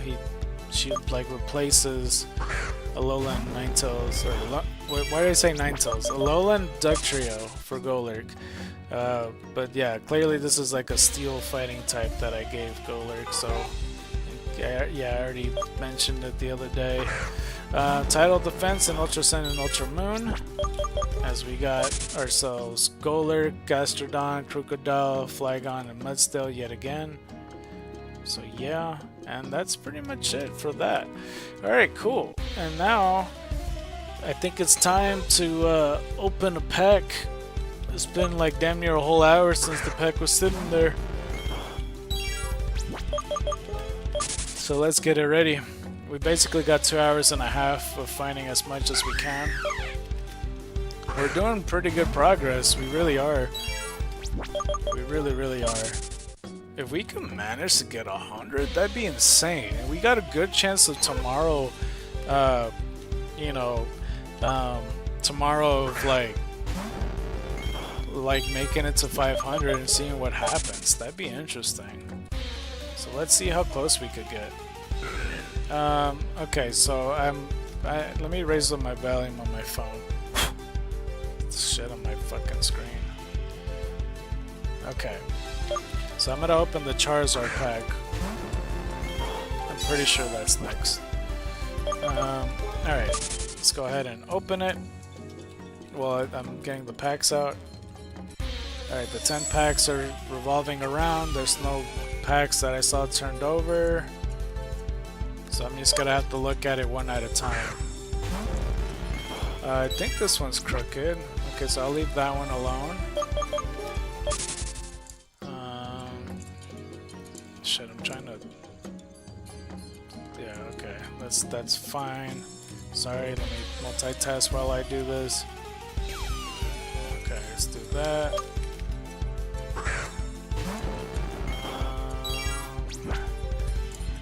I think the pack's crooked. I can't tell. No, it's not crooked.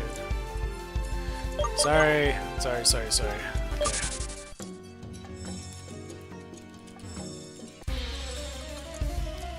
Trying to look carefully.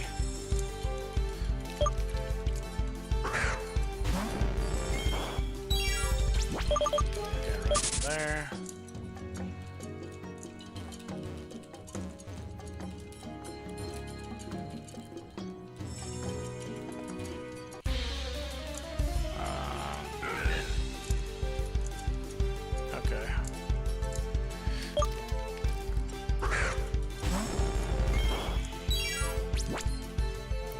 Fine.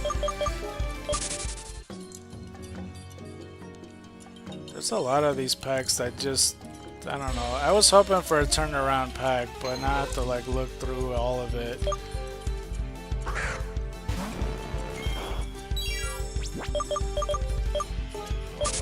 There's that.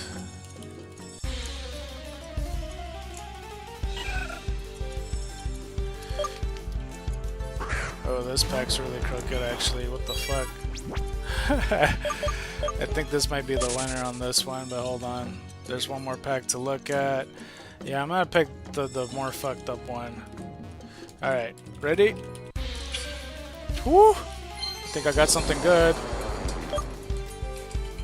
Maybe. Alright. Arbok, Farfetch. Hold on. Bellsprout, Rattata, and...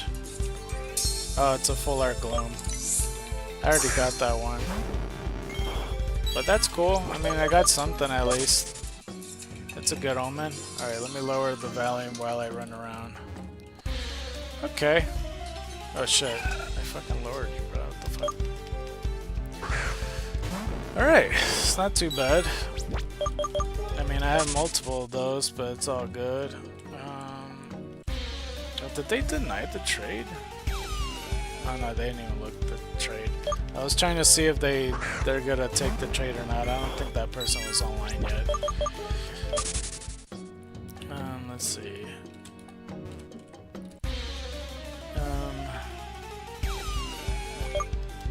Steric, okay, so what's that?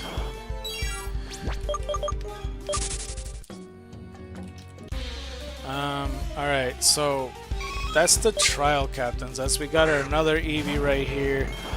I'm trying to see if we could do something pertaining to So if I go to Hapu, right, and I click on related articles, how far does this fucking list go?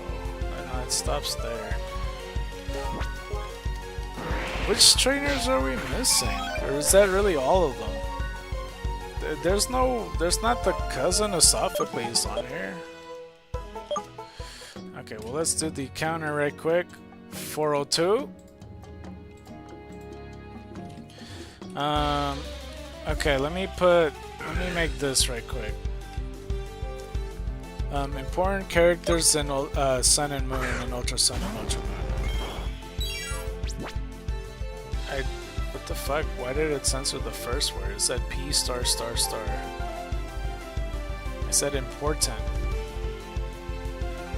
Maybe it skipped the in part, I'm guessing. And important.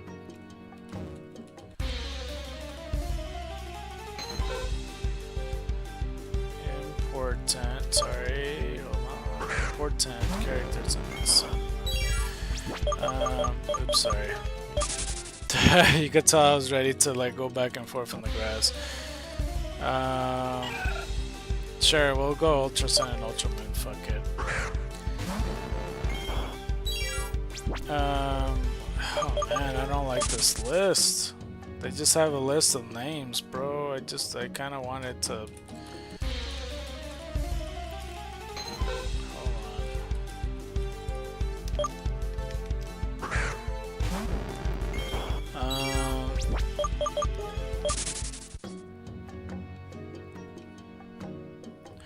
Okay, how about this?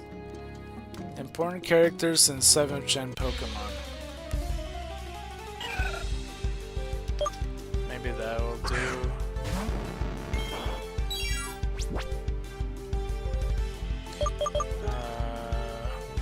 Generation 7, alright, we'll do that.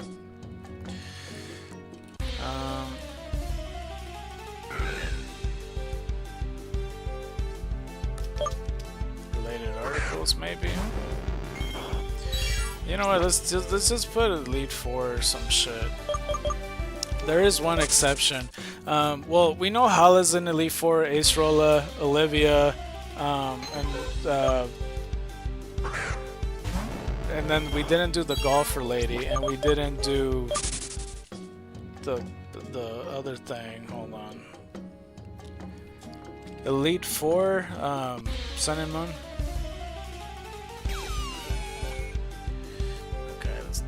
Pokemon League, I guess.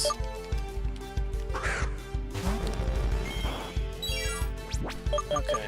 The Alola Pokemon League is the location of the Alola's Elite 4 and Champion in Generation 7. It may only be challenged after the player clears all the trials and Grand Trials of Alola. It is located at the summit of the Mount Lanakila and Ula Ula Island.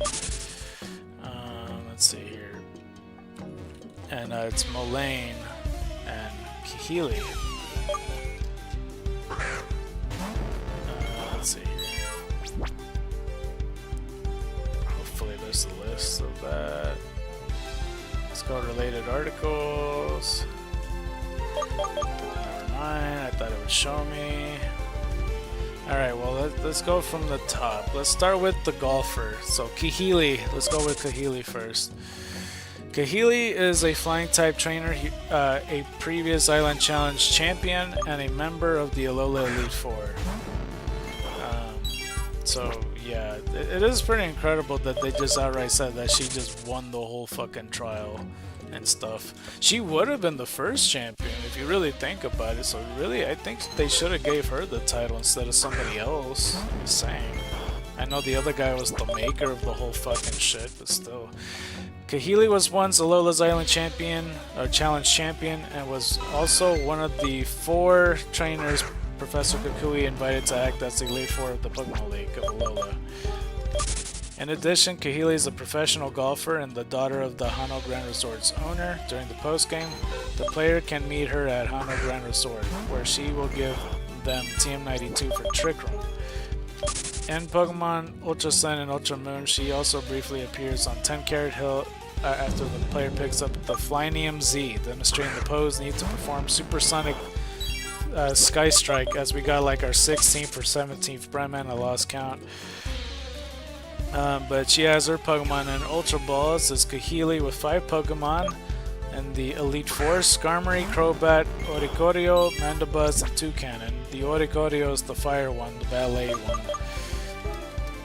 We covered Skarmory. Crobat we gave like Dark Dragon type. Oricorio we haven't done. And there's different types of it. So, interesting. What should we do with Oricorio? Is it gonna be like a Pansemi situation? Like a Evolution and Reggie situation? It's our 17th or 18th Bremen. We'll see. Should we add a type, or it wouldn't make sense to take away the flying type portion?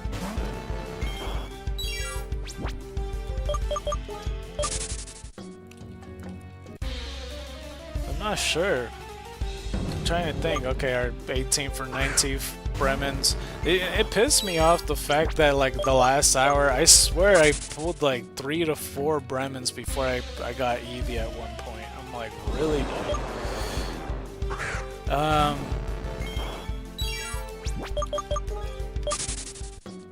How about instead of fire flying?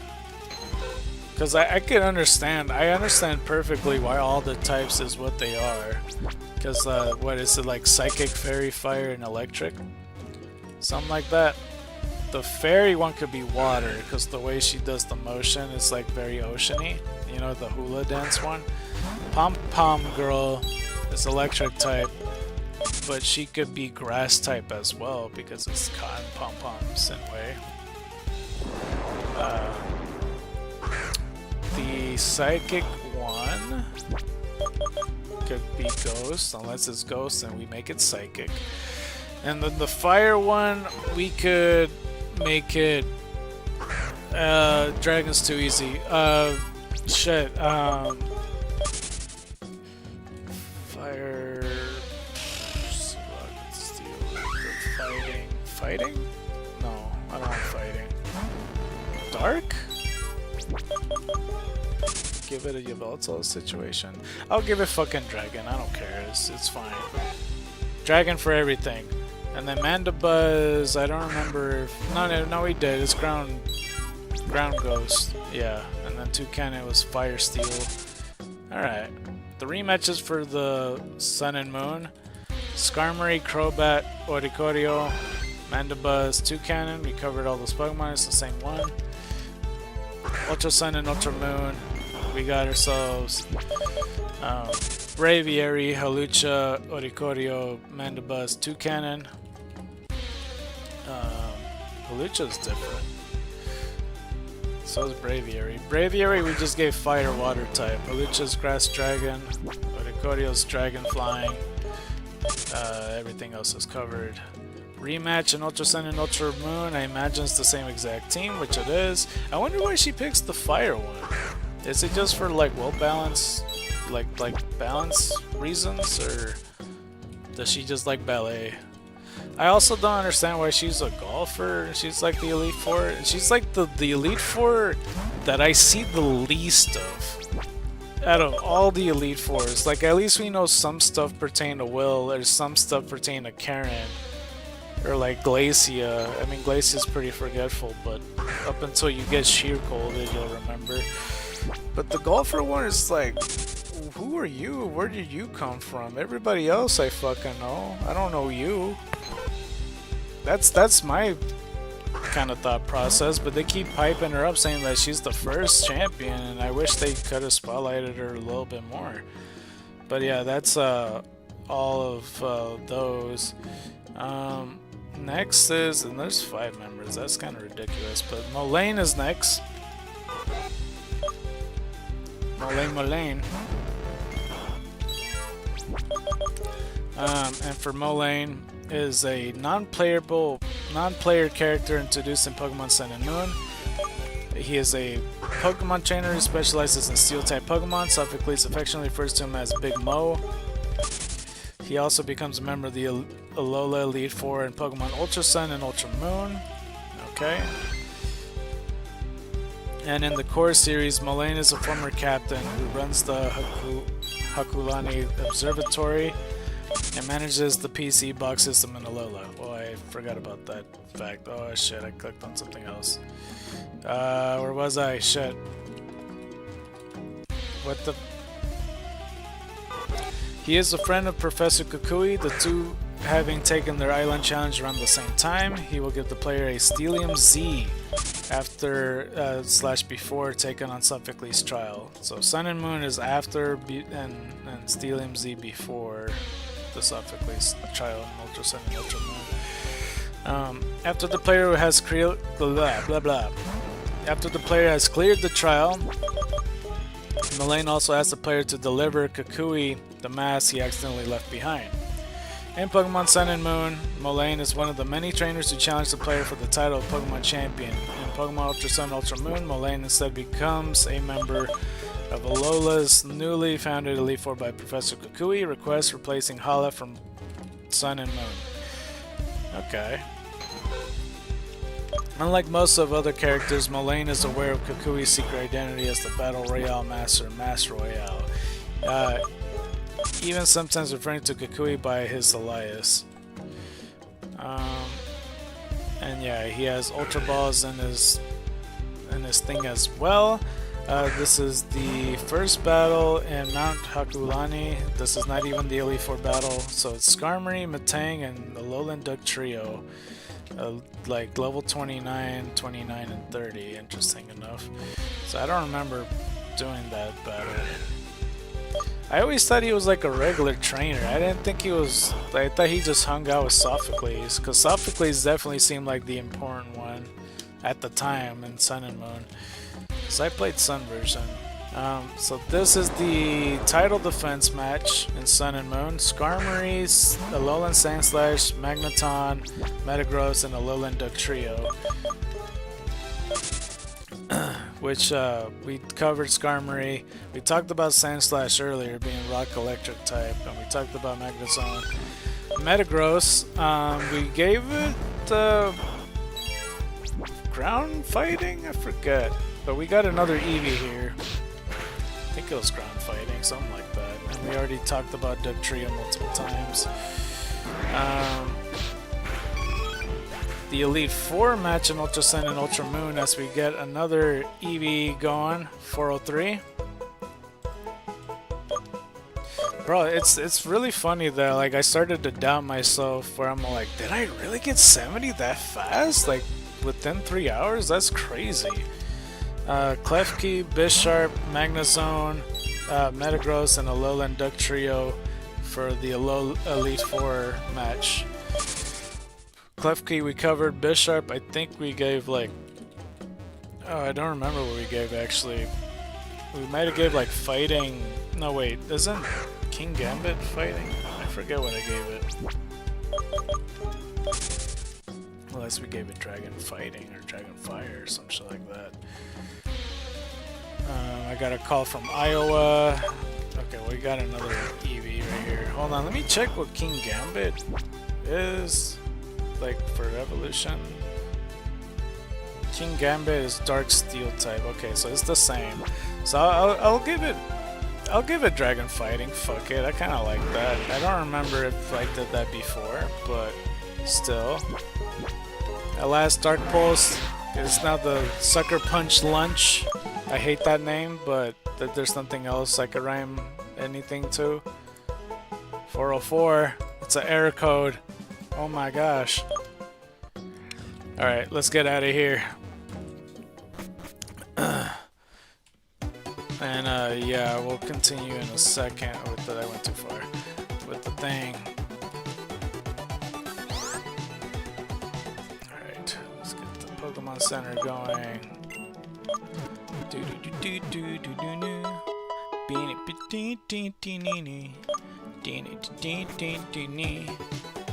Alright. I thought my game froze, bro. It like legit just stopped. Like music and all. Like I don't know if you experienced the same thing I did. I fucking panicked. Alright. Oh, I just said and I didn't. I just said and I didn't. Yo, my game is lagging, bro. What's going on? Okay, well, it's a good time for me to stop either way. Let's go promote a little bit. Tiny break. Let's see.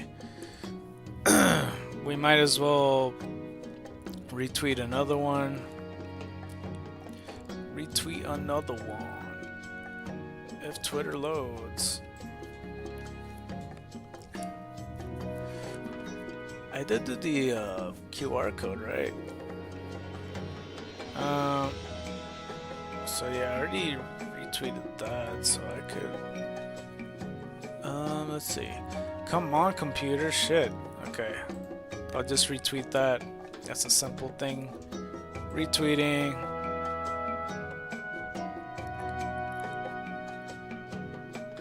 Alright, well that's as far as it goes. Okay, now let me check Reddit right quick. I really don't know why my computer is almost shitting itself right now. Probably because I'm streaming, I imagine.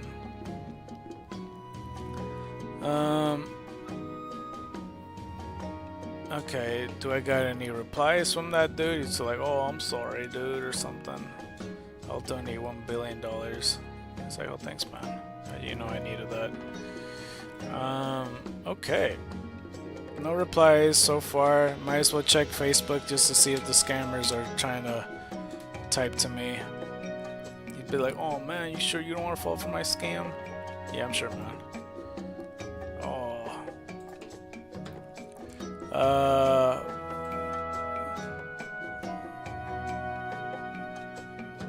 Okay, well this dude doesn't get it. He gave me a whole fucking paragraph. I'll just type no again. No.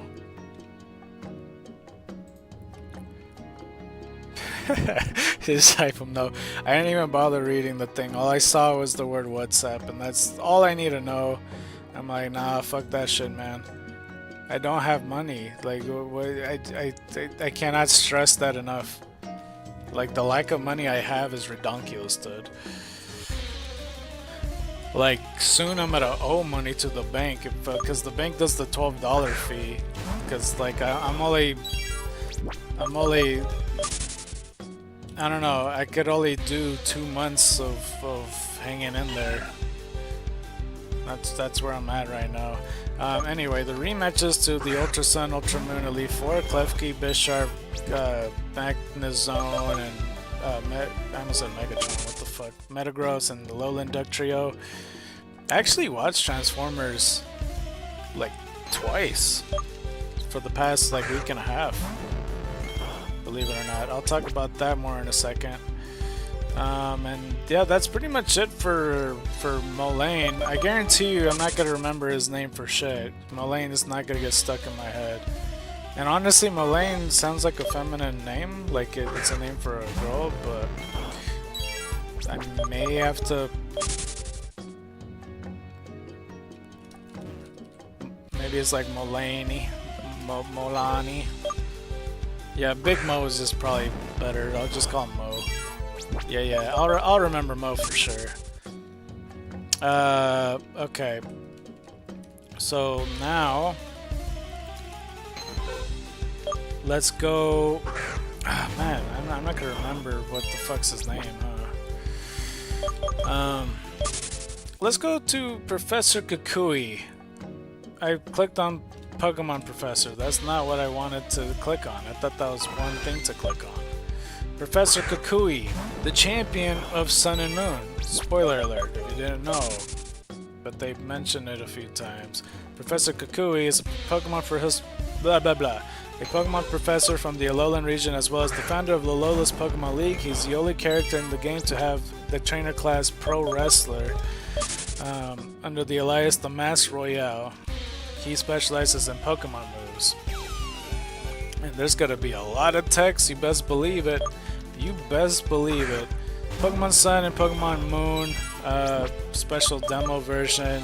In the special demo, Professor Kukui takes a player named Sun to 10 Carat Hill to teach them all about Lola's trials. He lends Sun a Pikachu to help perform in battle. There's the website blurb. Professor Kukui is the Alola's region dependable Pokemon professor. He lives near your home and looks out for you. He's passionate about his research into Pokemon moves that has sometimes taken direct hits from Pokemon when there was something to be learned from it. Sporting a white lab coat slung casually over his bare torso, he shows off his own unique physique. Professor Kukui is a passionate man who lives in the player's new hometown, Haoli City's outskirts of Route 1. His area expertise is Pokemon moves and is known to take direct hits from them if he thinks he could learn something about them. In his youth, Kukui participated in the Island Challenge with his childhood friend Mulane. Afterwards, he traveled to Kanto where he challenged the Indigo League, defeating the gym leaders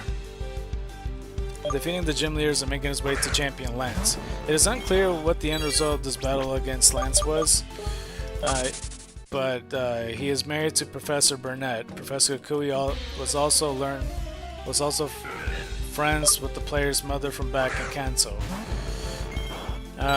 Throughout the player How and Lily's journey, he traveled with them through their island challenge, acting as a chaperone. Professor Kukui also frequents the Battle Royale Dome under the Mass Alliance, the Master Royale. Prior to the events of the game, a young girl by the name of Lily ends up on a beach with a weekend Cosmog by the name of Nebby. In search of Kukui's wife, Professor Burnett, Burnett finds the poor girl and contacts her husband, who then decides to take her in. Professor Kukui allows Lily to live in his loft. Wait, am I tripping or did I hear two shiny sparkles? Okay, maybe that was it. I thought for sure for a second I just ran from a shiny Roselia. I would have snapped in half. Burnett finds the poor girl and contacts her husband, who then decides to take her in. Professor Kukui allows Lily to live in his loft at his Pokemon research lab in Alola's Melee Island. But in exchange for this, Lily becomes Kukui's aide. In the meantime, they learn more about Lily and research Cosmog. According to Lily's diary in the post-game, she is turned off by Professor Kukui's appearance of going around half naked and not wearing a shirt. Lily also appears to have emotional attachment, spelled wrong, but they need to spell attachment right, to both the professors, seeing them as fathers and mother-like figures. Melee Island. The player first meets the professor through a video call. There the player can choose their appearance for their trainer passport. After confirmation, Kukui makes introduction to the world and the Alola region, and expresses his excitement for when they arrive in Melee Island. Professor Kukui meets the player in person when they first make it to Alola, even before they have finished unpacking. He rings the doorbell and then the player allows him, welcoming them to the region. After some chit-chat with the player's mother, he tells them that they should come with him to Iki Town and meet the island Kahuna, so they could be given their first partner Pokemon. The player grabs their bag and hat from their rooms, gets complimented by the professor, and then they head on their way to Iki Town. Along the way, many kids and trainers appear, asking him about battling and moves, teaching the player about the normal function of a Pokemon trainer and the world that they live in. They arrive at Iki Town, however.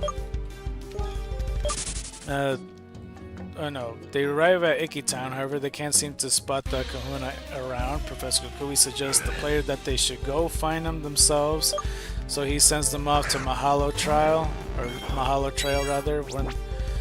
where the island guardian Tapu Koko lives. Instead, the player finds Kukui assistant Lily, who they mistake for beginning. Oh, thank God. Eevee, you're here to save the day. More Eevees, please. We're in the 404 era. More Eevees, please. More Eevees. 1. Shit. Hold on. 2. Shit. 3. Shit. Bring more Eevees, please. 4. Shit. Come on. Your whole family, please. 5. Thank you. Bring your whole family. And And that is 405. We are out of the 404 error screen. Alright. I hadn't had anybody show up for a while, actually. I might have to fucking try something else soon. Where was I? Because I completely forgot.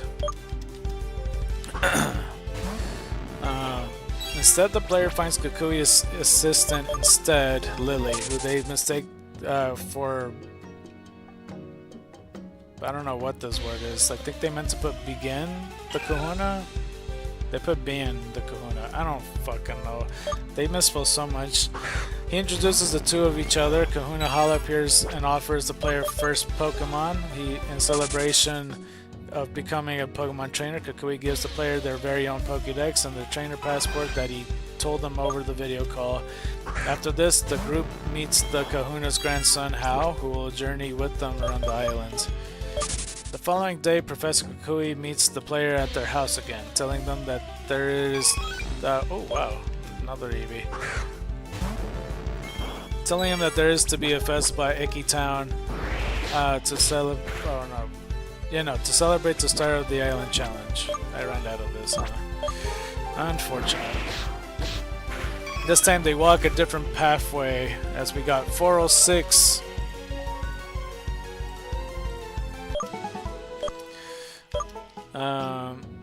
Different pathway. I hope that, like, it's just a chance of just finding vintage Eevees and not just make all of them like vintage mons. I hope it's not the case. Hold on. Where was I? This time they walk a different pathway, going through tall grass. Kukui teaches the basics of being a Pokemon trainer, encountering a wild Pikipek and catching it. He offers the player 10 Pokeballs and 5 potions. The player meets up with Kukui and the other back at Iki Town, who will be participating in the battle to please... Oh wow, another Eevee.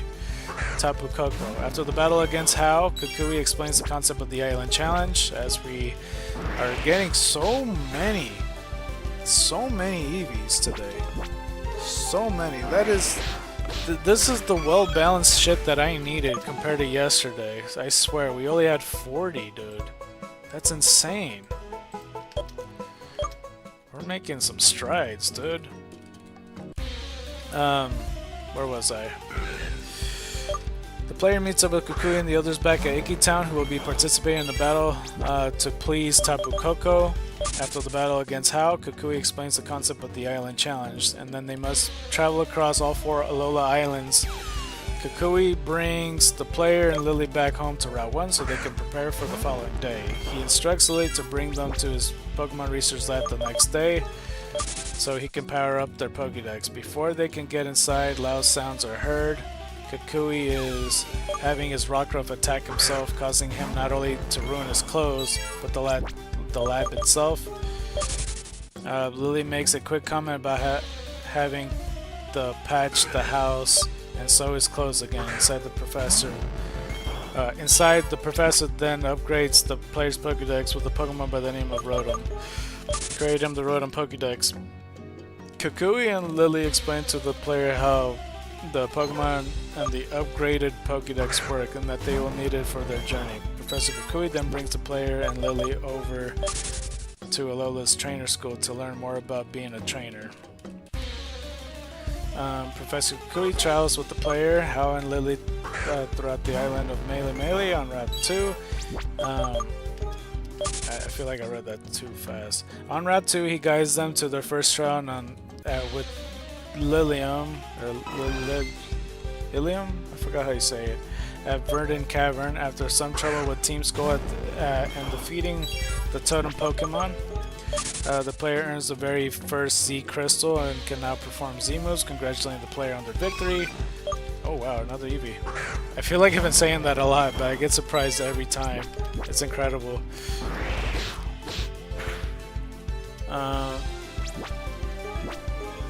Here we go.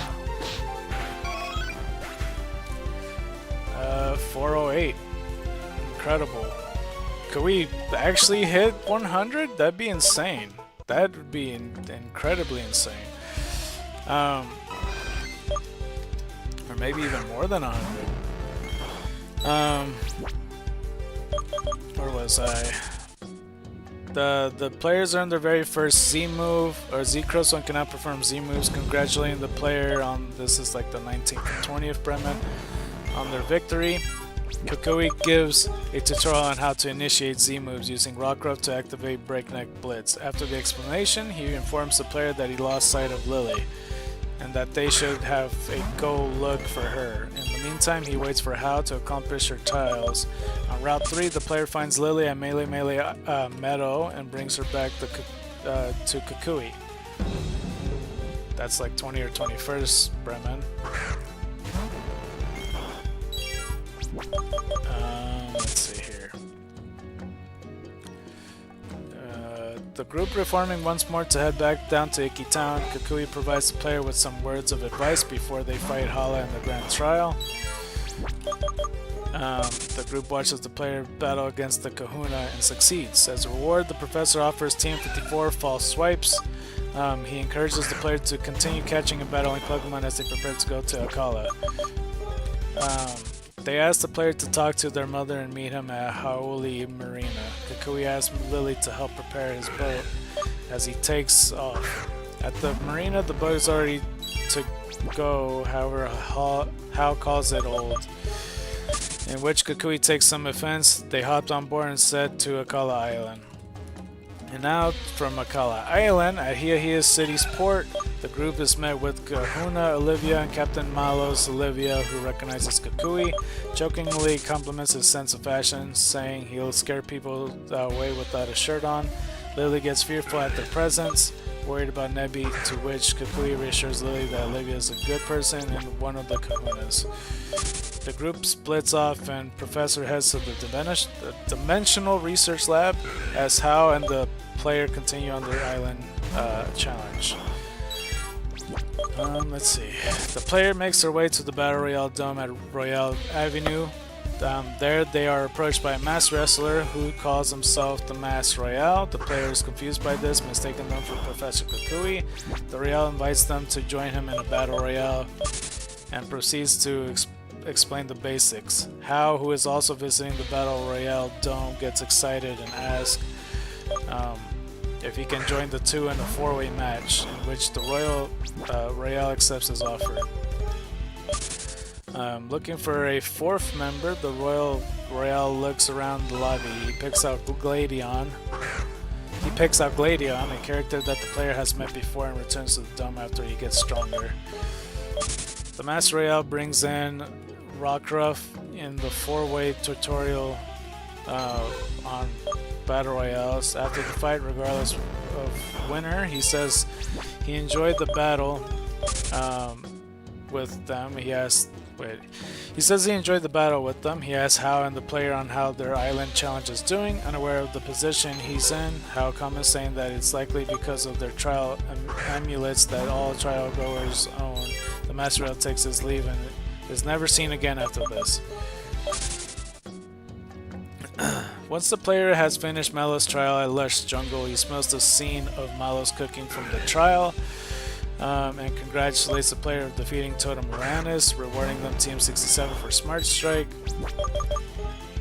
He informs the player to make it back to Hiahia City and visit the Dimension Research Lab, seeing how the player has completed all three of their Akala Island challenges. He also tells them that they can take on Olivia's grand trial at the Dimensional Research Lab. He gathers Lily and the player, telling them about his wife, Professor Burnett, who runs the facility. He tells his wife how good the three of the kids are, and Hao meets up with them. Professor Burnett and Kukui explains to the group about the research that goes on, telling them about alternative dimensional ultra wormholes and ultra beasts, life forms who can come from ultra space. Hao and the players get asked by Faba of the Aether Foundation for a tour of Aether Paradise. Lily declines, but Professor Kukui sees the two trainers off at the Hano Grand Resort after they finish their grand trial with Olivia. He tells the duo that after they learned about all the technology at Aether Paradise that they should meet up back on Ula Ula Island in Mali City. Kukui along with Lily boat to the next island off screen. Let's see here. Ula Ula Island. On the arrival of Ula Ula Island, Lily meets with the player, telling them that the professor of Mali Garden, How, and the player informed Professor Kukui about their encounter with an unidentified ultra beast coming through an ultra wormhole. And after their meeting with the Aether president, Kukui tells them that their next trial will take place inside Hokulani Observatory and travels with the player on Route 10. Intending to take the Executor Express, the bus stop is taken over by some Team Skull thugs, wishing they would challenge the Pokemon League instead, causing trouble. A quick fight with the Team Skull grunts after the player, and Kukui takes the bus up the mountain.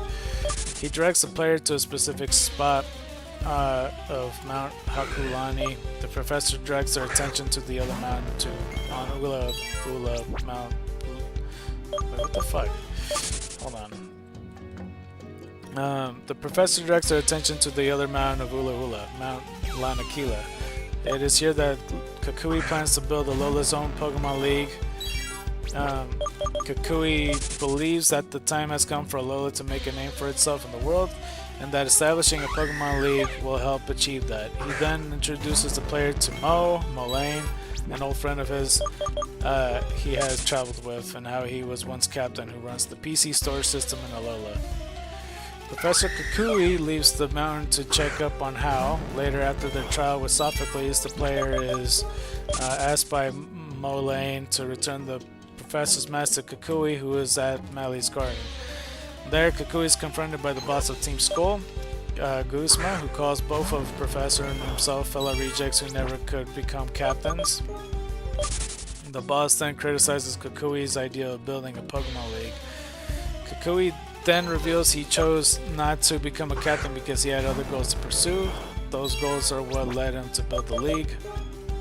The professor then asks the player to battle Guzma. The player wins and Guzma leaves, as we got another Eevee. Kukui thanks the player by giving them the Z Crystal for the final evolution of the first partner Pokemon they chose. Oh wow. He's still alive! Dang it! But yeah, that's good. That's some good stuff. We got 409. Nice. Insane, in fact. Z Crystal for the final evolution of the first partner Pokemon they chose, Deciduum Z, Insinium Z, and Primarium Z for Decidueye, Incineroar, and Primarina, respectively. He also respectfully, this for all the 3 starters. He also takes back the mask, saying that he'll make sure that the mask will return to the Royale safely. The professor stays on Ula Ula for the rest of the game until the player has finished all their trials. And this is ending in post-game. Much later, the professor greets the player at the gate to now complete the Pokemon League, resting on top of Mount Lanakila. He will congratulate the player for completing all the trials and grand trials. He remembers a time when the player chose their first Pokemon to which the player asks if he is cold, but his soul keeps him heated. Kukui welcomes the player to the league, explaining how the tip of Mount Lanakila was always a place of respect and where every island challenge is finished. The closest place to the sun and moon, and if Sokolay and Lunala is in their party, Kukui will share a few words with the legendary Pokemon as well. Once the player enters the league gates, Kukui explains how the Elite Four challenge works and wishes the player luck. Upon defeating all 4 members of the Elite Four, the player makes their way to the Champion Chamber and sits on the throne. However, Kukui approaches the player, saying that they have one more challenge to complete before they could rightfully take the place as champion. Professor Kukui challenges them to a battle for the champion's throne, acting as the final battle of the player's Pokemon League challenge. He uses the final evolution of the first partner Pokemon the player's choice is weak to. After being defeated, Kukui congratulates the player and names them the first ever champion of the Alola Pokemon League. Let's see. I already lost my place of where I was reading shit. That Pokemon... Wait. Wait, I deadass lost my place. What the fuck was it? I looked up and then looked down and I think that shit jumped. Wait.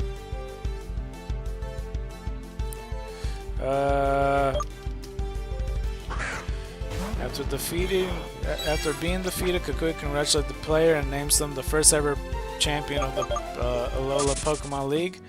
His dream... Damn it, I lost it again. Oh no, there it is. His dream of having an established Pokemon League and champion of the Alola has been accomplished and wishes to have a festival back in Iki Town for the players' accomplishments. Professor Kukui joins the party at Iki Town, celebrating the trainer's victory at becoming Alola's strongest Pokemon trainer. Asked them to show off their teams to the others. The following day, Lily has decided to leave Kanto with Lusamine, with the player already seeing her before, how and the player could catch up with them. He tells Lily and Professor Burnett would have been there, but she was too late and sad to come. Kukui and the rest of the Lily's friends see her off and tells the now confident young lady that if Lily were to come back, the area in the loft is for her and use it like her own home. They said their goodbyes and Kukui brings Hao and the player back home, giving Hao a word of advice. Kukui tells them that it's always nice to give someone you love one last smile before they leave. Professor Kukui is seen in the credits in a photograph with Professor Burnett and his Rockruff. The Master Real's mask is seen in the background in the post-game. Kukui can be spoken to in the Pokemon Research Lab and tells the player about the potential relationship with Z-Power and Ultra Wormholes. He also gives the player multiple rewards such as TM for substitute. Kukui can be battled again as the challenger in a title defense battle despite not wishing to be the champion of the league that he created. The Master Royale is a potential opponent in the Battle Royale Dome in the Battle Royales. Interesting. And then the egg hatched. Nice. Do we get the shiny Pokemon now? Fully. Okay. Okay, 24, I think is the number. So let's do 24. I can't fit that. Vein.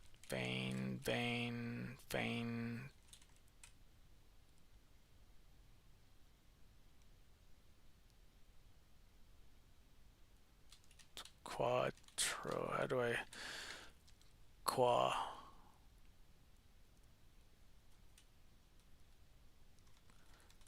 24, fuck it. I'm not gonna put too much brain energy in that. We could just fly. Fuck it. Usually I would go to the other one, but it's all good. Alright. Let's go hatch this egg. Or hatch this egg. Put him away and such as we got another egg incoming. Bro, Drake's gonna be so fucking expensive. I may not even be able to afford her. It's the sucky part. Adaptability, special defense down, speed is up, likes relax. Okay. Let's go continue. Hey, how are you? Let's get another egg, please. And I will take care of it, thank you. Alright, let's go back. I don't know how many moves I even have. Do I have like 6 moves left? Yeah, 6. Okay. Alright, let's just use the 6 more. That's like 3 more Eevees to attack. So, that's not bad. Alright. Pokemon Ultra Sun and Ultra Moon. Professor Kukui's story in Ultra Sun and Ultra Moon is nearly identical to that of Sun and Moon, with the only difference being the start and ending of the player's adventure. Melee Island, Pokemon Ultra Sun and Ultra Moon. Professor Kukui will be the one who will give the player their first partner Pokemon on Route 1. Mount Lanakila, the professor greets the player at the gates of to the now completed Pokemon League. Resting on top of Mount Lanakila, he congratulates the player for completing all the trials and grand trials and remembers the time when the player chose their first Pokemon, to which the player asks if he is cold, but his soul keeps him heated. Kukui welcomes the player to the league. explaining how the tip of Lanakila is always a place of respect and where every island challenge is finished. Oh, another Eevee.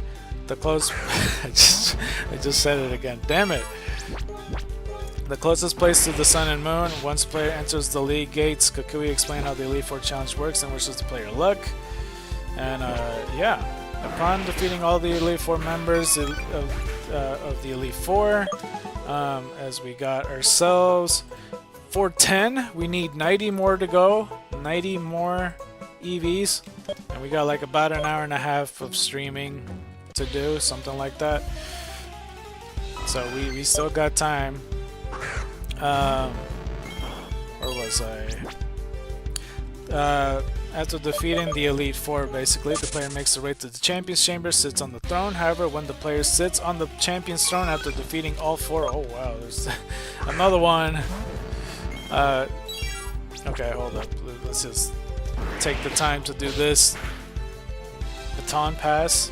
How dare you with the baton pass? Alright. Level 50 for Azure and 411 for you. Level 50 though. That's some good stuff. Am I out of moves? No, I'm tripping. Okay, one more Eevee and then we could do the Sucker Punch lunch. When the player sits on the chamber's throne after defeating all four members of the Elite Four, Kukui will joke about being the one who will be the last opponent the player must face to rightfully take their place as champion before he presents Hao as the final opponent. After Hao defeated, Kukui congratulates the player and names them the first ever champion of the Alola Pokemon League, entering them to the Hall of Fame. His dream of having an established Pokemon League and champion in the Alola in the Alola region, I don't know why it just says in the Alola, has been accomplished, and it wishes to have a festival back in Iki Town. For the players' accomplishments, Professor Kukui joins the party at Iki Town, celebrating the trainers' victory at becoming Alola's strongest Pokemon trainers. Ask them to show off their team to the others.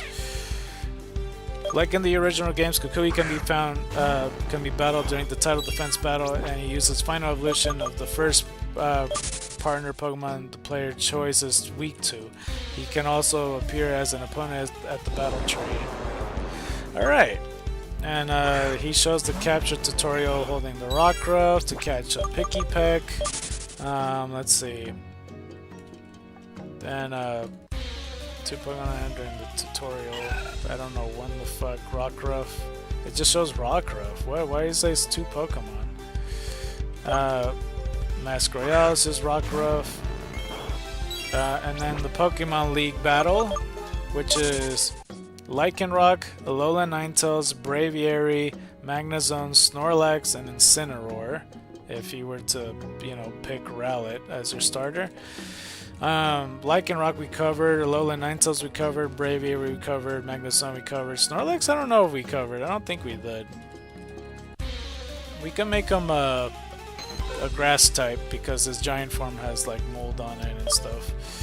Incineroar we definitely didn't cover, he's fire dark type in the final evolution, fire type in the beginning. I don't know what type to give it, to be honest with you. Fire Duck type's pretty perfect for it. I'll give it fighting, and I'll just say fighting dragon. He'll be a fucking tiger, basically, tiger dragon thing. And basically the same team throughout. It's just the final Pokemon will change. Like Primarina, if you pick Incineroar. For Primarina though, for Water Fairy type, I will make it Ice Psychic. Pretty easy enough, right? But this is, yeah, if you pick Lynn as your starter, and this is if you pick Popplio as a starter, the team is pretty much the same, but Decidueye, and for Decidueye, he's Grass Ghost type. I will make him Flying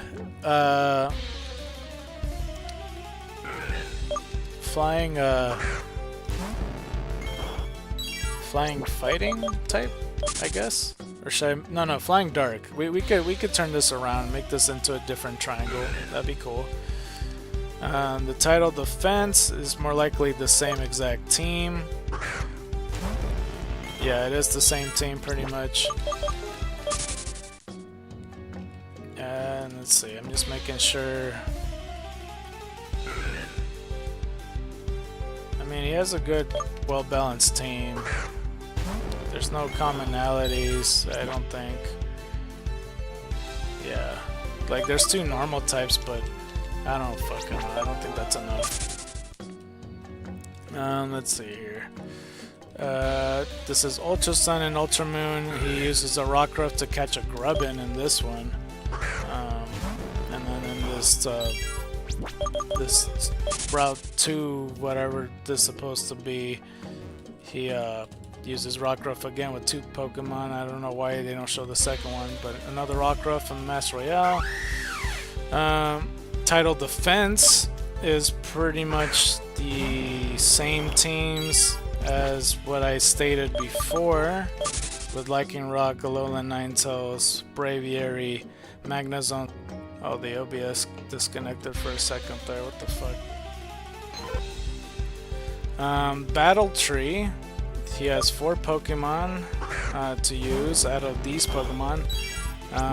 We have Lycanroc, Decidueye, Incineroar, Primarina, Lycanroc, Decidueye, Incineroar, Primarina, Ninetales, I assume the Alolan Ninetales, Braviary, Magnezone, Snorlax, Alolan Ninetales, Braviary, Magnezone, Snorlax. So all the repeated ones have different moves with different items, pretty much.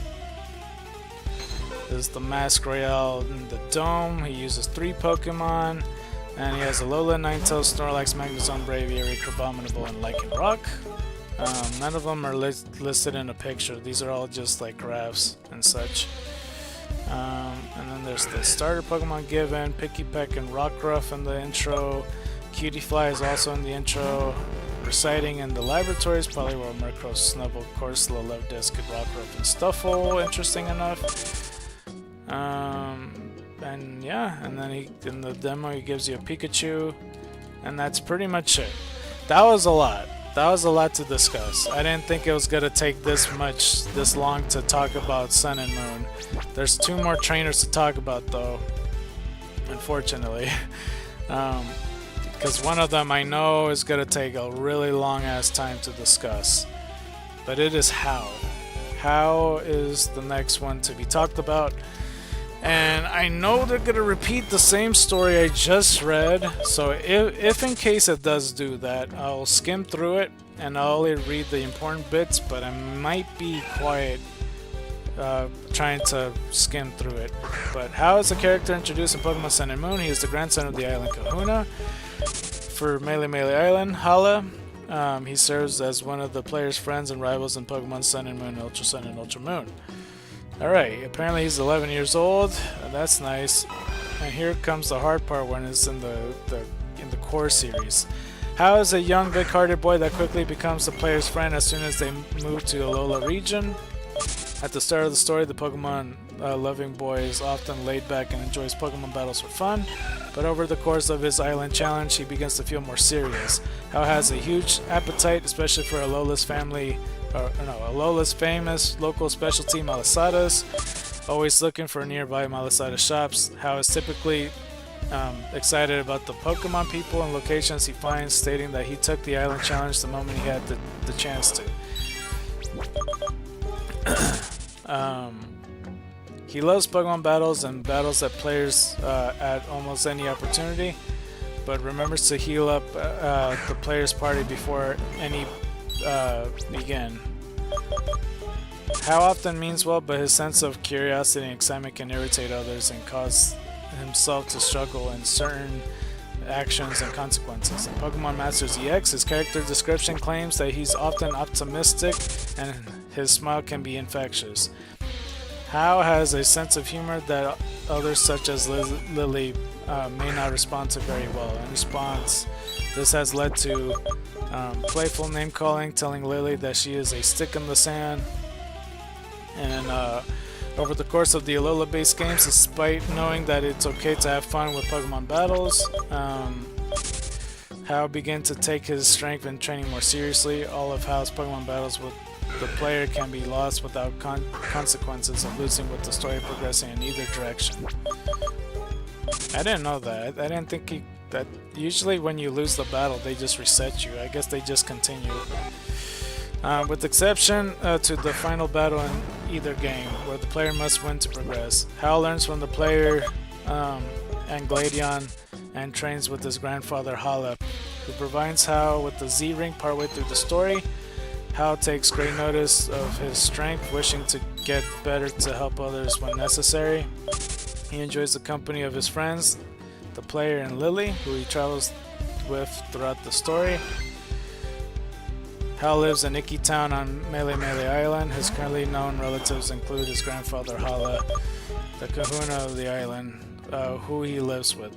He affectionately called Hala Tutu, one of the villagers in Icky Town, where they live. That Icky Town where they live. Comments that as a boy, Hal had once witnessed Hala enraged, which frightened him to the point of tears. Nothing Hala did could confront him, which he claims is the reason why Hala is too soft on Hal. Both Hal parents are mentioned but go unnamed. Hal mentioned that his father is not in Alola and is likely on his own adventure, presumably in Kanto, with context saying that he will look for him and Lily across the world after he asked the player about the region, to which Lily left to and the player is from. And they're talking about his appearance. Surprisingly, they didn't talk about the whole damn story like I thought they did for Kukui. I was gonna say, I thought I was gonna read that shit over again. In the special demo, Hal appears as a part of the story after the player's son arrives in Hau'oli City. He introduces himself in the tourist bureau. Son's mother suggests that they take a look around the city shopping district. Son and Hal then get into a fight with Team Skull, after which Hal directs the player to the Pokemon Center, where he provides the player with a Super Potion.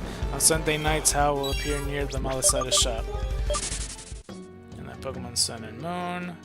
The website blurb: Hal's a Pokemon-loving young boy with a big appetite. He's the same age as your character. When you move to the Alola region, he makes friends with you right away. He had a real weakness for Malasadas.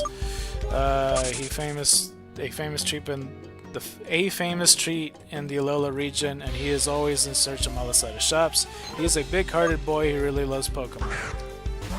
On Melee Island, is this the part where? Oh fuck! I didn't mean to attack you. Shit. I'm sorry, Jigglypuff. Don't tell Eevee. I want Eevee to come out here. Unless he comes out here to kick my ass, then do tell him. Just invite him any way you can. Whatever it takes. Get him over here, dude.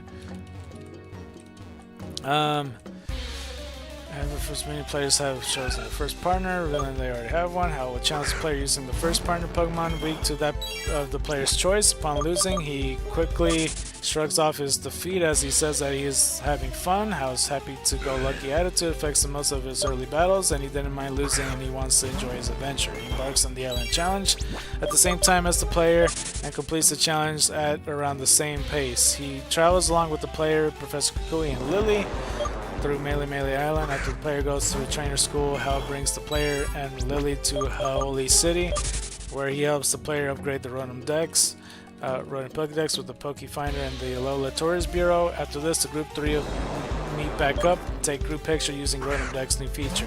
Hal does most of this trials at around the same time as the player. Wherever this is, hold on. Eevee!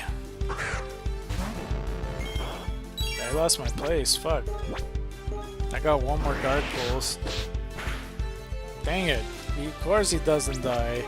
And I used my last one on the freaking Jigglypuff by mistake, dude. Where was I? At the same time as the player, I almost just fucking ran away. I would have fucking... that would have been fucking disastrous. I would have not let that go. But we got 412, so luckily we didn't end up doing that. So good. So good. And level 31 for Jalapeno. He tends to relax first, preferring to explore sites such as local shops first, often doing his trials and tasks after the player. In Sun and Moon, Hao rides on the boat with the player, Lily and Professor Kukui to Hiya City on Nakala Island, showing the exciting of reaching a new location and wanting to hurry. In contrast to Lily, he tends to take things less serious. Akala Island. Hao occasionally meets up with the player throughout Akala Island doing the same trials as them. He frequently asks the player to battle with them, such as Panayoli Town, where he tells them how he wishes to be strong like his grandfather, who has provided him with the Z-Ring, or a Z-Power Ring and Ultra Sun and Ultra Moon of his own. The two travel on Route 5 and have another encounter with Team Skull, this time with another member by the name of Gladion. Gladion defeats Hao in battle, telling Hao that his Pokemon are weak, but Hao doesn't intend to take things too seriously. Irritating Gladion, Hao meets up with the player again at the Battle Royale Dome, along with Gladion, who once again have conflicting thoughts on Pokemon battles. Hao makes it back to Hiya City, catching up with the main group at Professor Burnett's Dimensional Research Lab, and walks with the player throughout the Digless Tunnel to meet up with Olivia for his grand trial. Sometime along the way, Faba from the Aether Foundation invites Hao to go with the player at Aether Paradise. Hao invites Lily with them, who rejects and chooses to watch Hao's grand trial with Olivia instead. At Akala's Island seaport, he seems impressed at the man-made island of Aether Paradise, and is excited to talk about it with the player. And now it says Tour of Aether Paradise. On the tour through Aether Paradise, Hao meets Wiki, who recognizes that he is a trial goer at the age of 11, meeting up with Lusamine. At the conversation area, he converses with her and the player about how cruel nature can truly be, and its job of the Aether Foundation is to protect Pokemon without harming the natural course. Hao's shocked to hear from Lusamine that she is over 40 years old. Lusamine makes the quick comment that the right outfit can make someone look much better. Hao makes an offhanded statement that nobody could probably pull off the president looks, except for Lily, invoking a non-verbal response on Lusamine. An Ultra Wormhole reappears in front of the group, and out comes Ultra Beast. Hao tells the player to fight and distract the creature as he protects Lusamine from harm. Afterwards, Lusamine tells Wiki to bring them back on their island challenge and boat them to Ula Ula Island. Now it says, on Ula Ula Island, on the island of Ula Ula, Hao meets up with Kukui and the player at Mali Garden, who tells them that their next trial is on the top of Mount Hakulani and the Hakulani Observatory. Hao does not seem to recognize what an observatory is, but is excited to find out. He splits paths with the player, preferring to find other things to do before challenging the trial. Did it not let me run? Okay, well, I'm just gonna switch then. Unless I didn't press it. He does, did it not let me run still? My dude, you're level 40, like chill. He does his trial off-screen, meeting up with the player again at Route 13, where they butt heads once again with Gladion. Gladion tells them both if they know about Pokemon by the name of Cosmog, they should keep it safe at all costs, as it could bring disaster to the Alola region. Hao starts to worry if Lily is going to be okay. Hao and Lily stays at the Aether House for the time being while the player does their trial and save a young goose at Po Town. While the player is gone, Aether House is raided by Team Skull. Hao manages to win a battle against a Team Skull grunt, but says that the battle he can't afford to lose aren't any fun. Before the player returns, Hao loses a critical battle against Team Skull's admin Plumeria,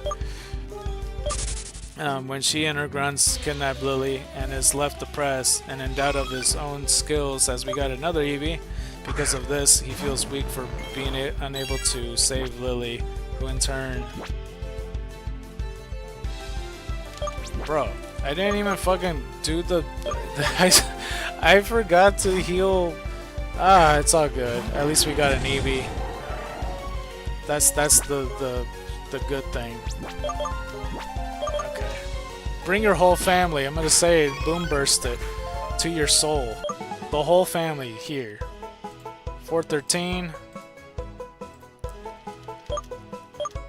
Okay. Let's go rush over to the Pokemon Center, and then we'll do our sucker punch lunch, I guess. Or should I just say the sucker punch, like the sucker punch out? Like, you know, like you're punching in and out or something? That makes more sense. Sucker punch lunch is stupid. I hate it the moment I said it. Okay, let's go back over. Yeah, the sucker punch out. I didn't have to rhyme it, dude. Or I could just say like the dark pulse. I don't know. Okay, let's take the moment to retweet something else. I think, well, I'll do a multitude of things. Let's see.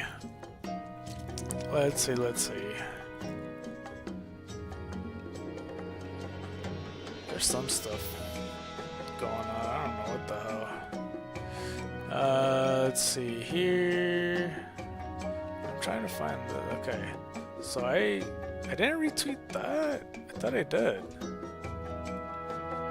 Or is it not?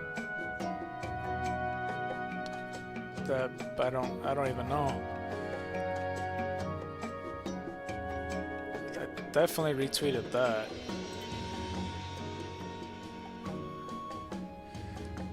Okay, well.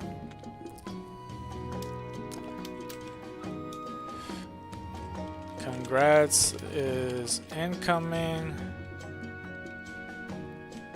Is incoming to whoever claims the shiny for Pokemon Xenoverse. Come by and consider donating, and if not, at least consider sharing.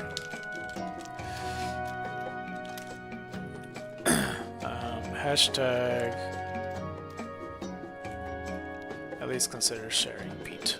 I'll just do that just so I could be trendy. Hashtag Pokemon, hashtag Xenoverse, hashtag I just put gaming, I guess. Alright, that's the fucking retweet. I should really just put the link every time, but hopefully they do that. Alright, let's check Reddit one more time.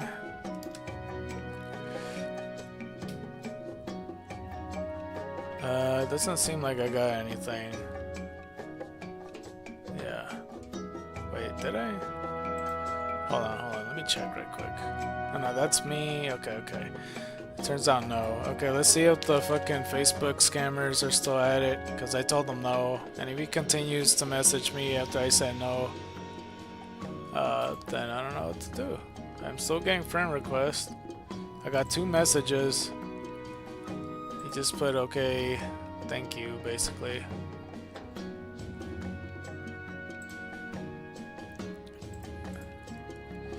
There's another one.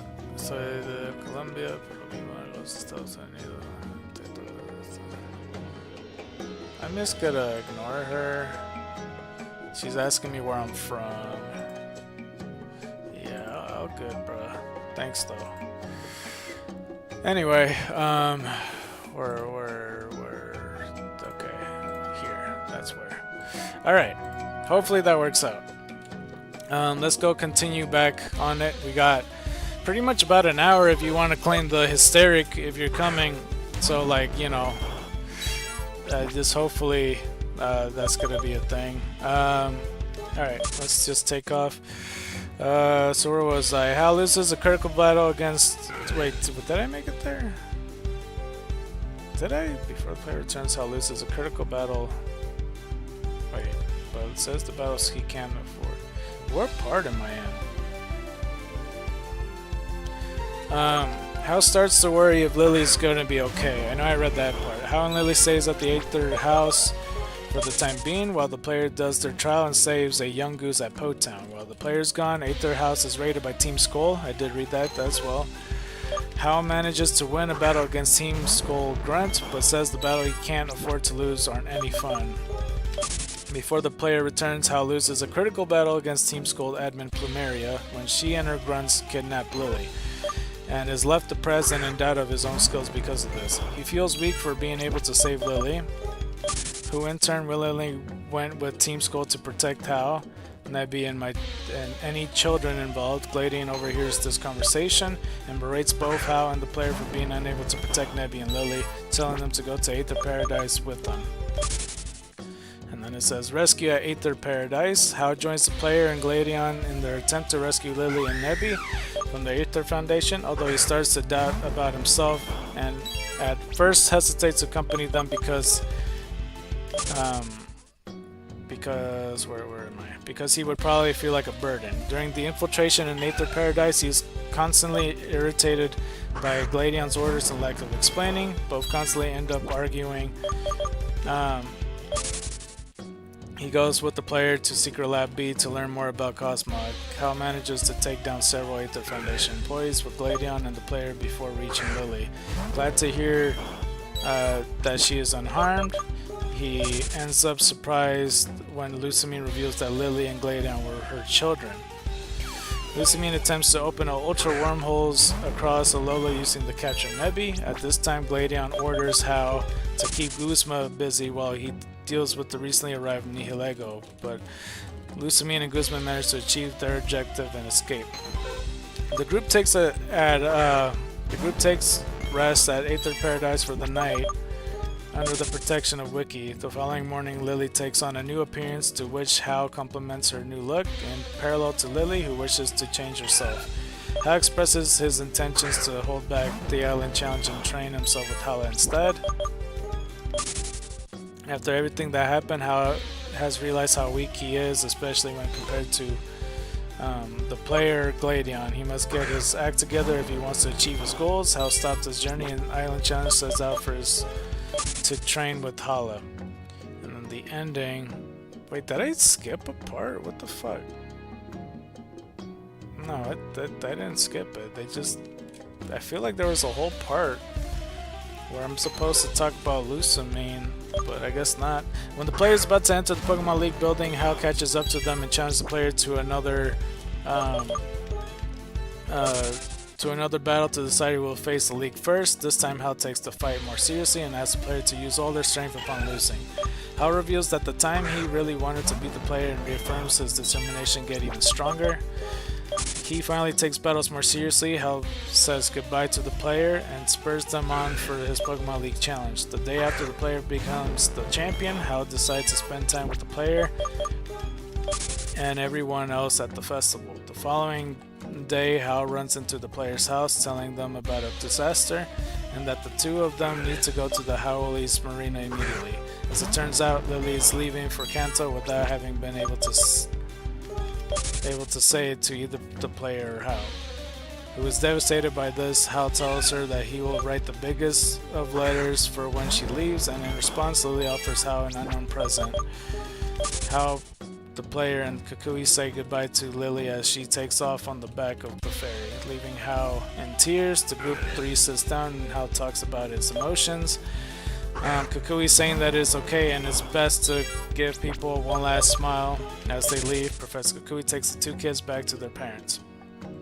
In the credits scene, Hal can be seen in two different photographs. The first one of his photograph shown, and the first one to appear as a whole has Hal using Tauros Charge, having a race with his grandfather and Tapu Koko. The second photograph has him pictured along the player and Lily in Howley City, being the one that the three of them took at the start of the journey. The last of the images are shown after the credits. The photograph is shown as part of an open package sent to Lily with other photographs and a letter with imagery drawn on it.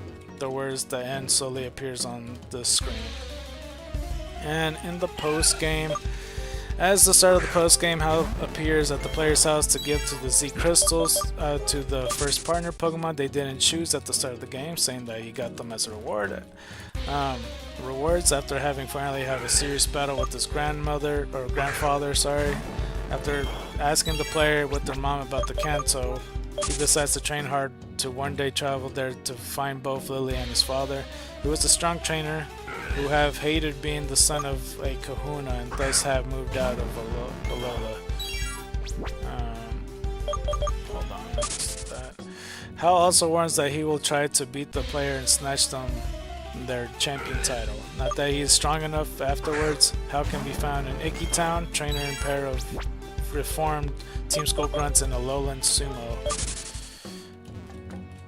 Hal is one of the possible NPCs who can challenge the player for the title of champion, as we got an Eevee, implying that he can complete all his island trials, that he has completed all his island trials and such. He will always be the first challenger to appear after the player has defeated the Elite Four for the second time.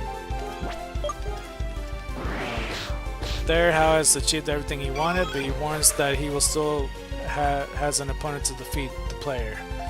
As we got 414, there we go. Nice, nice, nice.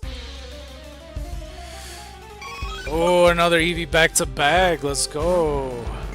Let's go, let's go, let's go, let's go, let's go. This is the day, dude. This is the day. Well, it's not the 500 day, but it's getting close. I really don't think in an hour we're gonna get like damn near 85 more Eevees, but holy shit. That's another one. Another one bites the dust. 85 more Eevees to go. Let's do this. Where was I? Shit. He will always be the first challenger to appear after the player has defeated the Elite Four for the second time. There, Hal has achieved everything he wanted, but he warns that he still has an opponent to defeat the player. I already read that part. Ultra Sun and Ultra Moon. Hopefully it's not all repeated. Hold on, I'll skip the website blurb because I think it's the same. Or actually, no, it's slightly different. Hal is the boy who becomes your friend as soon as you move to Alola. He's the same age as you. Hal is known to be a laid-back guy, but through the island challenge, he will come to terms with his reasons for participating in Pokemon battles.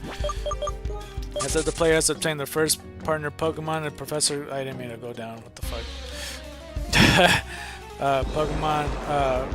will appear and choose their own first partner Pokemon from remaining two, which will always be the one weak to the player's choice, before challenging the player into the first trainer battle.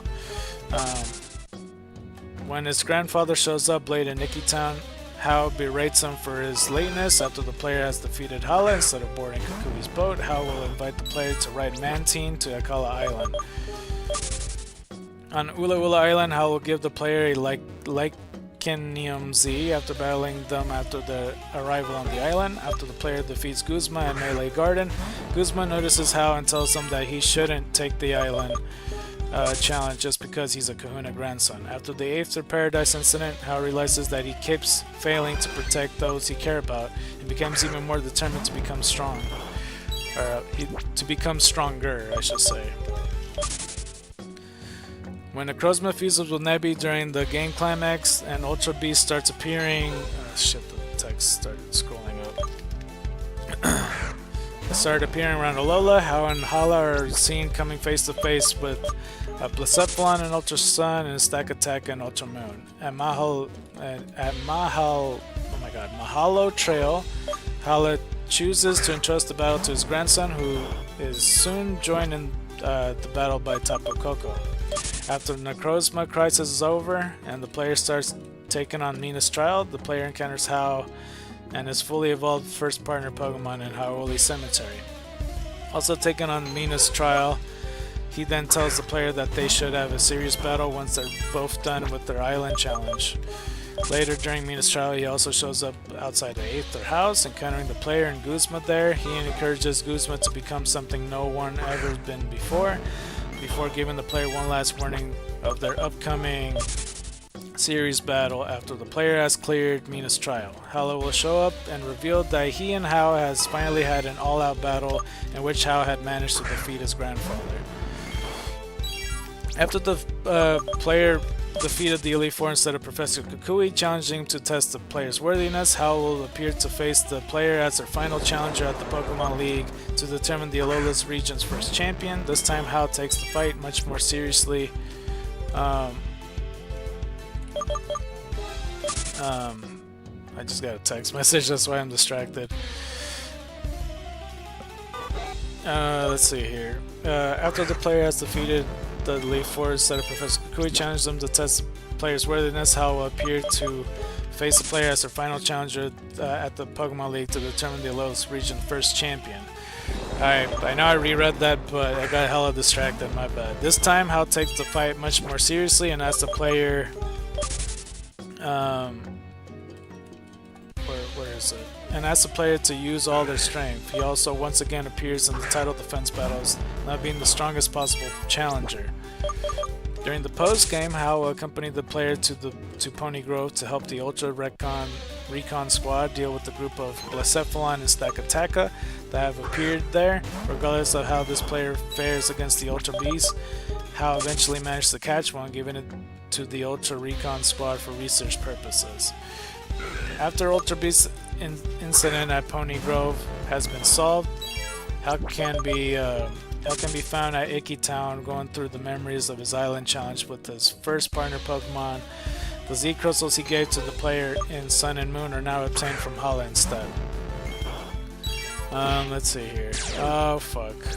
It's been a while since I've seen that, so you know, it really is a pretty lucky day if this is like the second imposter fucking Ditto.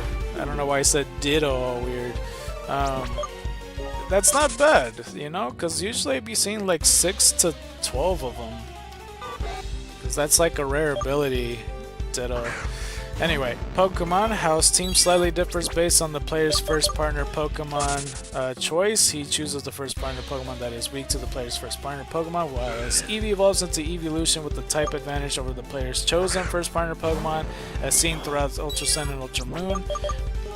He tends to... oh, my phone's at 20%. He tends to release his Alola's first partner from his Pokeball and mentions it by name frequently as the story progresses. While Hal has an Alola first partner Pokemon... wait, where was I? While Hal has an Alola first partner Pokemon that evolves over time and is seen every battle, he also has a Pichu that also evolves over time. This Pichu eventually evolves into Alolan Raichu. Raichu is seen in numerous other pieces of media and cross-canon counterparts, including the Pokemon Trading Card game, Pokemon Series Sun and Moon, and Pokemon Masters EX, being seen as his main partner. In the second battle and onward, Pichu and Pikachu or Raichu can be seen participating in all battles involving Hal.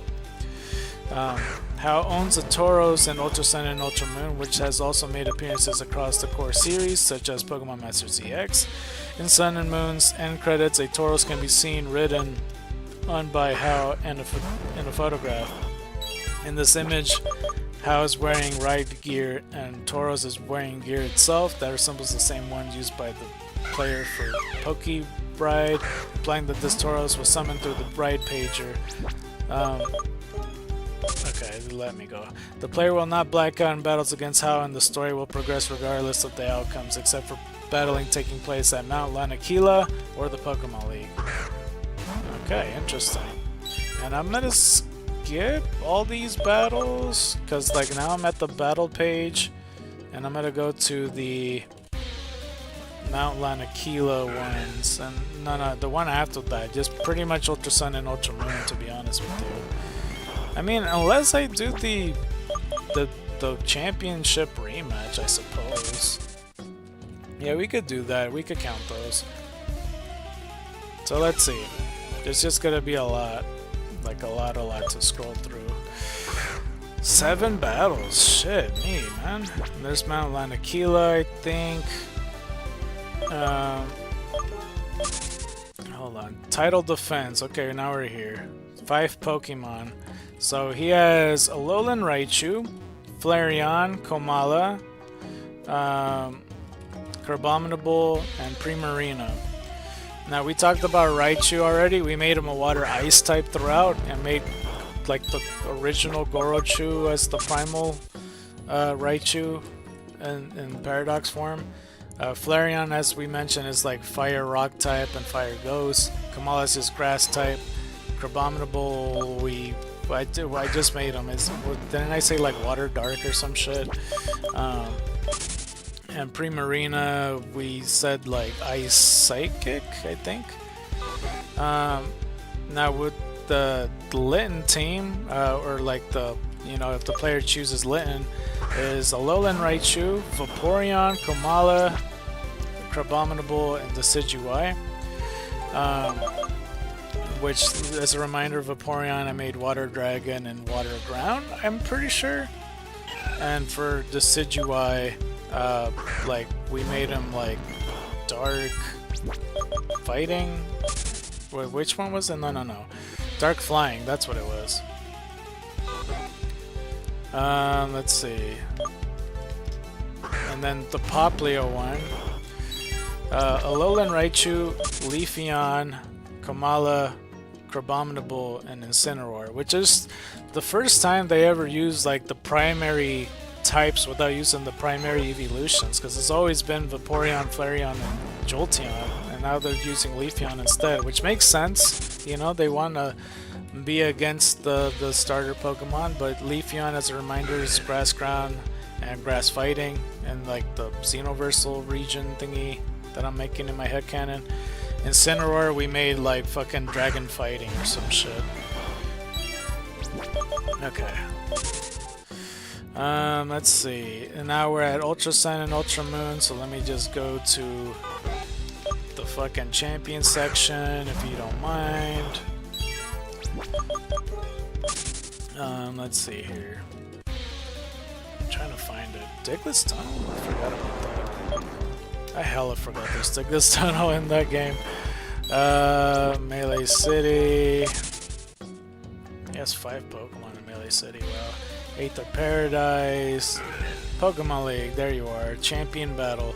I mean, I know I said earlier that Kui was the champion and Hao was the champion. I forget that was the whole first champion thing.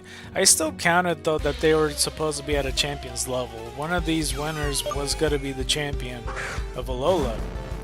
It's just like, I don't know. It's the same thing with, like, Blue. He's only been champion for literal seconds, maybe minutes. You know? But yeah. So if the player chooses Rowlet, it's Alolan, Raichu, Flareon, Tauros, Noivern, Crabominable, and Primarina, which is a really good team, actually. I forget what I gave Tauros. I might have gave it, like, ground type, because I think the other types is, like, fighting fire, fighting water, some shit like that. I don't think it was, yeah. So yeah, ground type and psychic, I think is what I gave it. Noivern I gave like steel electric, and then everything else. Like I gave Primarina. Well, yeah, I already just said it, so yeah, I don't need to go through it again. The team, if you choose Litten, is Alolan, Raichu, Vaporeon, Tauros, Noivern, Crabominable, Decidueye, and the team that you choose with Popplio is Alolan, Raichu, Leafeon, Tauros, Noivern, Crabominable, and Incineroar. So there's some stuff here. Titled Defense, though, in Ultra Sun and Ultra Moon. So let's see. Alolan, Raichu, Flareon, Tauros, Noivern, Crabominable, Primarina. Same team. Let's see. Alolan, Raichu, Vaporeon, Tauros, Noivern, Crabominable, Decidueye. And I'm guessing it's the same for the Popplio one, too. Alolan, Raichu, yeah, it's the same team. Leafeon, Tauros, Noivern, Crabominable, and Incineroar. Alright. I think that's just one title defense, correct? Something like that. He does end up catching either Blacephalon or Stack Attack, depending on the games you're playing. And literally, that's it now. That's it. Okay, so now I'm gonna look up Pokemon Sun and Moon title defenses. Yeah, let's go look at the Bulbapedia for that, because I don't know, I never did that. I know that you could go back up there and then they just show up. I've heard about that, and I know that there's one particular special trainer that shows up. Let's see. So let me click on it once it lets me.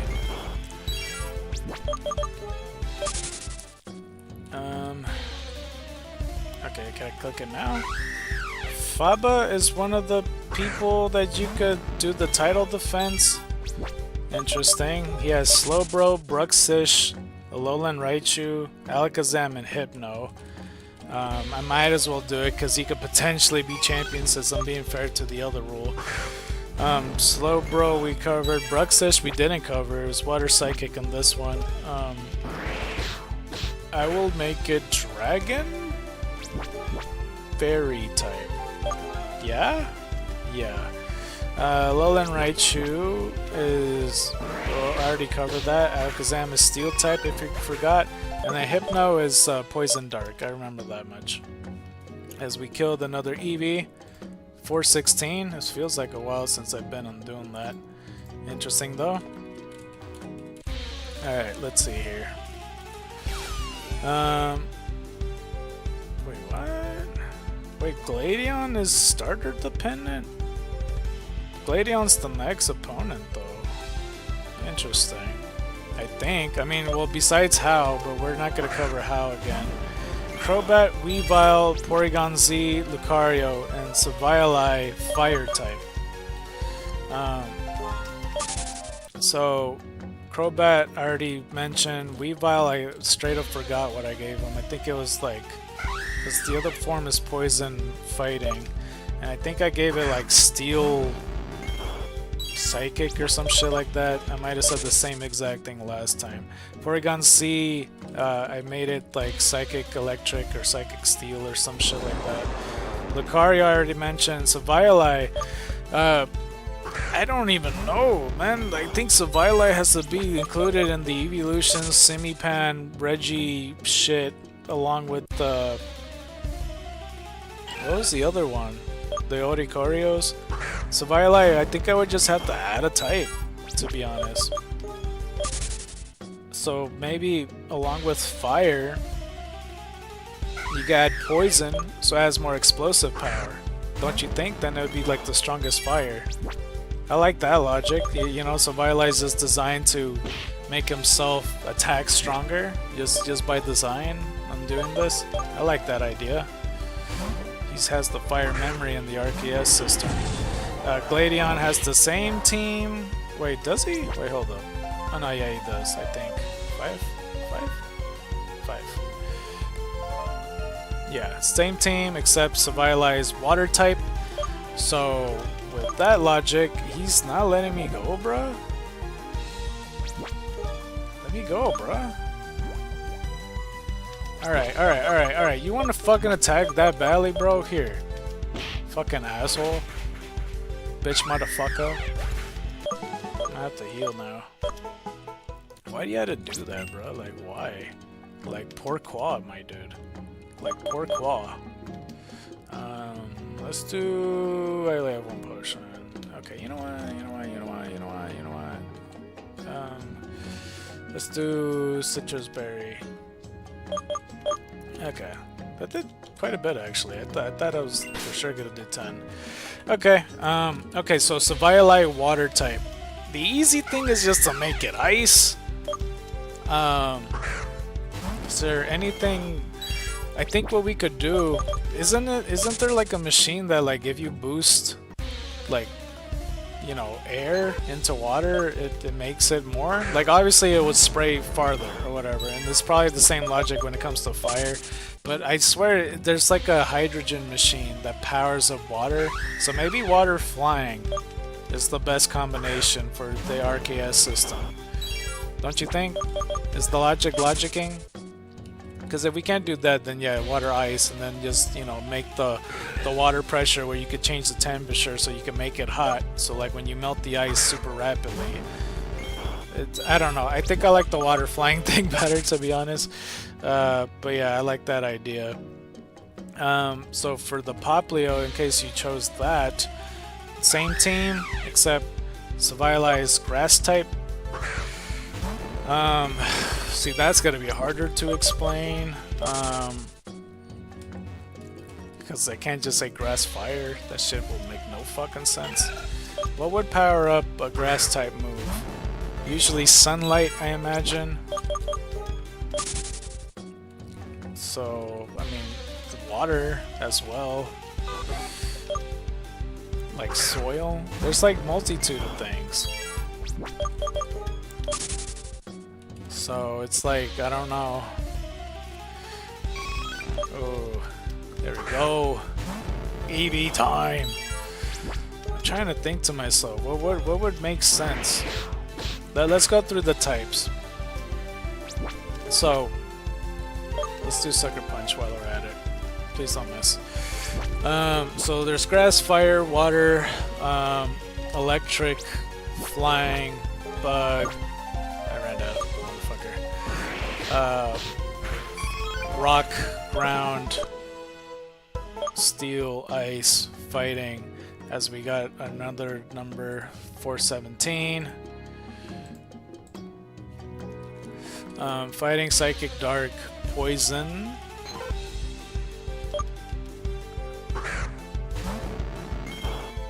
I'm like trying to think of poison, like you can make the excuse that the radiation or some shit like that, I don't know. Yeah, another Eevee. Normal, dragon, fairy. Could you excuse fairy type? Because it's basically magic. And if you were to combine grass and fairy type, like, you know, magical properties, I think I like that idea, so I'll go with grass fairy, if that's okay with you.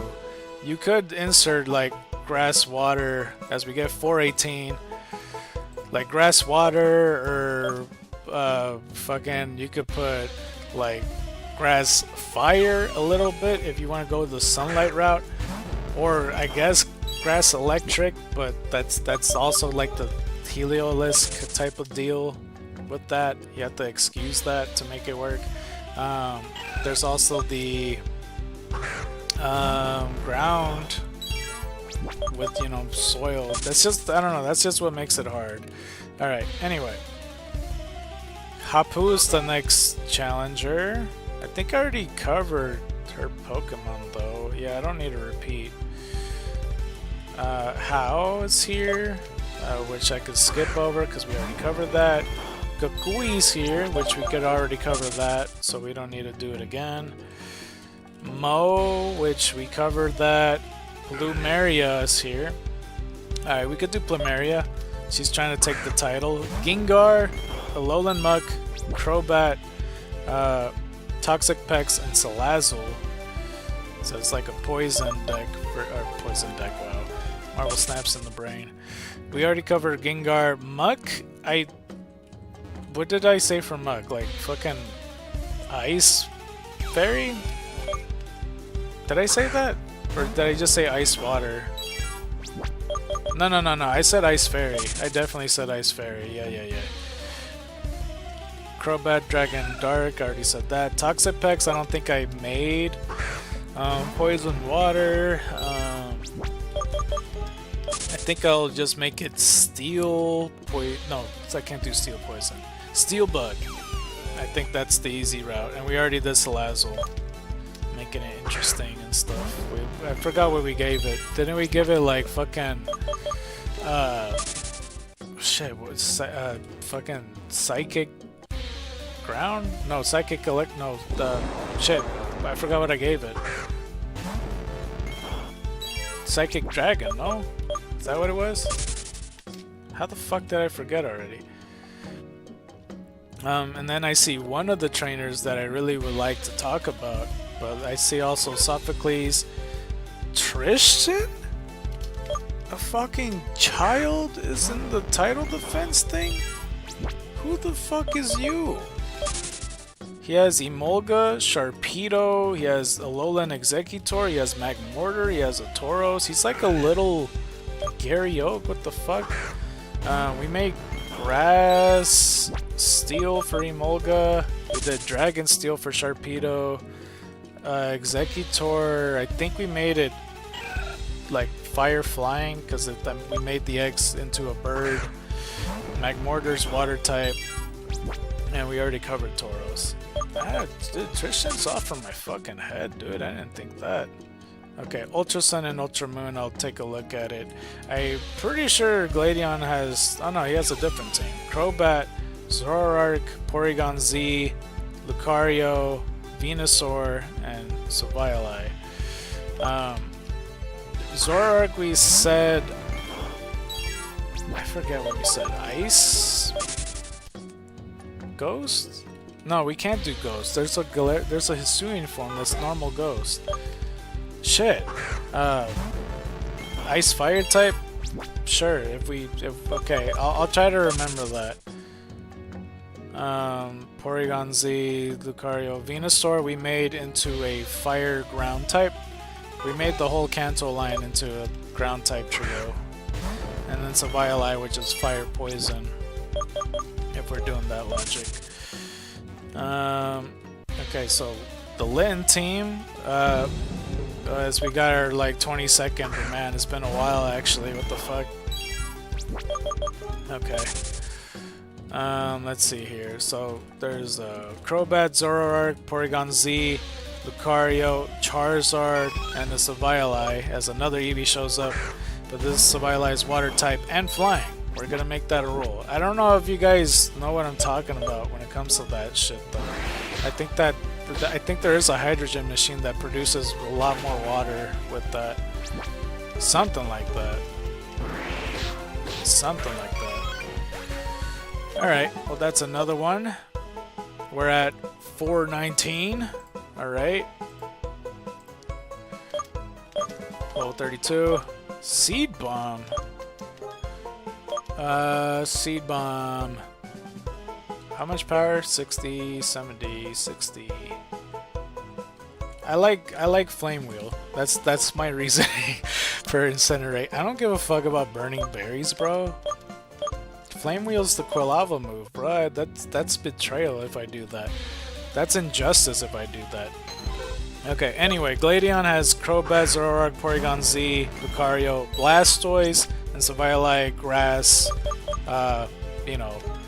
Grass typing, which I gave a Grass Fairy. I feel like when people pop in, they don't know what the fuck I'm talking about. It's like, the fuck you talking about, Grass Fairy? He's only Grass type, stupid. Well, again, I'm doing my own variants, like my own regional forums. Like, I just thought it'd be fun to do while I'm like going back and forth on fucking flowers. I'm sorry. I'm fucking sorry. Alright? For making fun while doing hours of going back and forth, keeping my sanity, dude. Like, I'm just saying, dude. Anyway. Guzma's another title defense, as I see. 5 Pokemon. There's a Galiciopod, a Vikavolt, a Pinsir, a Masquerain, and a Scizor. And I was considering doing Guzma anyway, because I pretty much consider him like representing the bug type. And I might as well consider Plumeria representing poison. I don't know if Faba's psychic. I don't know. These are like unofficial guardians, like trial captains. In my eyes, I don't know. But we'll settle with that, because it's already kind of towards the end of the stream anyway. Maybe we'll check back later. There's a couple of trainers that we missed. We didn't do all of Gary's Pokemon. We just did his champion battles and further. We didn't do Silver. We didn't do fucking Wally. We didn't do May. We didn't do the fucking Team Aqua Maxi. Like, we didn't do Archie or Maxi. We didn't do a shit ton of trainers. We didn't do Zinnia. Zinnia's important. 4th gen, we didn't do... Well, I mean, we did a lot of them, but we didn't do Barry or Dawn. Well, I mean, mostly Barry. I mean, pretty much it's just Barry. We didn't do Cyrus, though. Or like Saturn or Mars or Jupiter or Sailor Moon. We didn't do her either. She doesn't even have fucking Pokemon. Let's see. 5th gen. There's a shit ton of 5th gen people. My goodness. A lot of Team Plasma. Well, we didn't do Getz's. We probably should have, to be honest. Getz's is probably important to talk about. Because, like, he was kind of post-champion. Like, you get to face him after N, and he was a threat for sure. So, maybe. If we have time, we might as fucking well do Getz's. But we'll take care of them in a second. So Galiciopod, Vicavolt, Pinsir, Masquerain, Scizor, as we got our 22nd Bremen, 23rd. I hella lost count, bro. I'm close to somewhere in that range. Galiciopod we didn't do. Water bug type. If we were to make another type, definitely dragon, as I do with a lot of bugs. Dragon Steel, right? Yeah, I like that. Vicavolt we done already today. Pinsir, did we do? I think we did do Pinsir. He was bug flying, and I think we just made him steel fighting. I don't know. Masquerain we did. Yes? No, today. Yeah, we did do it today. Like Viola. Scizor we talked about today as well. Alright, other title defenses, Hapu. There's How, we can ignore all that shit. Kakui, we can ignore that shit. Oh, Lusamine, she's going for the fucking title. Basically all the villains just adding for blood and shit. So Lusamine team, she has 5 Pokemon. She has Clefable, Lilligant, Lopunny, Milotic, and Beware. She has like a very Whitney-esque team, I would say. Like you know, Leaf type of team, like green or whatever. Clefable we did talk about. I think we just made it dark psychic. No, we just. I think we also made it ice psychic along with Wigglytuff. I'm pretty sure. We talked about Lilligant. Lopunny, we just straight up made it into an ice fairy. I remember that. Milotic, I think we just made it into a dragon.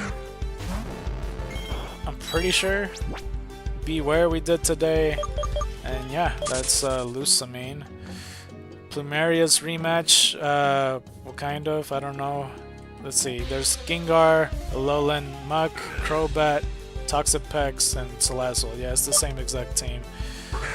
And then this guy again, we'll go past him. Sophocles, but we already looked at him. Tristan's bitch ass is back. Emolga, Sharpedo, Alolan Executor, Magmortar, Tauros. That's insane, dude. He has a good ass team for like a 6-year-old. Like, this dude looks literally 6 years old. Alright. Alright, let's talk about this trainer in particular. That I don't know too much of. I never challenged him in Sun and Moon or Ultra Sun or Ultra Moon because he's only strictly title defenses as far as I'm aware, as we get another Eevee right here. Ryuki is a non-playable character. In the Generation 7 games, he's a rock guitarist and Pokemon trainer who specializes in Dragon-type Pokemon. As we got 420 Blazed! Oh my god! So that's crazy, yeah, that's happening. So that's nice. That's good. That's very good. 420 Blazed. I don't even fucking smoke, bruh. Alright. But yeah, Pokemon trainer who specializes in Dragon-type Pokemon. Oh, another Eevee back to back. Look at that. I don't know why they measured him. He's 5'8" apparently. Alright, well we got 3 more Dark Pulses. In the core series games though, let's go take a look. And after we kill Eevee and move the counter to 421, let's go ahead and do it. We're getting pretty damn close to getting 100 Eevees today. That is fucking incredible. But we are gonna end the episode like in like less than 30 minutes, so just keep that in mind. Ryuki is a rock musician who has traveled to Alola from another region beyond the sea in order to spread his fame. He is one of the trainers who can challenge the player for the title of Pokemon Champion in Pokemon League rematches in Pokemon Sun and Moon and Ultra Sun and Ultra Moon. In Pokemon Ultra Sun and Ultra Moon, Ryuki also sometimes appears at the Cantonian Gym in Mali City. Wait, what? What the fuck? When does he appear there? What? Where he can be battled, although defeating him is not necessarily to complete the Cantonian Gym challenge. After being defeated for the first time, he gives the player a Dragon Skill. He also promises to become a Dragon-type gym leader once real gym starts appearing in Alola. Oh. I've been to the gym they're talking about. I don't know what the fuck. What the fuck? Where are they? What? How? I don't. I'm confusion, bro. I played both. I played I played Sun version and I played Ultra Moon. I didn't see him. I thought it was just the title defenses. But that's pretty much it. Now it's like the battle screens on like the Pokemon. But this is the title defense in the Pokemon League pretty much. He has 5 Pokemon in Sun and Moon. Whereas Garchomp, Trampa, Tortonator, Dragonite, and Como. So honestly, he might as well be the Dragon Guardian, to be honest with you. We did Garchomp, I don't know if we did it today, but he's Water Steel type, is what I'm pretty sure I made him. Trampa we didn't do though. Normal Dragon type. If I were to change that, I will... You know what? I know exactly what I could do with Trampa. I'll make him Ground Bug type. We'll turn him into a worm. I know. I'm a genius. Tornado, Fire Dragon type. If we were to change that, because we haven't done that Pokemon, with Kawaii didn't fucking use them.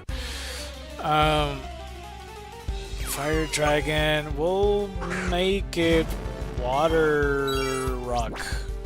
I think that's too easy. There's probably multiple turtles I already said Water Rock for. Torkoal could probably just be Water type if it's conflicting. Dragonite, if it can't be Dragon Flying, I made it into an Electric Water type because he lives in the water. Como, definitely we did not do this one.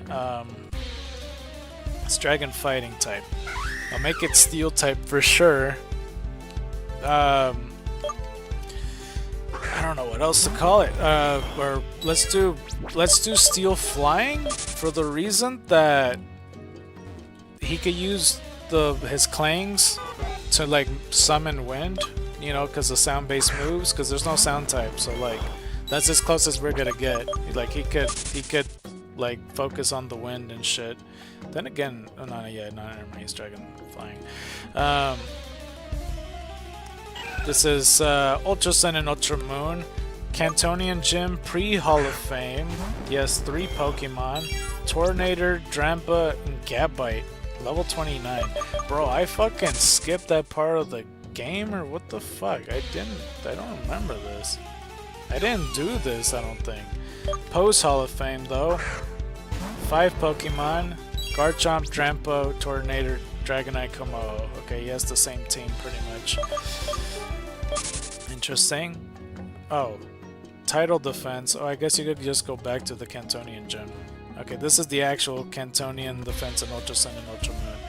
Garchomp, Trampa, Tornado, Dragonite, Como. I swear I almost said Ditto when I was doing that. And that's literally it. That's all the title defenses and all that stuff. Alright. I'm trying to think of like what possibly else. I feel like if I read Gets's, it's gonna get carried away a lot. But I might as well do Gets's, fuck it. It'll be leftover from yesterday. I mean, we did that for Blue, but like we did that in the beginning. We'll do the opposite. It's Bizarro Day. We're doing Gets's, and then after Gets's, because I'm pretty sure that's gonna be a lengthy read. It's gonna be a thing. Okay, so let's put Pokemon.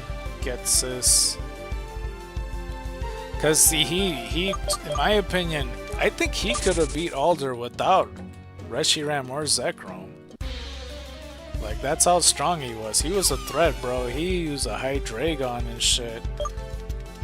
Oh, bro, that's his official name? What? His name is Gets's Harmonia Gropius. Just like the like N, it's like Naturia Harmonia Gropius or some shit. That's such a weird name. Is the main villain in Pokemon Black and White and Black 2 and White 2. He's one of the 7 sages and the true mastermind behind Team Plasma. Oh, he is one of the 7 sages? I thought he was above the 7 sages and there were just 7 other sages. Okay, I guess I should have known. But yeah, the true mastermind behind Team Plasma. And the core series games. This is gonna be a lengthy ass read as soon as the advertisement lets me go. As my phone is at 11%, dude. It is at 11%. Alright, let's see here.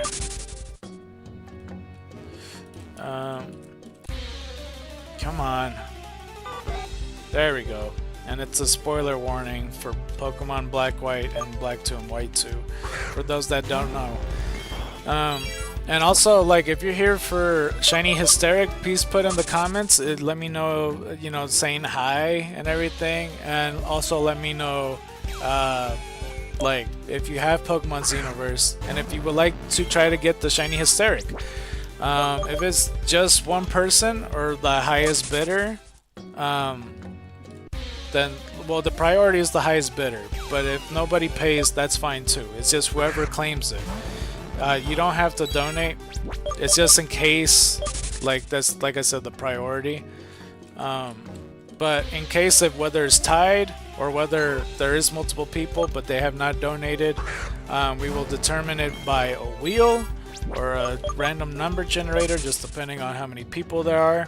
So that's going to be the giveaway, and you can nickname the Shiny Hysteric, and we'll trade it to you in about 11 minutes. That is if you're going to comment like right now or something, like pretty soon, because in 11 minutes, if I don't see comments at 6:20, bro, I just assume that like nobody wants it yet, and then we carry on tomorrow pretty much as we do this.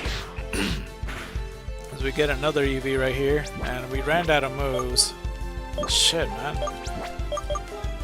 And then we could go take a sucker punch out, I guess. This doesn't have the same punch to it. He's gonna bite me. Oh, no, I didn't want to press Pokemon, damn it. Alright. There we go. And let's do 422. And then, yeah, let's go ahead and do it. Let's go to the Pokemon Center. I'll read Getz's stuff in a second. It's gonna be a long-ass read, and my phone's been on the entire time. Because I've been reading for, like, pretty much 6 hours straight. And our egg might hatch soon, too. I don't know at what point it will hatch. I don't think I'm gonna focus on the egg. If it hatches soon, then yeah.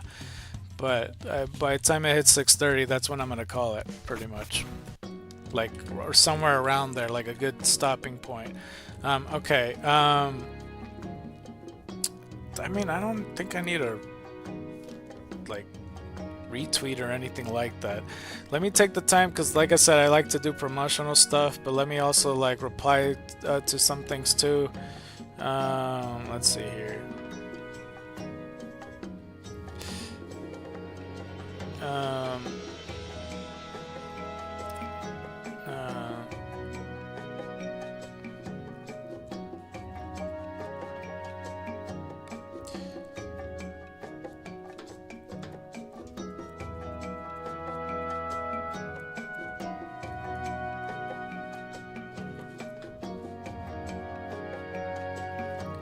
Okay, there's one.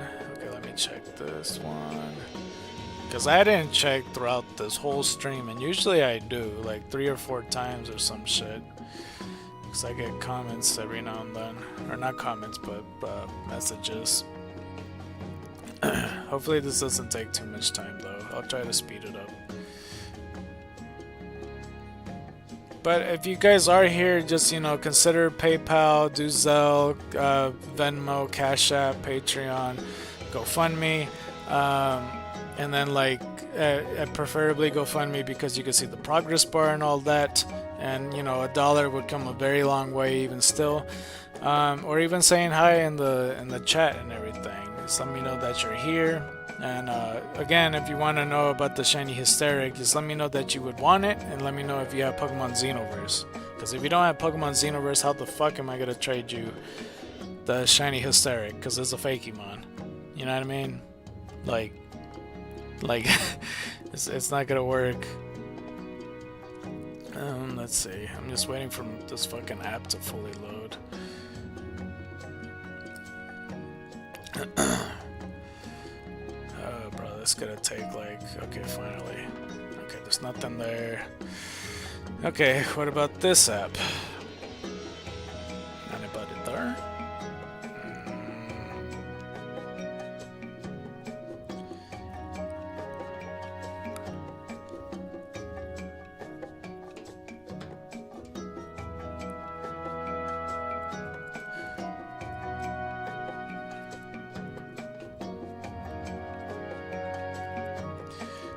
That's 2. Let's check this one. I could have replied to that a long time ago, honestly, but it's all good.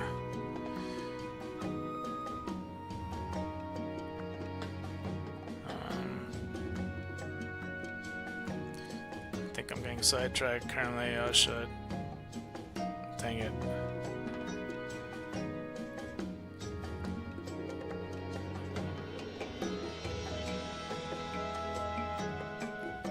Okay, glad that cut me off.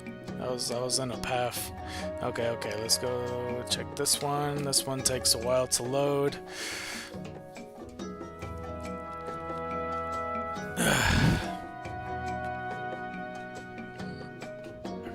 Oh, I sometimes always say that. I hate when I say that. I should also check Reddit a little bit because he was replying, and I don't know if he's replied back. He did not. I don't think. I got 2 upvotes though, that's nice.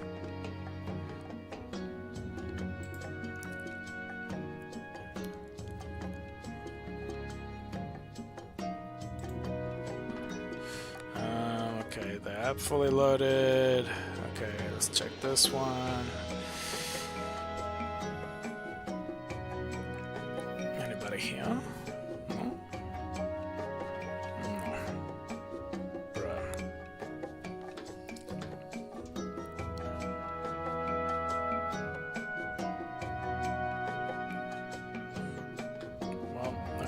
Check this then.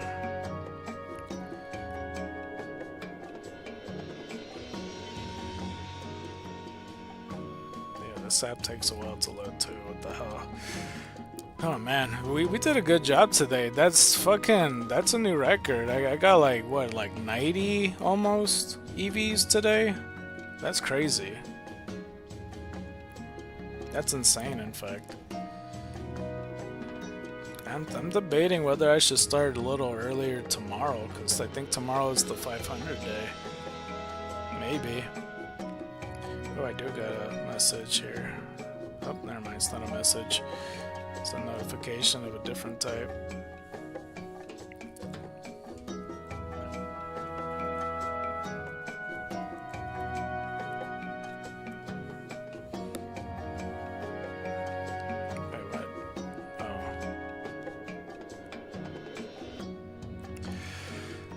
Okay. What was there? There's one more thing, but it's just Marvel Snap. I need to get the tokens.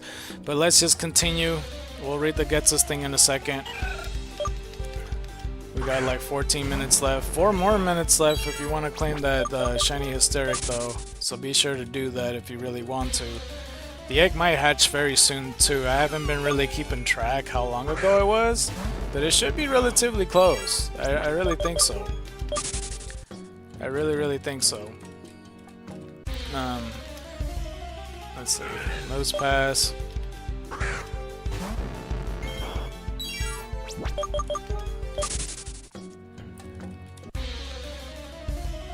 Boom. Snap's taking a while to load as always. It's always like the beginning part too. Like it has like 2 dots that barely progresses in the loading bar, it looks like. And then it goes all the way. It's like, what the heck, dude? Like, what the heck? You know? Do you know what I mean? Oh yeah, there's 2 things on here. Okay, I'm finally in on, I got a mystery border. It's like a copper metallic, that looks cool, but I barely use it. But thanks. Let's do this one. Apparently 2 of them. Wait, today's Tuesday, huh? I fucking forgot, yeah. Usually Tuesdays in Marvel Snap, there's always something extra with it. There's a lot of cards here that are in albums, I notice. I don't know if we'll have actual time for guesses, to be honest, but we'll see. We'll make it work. Once I finish it, then yeah, we'll call it. Because I wasted like a good 8 minutes just to message back people. Cards. Let's see, there's that.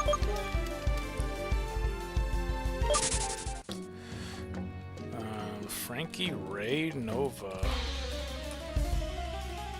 There's already a Nova in Marvel though, so I don't get it personally. Okay, we'll do that.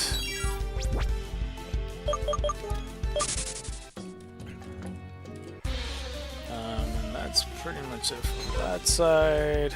Okay, then we claim the awards here. 200 credits. Fast, Thanos, She-Hulk, Gamora, Rocket Raccoon, Ironheart. Oh my gosh, there's a lot. Bremen, that's like 23 or 24. Not as much as yesterday. So that's how it shows. And I ended it early yesterday. Like at 5:15 or some shit. Or 5:30, I forget. It probably was 5:30. Let's see here. We'll get some. Oh, Eevee's here. Hey, Eevee, how are you? Good. Dark Pulse. Let's look at this shit too. Okay, look at that. Sucker Punch. Come on. I said Sucker Punch. Come on. It says Sucker Punch. Thank you. Okay, let's open the gets us page. There we go. As we got 423, we have hit 90 Eevees. That's pretty dope. Alright. That's probably the most Eevees we ever gotten, bro. Like, dead ass. That's the most Eevees we ever gotten. If we could hit 100 before 10 minutes, by the way, it's like the last call for the Shiny Hysteric. If you want the Shiny Hysteric, claim it now. Whether it's donating or just claiming it in the chat. And you don't have to pay, but that would definitely help me either way. Because it's either top bidder or whoever claims it. As long as you have Pokemon Xenoverse. That is the important part. Or else I can't trade it to you. But yeah, so just claim it now. This is the last call. Guesses first appears in Pokemon Black and White holding a speech in Accumula Town where he is trying to rally its citizens. After that, he appears at several points in the game trying to warn the citizens of the oncoming change, and he is often the one that comes to rescue other 7 sages if they are nearing arrest. After the player and Alder comes to the Relic Castle, he is already there and tells them that if they are to battle end, they must retrieve the Lightstone / Darkstone for Black and White. You know, it's depending on the version. He also appears making a similar speech to this one in Accumula Town in Appaloosa City. He later appears at the castle during End's takeover and taunts the player before battling End. After the player defeats End, he reveals that he has been using End and revives Zekrom / Reshiram, depending on the versions, of course, for End to use. I didn't mean to attack you. Shit. Oh, I picked up Metal Powder. Wow.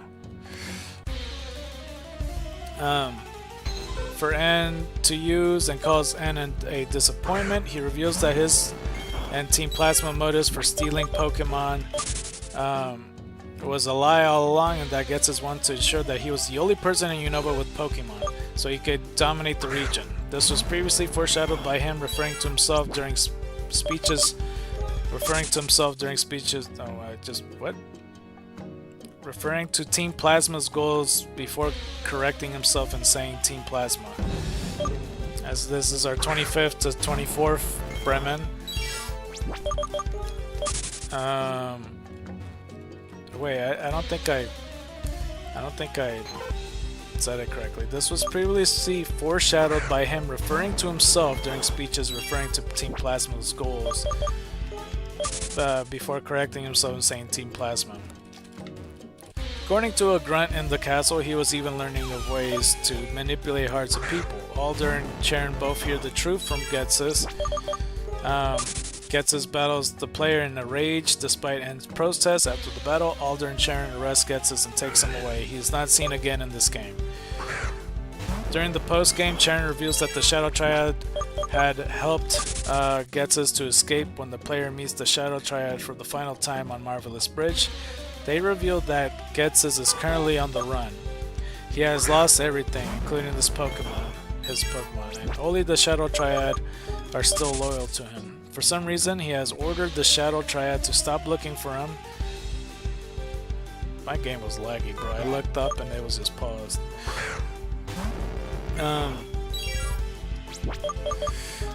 The Shadow Triad are still loyal to him. For some reason, he has ordered the Shadow Triad to stop looking for him and deliver the player the Adamant, Lustrious, and Grisius orbs.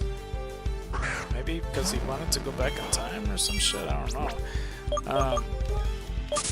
In Pokemon Black 2 and White 2, Ghetsis is revealed to be the true mastermind behind the new Team Plasma, which had seemingly been led by Zinzolin and Colress, and the Shadow Triad. After Colress is defeated, Ghetsis confronts the players and angrily denounces Colress as being more interested in science than Team Plasma's ambitions. Even after being appointed as the organization official leader, he leaves the player to fight the Shadow Triad while he enters the giant chasm with Kyurem. I like calling it Kyurem actually. Kyurem. By the time the player catches up with them, Ghetsis has prepared his plan to freeze all of Unova. He summons Kyurem to his side and orders it to use Glaciate on the player. Only for N to arrive with Zekrom in Black 2, Reshiram in White 2, and interfere. This, however, was part of Ghetsis' plan, and while berating N for causing what will happen in Unova as a result of N's refusal to be his pawn in the previous games, Ghetsis uses DNA splicers to forcibly revert Reshiram in White 2 and Zekrom in Black 2 into stone forms. Where was I? Into stone forms, creating Black Kyurem in Black 2 and White Kyurem in White 2. Ghetsis challenges the player to fight Black Kyurem / White Kyurem, preventing it from being captured via signal from his cane that disrupts the function of Pokeballs. Upon the defeat of Kyurem, its Abso-fusion is reversed, separating it back into Kyurem and Zekrom / Reshiram. Ghetsis flies into a rage and attacks the player, starting a final battle. When he is defeated, he suffers a mental breakdown and violently rejects the compassion and shows him. The Shadow Triad takes him away from the giant chasm and later informed the player that Ghetsis has lost his heart and is no longer mentally capable of any further criminal deeds, finally ending his threat to Unova. An alternate universe version of Ghetsis is, as he appeared in Pokemon Black and White, appears as a member of Team Rainbow Rocket in Pokemon Ultra Sun and Ultra Moon. This Ghetsis, like the other members of Team Rainbow Rocket, was brought from a world where his plan succeeded. In his case, successfully separating Pokemon from humans. After arriving in the game's world, Ghetsis began pondering the reasons for his being summoned. He then concluded that his purpose has to travel between worlds and liberate Pokemon from people, consolidating power in himself so that he may rule over all existence. For this purpose, he intends to use Giovanni as a pawn, reasoning that a human with an evil nature will be easier to manipulate than a freak without a human heart. Refusing to allow the player to reach Giovanni and interfere with his plans, Ghetsis challenges the player using Zekrom / Reshiram in Ultra Sun and Ultra Moon as part of his team. After being beaten, he refuses to accept his loss and strikes Lily. Oh, he hits her, what the fuck? Taking her hostage, Ghetsis demands that the player throws down their Pokeballs if they wish to ensure Lily's safety. No matter what the player choice, Colress appears in the room, rescues Lily, and recognizes Ghetsis as not being the Ghetsis he knows. Ghetsis recognizes him as the Colress of the game's world, but fails to understand why he's opposing his plans, prompting Colress to declare that he simply hates Ghetsis altogether. Colress then utilizes a newly developed Colress machine to warp Ghetsis back to his original world, hoping that the taste of defeat will keep him in check from now on. And I thought that was gonna explain like Pokemon Black 2 and White 2, or the Black and White story, but it's already at the battle page. I'm a bit surprised. Okay, but Black and White, his team at End's Castle, Confagrius, Bouffalant, Seismitoad, Bisharp, Electros, and Hydreigon. And yeah, no, this is no joke. I already said what Confagrius was. I think I said like Ground Steel type or some shit like that. Ground Dark or Steel Dark, one of the two. Bouffalant, I said Grass type. Seismitoad, I think I said like Grass Poison type to be a poisonous frog. Bisharp, we already said. Electros, I think I just made him a Steel type? No, Steel Water. Yeah, that's what it was. Hydreigon, I don't think I... No, I think I did cover. I don't remember what I said for him. I might have said, like, Ghost... I mean, Ghost Fire type would make sense. I don't think I said that. I don't remember what I gave him, but... quite easily changed. But he controlled Kyurem Black and Kyurem White. Black 2 and White 2 in the Giant Castle, he has 6 Pokemon. Confagrius, Seismitoad, Electros, Drapion, Toxicroak, and Hydreigon. I mean, didn't it say that his team abandoned him or some shit? He has half his, not more than half his team back. Drapion and Toxicroak is the real difference. But Drapion, we already said, we made him Dragon Fire? I don't remember.